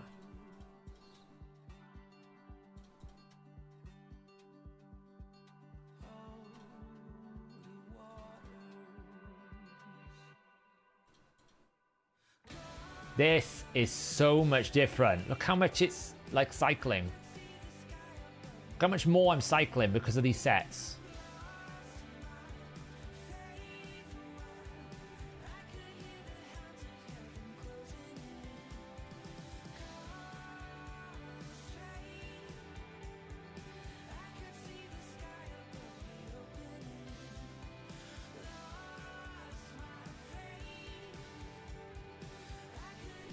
Turns. A2. Who's your squishy? Boom, boom. Instantly kill the head again. Reset. Give her a turn. Shouldn't have it, that's fine. We can finish this head off.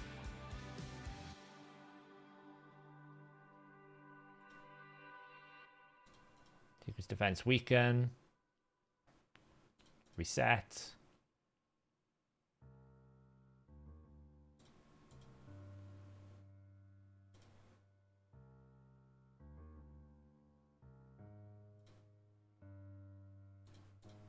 Burn Hex. Save the turn because we don't need it. We're going to have to risk it. Nice, we didn't weak it. Reset. Grant the extra turn. A2. This is more like it.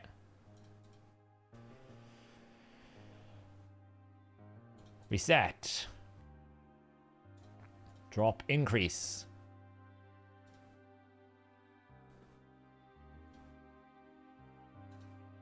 We save that. We don't need it right now. Burn Hex. Whack from that head. Boom. Now we are talking. Just see, this is the thing.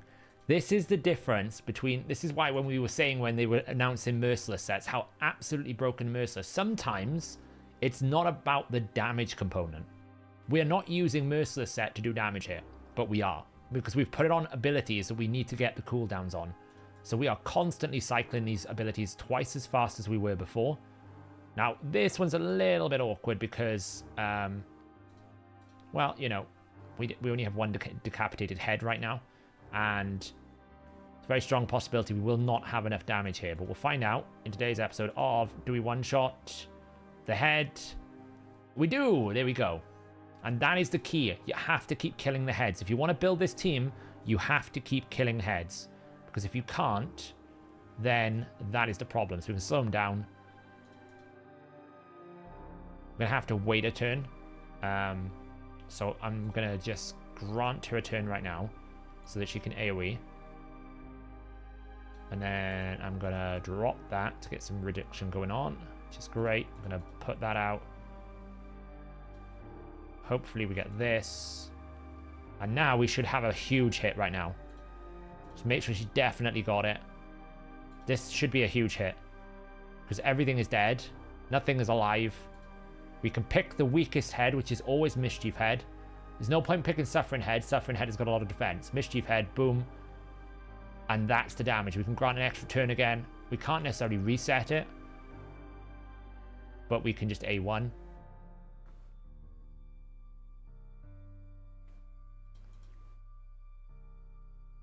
And to be honest, it's random Merciless gear. It's not even that good. It is random Merciless gear we've thrown together, and look how much more we are able to just cycle these abilities. Already got it back. Kill. Nearly one shot. Go again. A3, kill. Reset the turn meter. It is critical mass. It is about how quickly can you hit that break point where you are constantly killing the heads. If you can do that, then look, the stat counter... Still 19. Doesn't really matter who's got critical because the heads actually never get a turn. Reset. Go. Grant extra turn. Haven't quite got it. That's fine. We'll just hit this over here.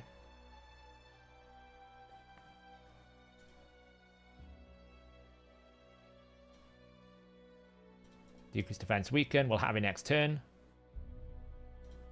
Speed up everyone. Boom. Double reflex proc there. We got a refresh and a reflex proc in one go. And keep in mind, this is unbooked. And it's also... Oh man, we hit there, did we? It's unbooked and it's also without the mastery. Well, this one's awkward because we just got a bit unlucky there, but we're fine, I think. I think we're alright. That one's just a bit unlucky because of the way the timings went. Reset. Fearhead's fucking us up. Fearhead messed us up. Okay. That was just bad luck. The Fearhead messed us up.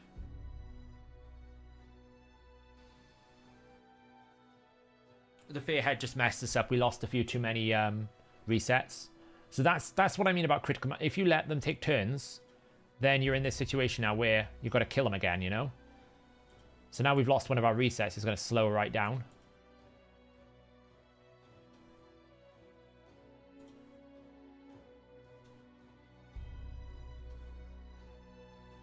Like this.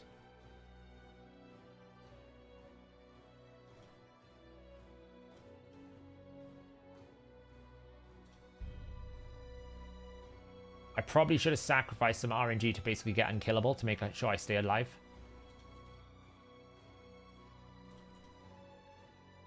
But, no, you'd never drop the damage. Gerptuk is doing too much damage. That would just... This is the kind of thing you would just start again. It's bad luck. We had a bad RNG. You start again. Anyway, you would just go RNG, hope for the best, don't weak hit. Nice. So there, I don't want to do that really. Because that means that he's not resetting the abilities that I want him to reset. Which is the A2. But sometimes you got if you're going to lose too much health, you know? Like, I could probably just heal up here just to basically improve my healing. Fix defense. Reset again. Look at the value of those resets. It's so strong. Grant an extra turn. Oh, I refreshed. Double back to back. We refreshed. So up to this is more like what I wanted. This is the damage breakpoints I wanted. Now, if I can do this on hard, well, then we're talking even better. But now we got a problem. The problem being, we have no head to kill because everything's got too much defense. So we can try to do it from here, but I think this has got too much defense. We'll see what happens now.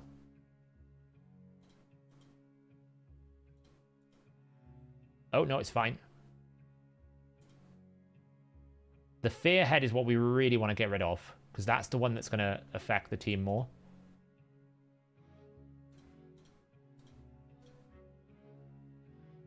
It's like right now, we've got a Fear on Trunda. So we really need to kill that Fearhead on the right. Luckily, we all got okay. We're going to kill it with Hex. There we go. So even though we've lost licks, we're still kind of doing all right.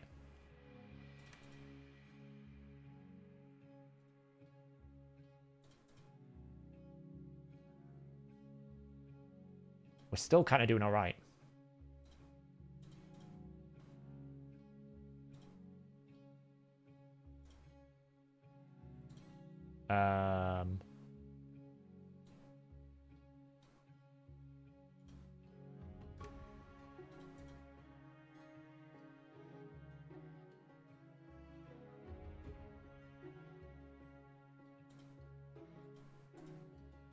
Again, there's no point. We might as well wait. Get reset going on. Get poisons out. Decrease defense weaken. Grant her an extra turn. Has she got it? No. It's unfortunate.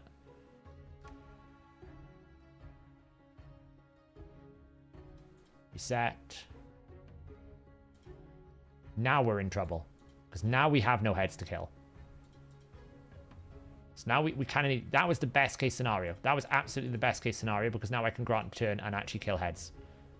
Because I didn't have a head to attack at that point.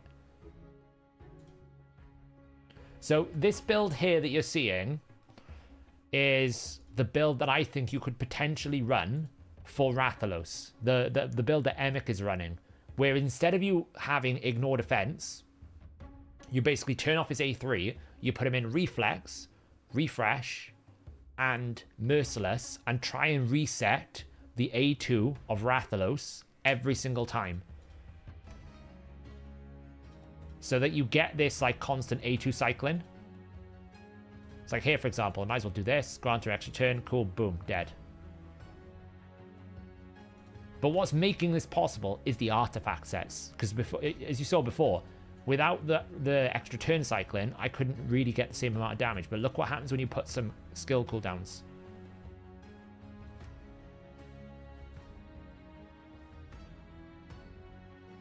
Like, she's only on 16 consumption, so I don't even need to put crit damage on someone else.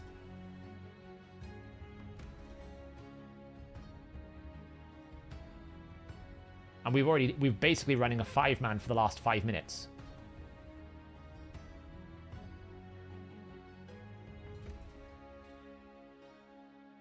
We should have a turn now. Speed. Poisons. Duke's defense weaken. Boom. Nice. Killed everything. Grant a turn. Boom. Cool.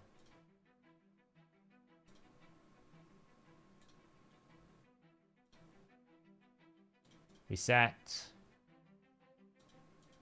Speed down. Speed up. Duke's defense weakened. Do we get a perfect hit? Not quite. But we will in a second because Shugen's going to get a turn. So we grant her a turn. And we basically go... Sven. Boom.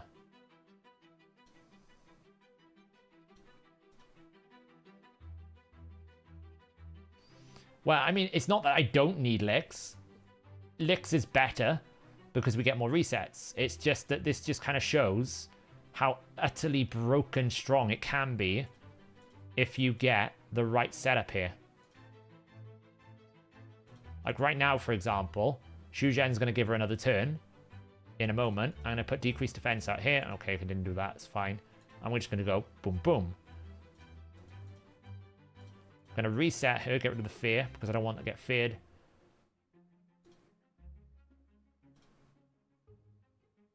This one's a little bit more awkward because of various situations, but as long as the suffering head stays down, should be fine.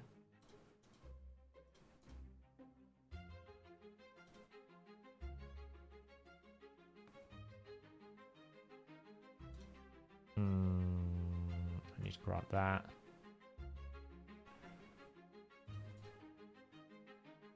Get rid of the fear head.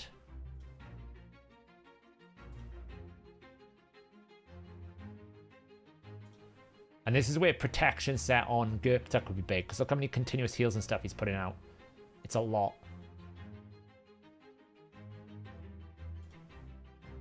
What?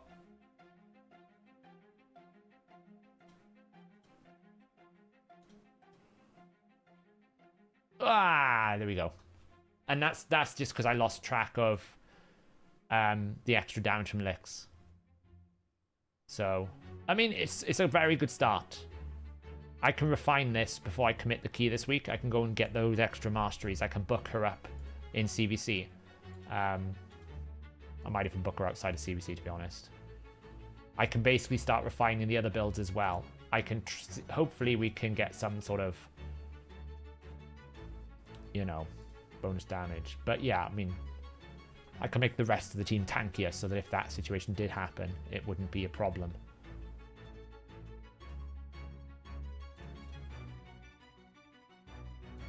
On the turn. Can I get half a bill? No. Okay. So what did it get to? Let's have a look. Not bad. It's not a bad start.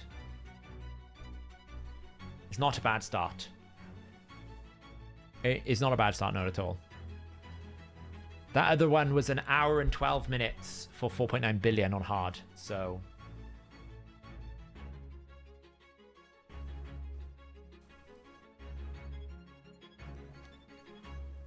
And he's got his Trunda and double refresh, so... But the GURP tuck damage, right? If I had buffs going out, that would give me a lot more damage because it would give me like 5 to 10% more damage. And like, for example, GURP tuck's not booked either, which doesn't help.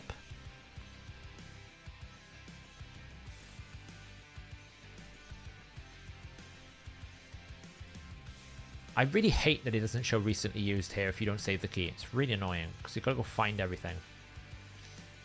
Trunda. Like, I only have a 2-star Trunda as well. The one that this guy had is a 3-star, so it's fairly similar. See, like, this is missing 20% damage. 20% damage here is a lot. 20% damage here is a lot. We're also missing 10% damage there. We're missing 20% damage here. We're missing, you know, 12% damage. So that's like 32% damage multipliers. And when you start adding all these extra bonus multipliers we could be getting, like if we had a bit more crit damage here, right? This build is not perfect.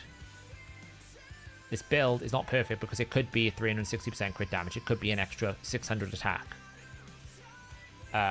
For example, on GURP tuck, we haven't got cruelty, for example. If we had cruelty, that would help. GURP tuck here, he's not built with any sort of like protection pieces because he's just built in random pieces. He's not even built in any gear. But if we were to get protection up on him every single time we A1, then we will place a continuous heal. So that's 5% more damage. It's a multiplier. Booking this up would happen more frequently. He hasn't even got masteries, which is crazy. You know? I mean, he doesn't need masteries, but... in terms of Countess Licks, we can probably get rid of Brimstones, because Brimstones won't work. We're never taking a turn. So you get rid of Brimstone here. I would probably replace that, potentially, or one of them, with Cruelty. But she's not even upgraded gear. Look, none of this is upgraded. It's random gear. I could make her go 40 speed faster if I wanted to. We've got Shuzhen. Where is Shuzhen?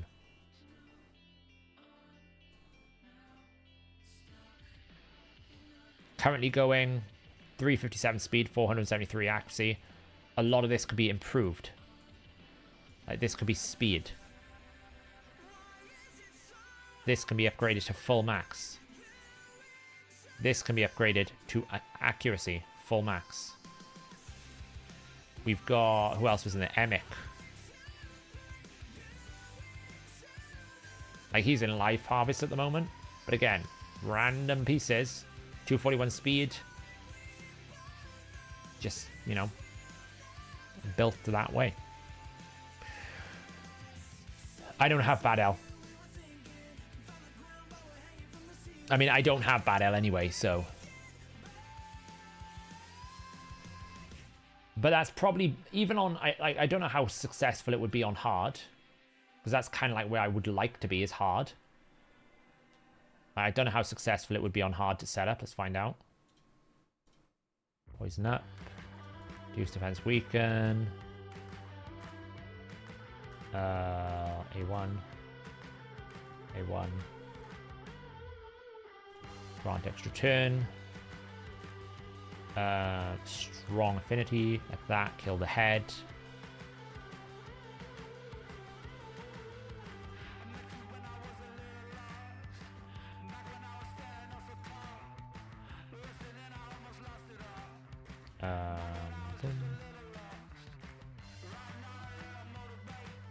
Damn it, I made a mistake. I didn't see the fear. Shuzhen is just speed, or arena speed, so it wouldn't work. She's arena only.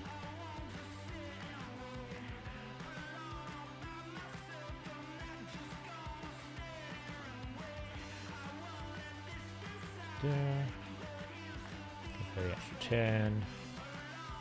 Back for damage.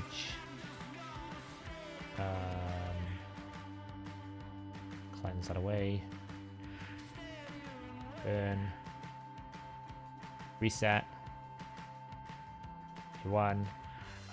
Reset. AoE. Heal her up. Grant her an extra turn. And that should execute. Lovely. And we decrease defense, weaken. Reset.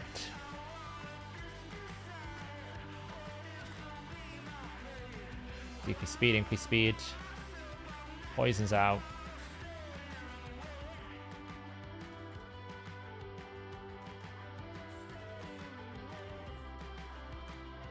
We'll wait. That should kill the head on the right. We'll reset. Grant an extra turn. Decapitate. Not bad. It's doing alright, you know. It's not bad on hard. Reset. The Countess Lick's 5-turn cooldown is a little bit nasty, I'm not going to lie.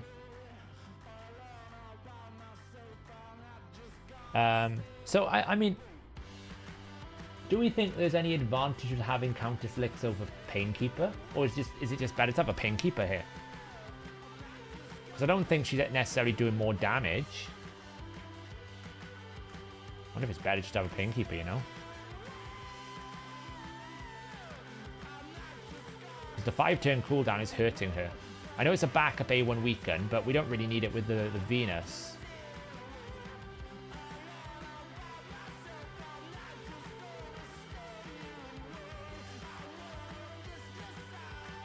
So this is a situation you never want to be in. Right now, this is a bad situation. We didn't get back around to the nuke quick enough, and now we have no damage, basically. We have no damage. Just gotta wait for the A2.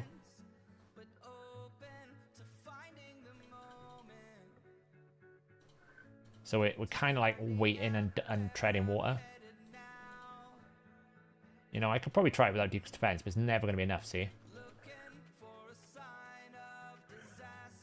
So on hard, we're not quite at the threshold yet. But when we have the final improvements in, we probably will be. See, that's disaster. So when we get the final improvements in, we will be. So yeah, I don't know if... I don't really... The only thing I can think of is we just had... That he just had that. But Painkeeper theoretically should be better, right? Because Painkeeper's a lower cooldown, so we should get it more often.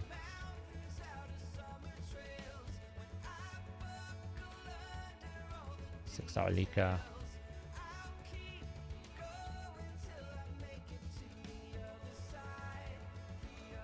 In theory.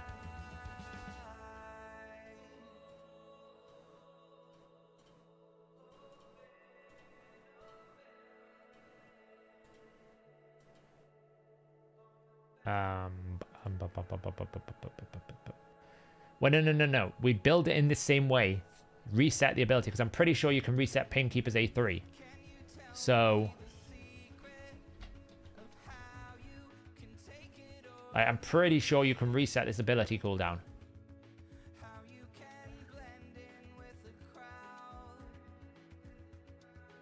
So that's one less cooldown. So the question is, do I have Merciless gear? So what do we got? So I got a ring. That'll do. Do I have an amulet? Does not look like it. I have a banner. That'll do. So it's probably better that I bring the Painkeeper. It's a shame I can't bring Cruelty because it's it's a rare. That's a real shame. And again, there's nothing really here that's going to benefit me because I'll never use this A2. We'd only ever use the A3. It's 5 turn. Counter 6 is 5 turns. But this also gives me turn meter, see? So I'd get turn meter back. It's just a shame that there isn't any, like, valuable blessing here to pick, you know? Oh, these are very good.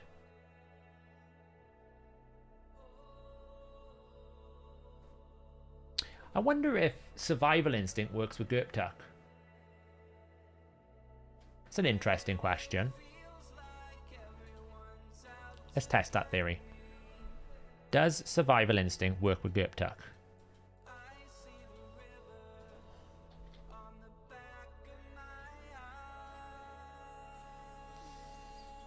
Who's got it? Someone will have it.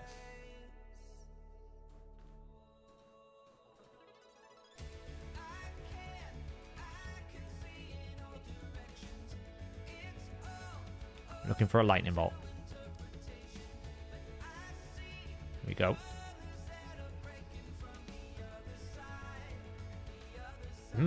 Let's try it again.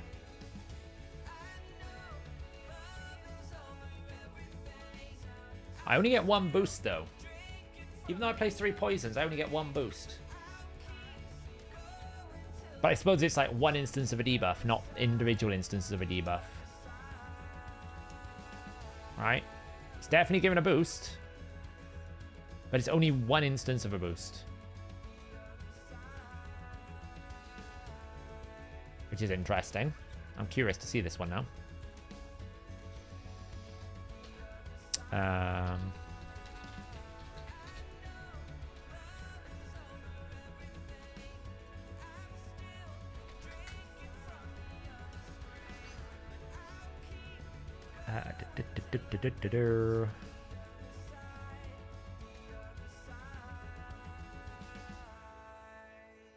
It's in phase 43, which means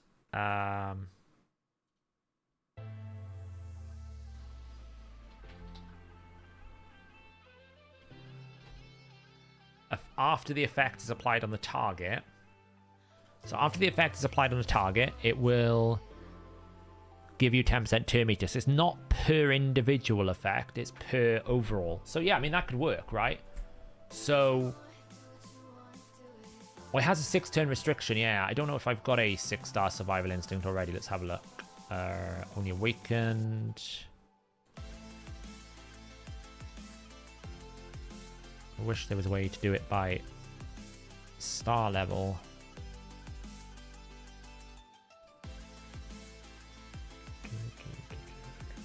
I don't think I have a 6-star awakened survival instinct. I'd have to swap it.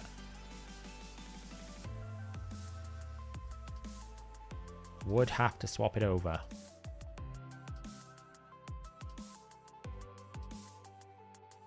So the theory that I have in my brain is, will I just get more turn meter? Will I just get more turn meter by having survival instinct? Because every time Gurptuk A3s, I get 30% turn meter fill. Theoretically. Theoretically.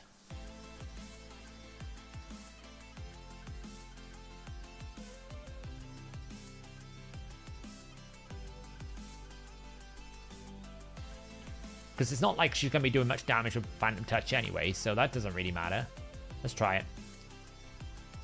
Let's try it. I'm curious. Curiosity has got me.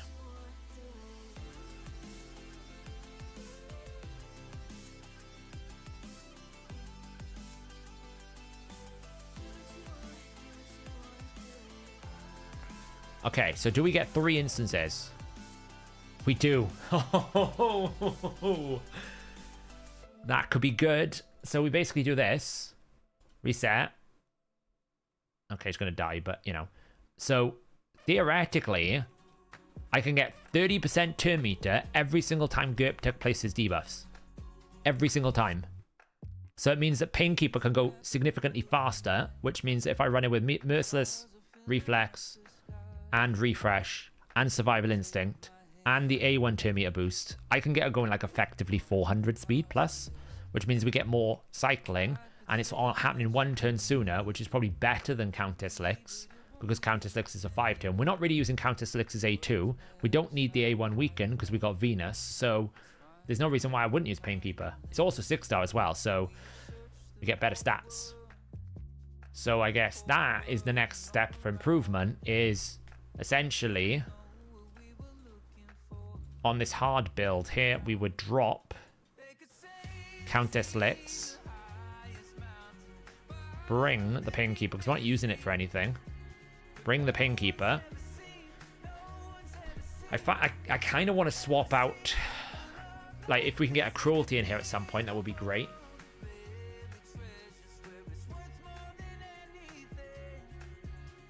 So that could work. Much better than Countess Licks, because Painkeeper can just A3. And if I need to heal for whatever reason, I've got a big heal that I can index into and just fire out. For Trunda is 9-piece Merciless or Slayer better. I would imagine 6-piece Merciless with triple refresh is the best. Like, what do I got her in now? I think I got her in Savage Cruel. So she's not in like that piece because I don't have enough Merciless. But like probably the actually Merciless Cruel is best because you get the 35, you get the 40% ignore defense. 6-piece Merciless, 2-piece Cruel, 1-piece Refresh is probably better for her. So yeah, I'm going to grind a few more masteries. I will book up her A2. That'll give us like 32% more damage. We will probably need to optimize Trunda's A2 for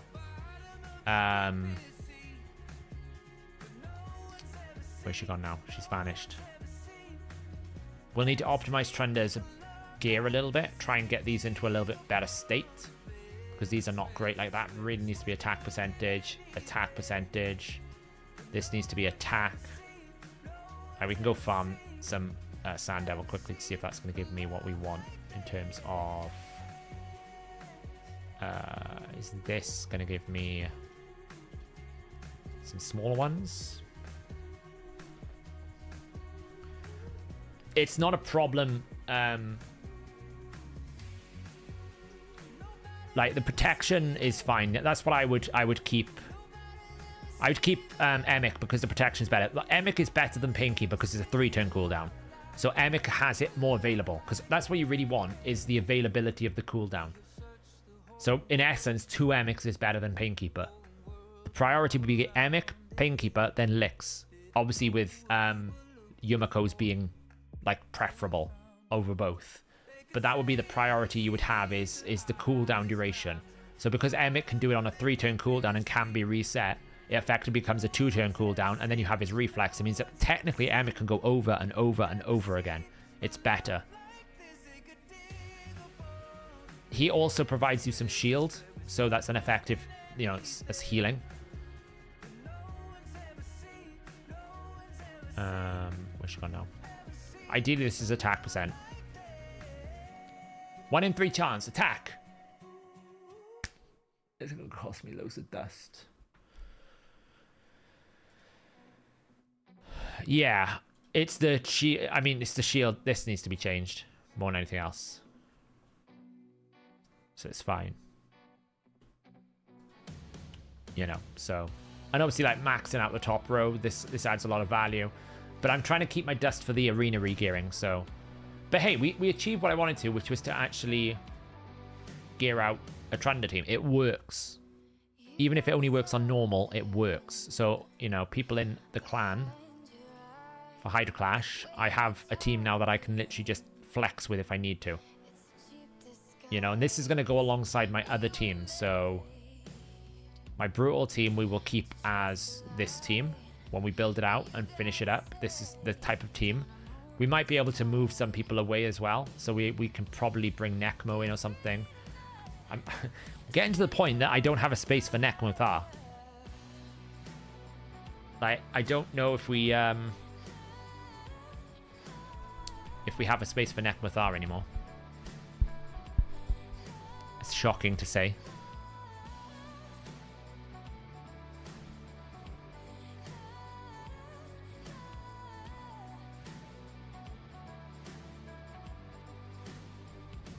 So 3 Emics are like 2 Yumakos. Yeah, probably Darky. Yeah, Nekmo's... It's not so much he's getting power crept, it's just that you can bring someone that does similar things with twice as much damage. Do you think... Yeah, I guess. I always felt like Rabbit with Nekmo was a bit weird though, Lufty, because they kind of do the same thing. And, you know, once you get the 4 speed, it's fine. It doesn't really matter who gives the speed buff. But in the initial phase, you've got to be careful that Rabbit doesn't get his fear replaced. It's a shame I can't really use my Whispers anywhere. It's a real shame. I'm actually looking forward to fully trying this team as well. We haven't been able to fully test the maximum power of this team because we've always had to tank the last few weeks. I'm looking forward to fully testing this out because I think it's going to be really good. Archer is basically the provoke and decrease speed. So Necmo. So if I didn't have Archer, Necmo would come into this team. Did 30 million damage, did it? I don't know what my rabbit's in at the moment.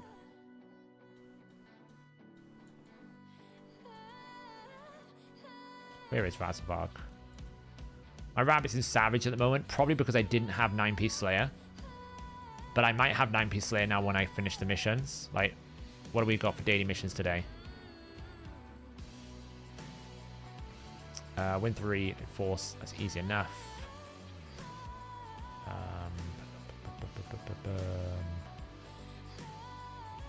I need to just drop you. Rank.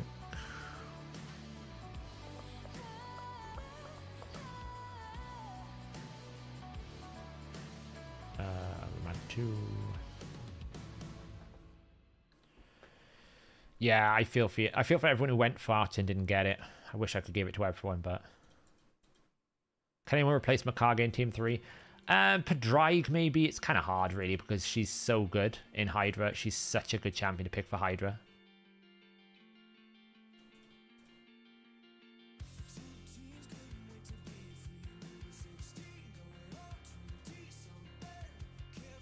Let's all miss the monkey and get probably one shot by the monkey right now. There it goes.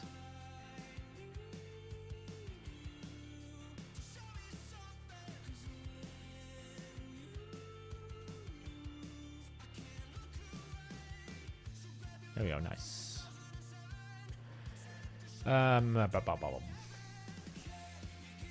Still waiting for the new champ, which is similar to Archer. Well, I don't know if you'll find it might take them 6 months for that one.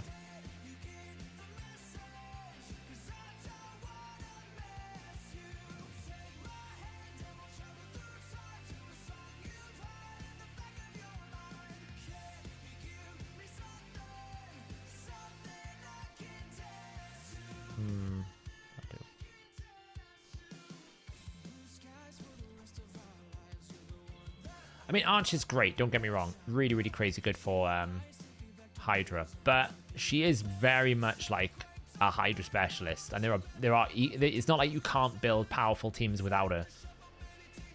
You know, some of the best teams don't have her in it. So it's not like she's essential. I was speaking to Scratch about this, and he was like, I don't really have a team to put her into. Because his teams are better. Sell 5 artifacts. I can do that.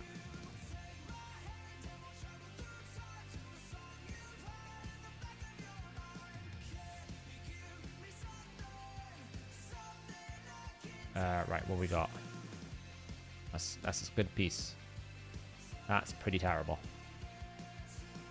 What's this? That's okay. That's terrible. I am selling that piece. I was up in an hour about it earlier. That one's going as well.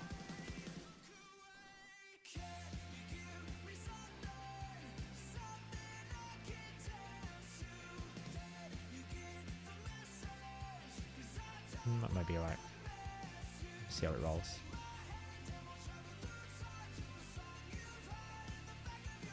Meh. Could be quite good. I'm gonna have to farm a bunch of silver because I'm all out of silver again. Especially if we've got a regearing event coming soon, because I need to make sure I've got my stockpiles ready to go. Last thing I want to do is this regearing event pop around the corner, and I don't have the gear for it. That will be depressing. I don't have the silver, so that's a sell. Good. Still need to do the artifact enhancement. Where am I at with the artifact enhancement, actually? Claim. 49. So we get 3 more accessories, and now I need, what do I need? 2 more wins. So I just need to sell some of these, or wait some time. That's annoying. Where am I at with the artifact enhancement event? I'm close. Close to that. What does that give me? A 5-star Arman's, 2-star Arman's soul, and some gems. Cool. Right, I think I'm going to leave it there. I'm waiting for the Dungeon Divers tomorrow. We're in a good position. Dungeon Divers tomorrow. Once the Dungeon Divers are going to come live tomorrow, we'll do our 20 finite runs. Then I'll wait for Live Arena. Then we're going to farm this in Dragon. We're going to do Dragon, then we'll wait for Magic, which is great. I can absolutely upgrade some more Hydra. Probably some Ignore Defense soon. I'll probably save up this, get the Ignore Defense done. This is too valuable. That'll help my Trunda team. And yeah. Hopefully, we'll see where we are. But there we go, guys. Thanks so much for hanging out. I really appreciate it, as always. I've been a bit light on videos this week because I've been doing lots of stuff on the website side of things and lots of different things like that. Been in meetings as well because obviously Hell Hades is away, so I've been in more meetings than normal. But I will have some videos coming out in the next few days. So I'll catch you guys soon. Have a good evening.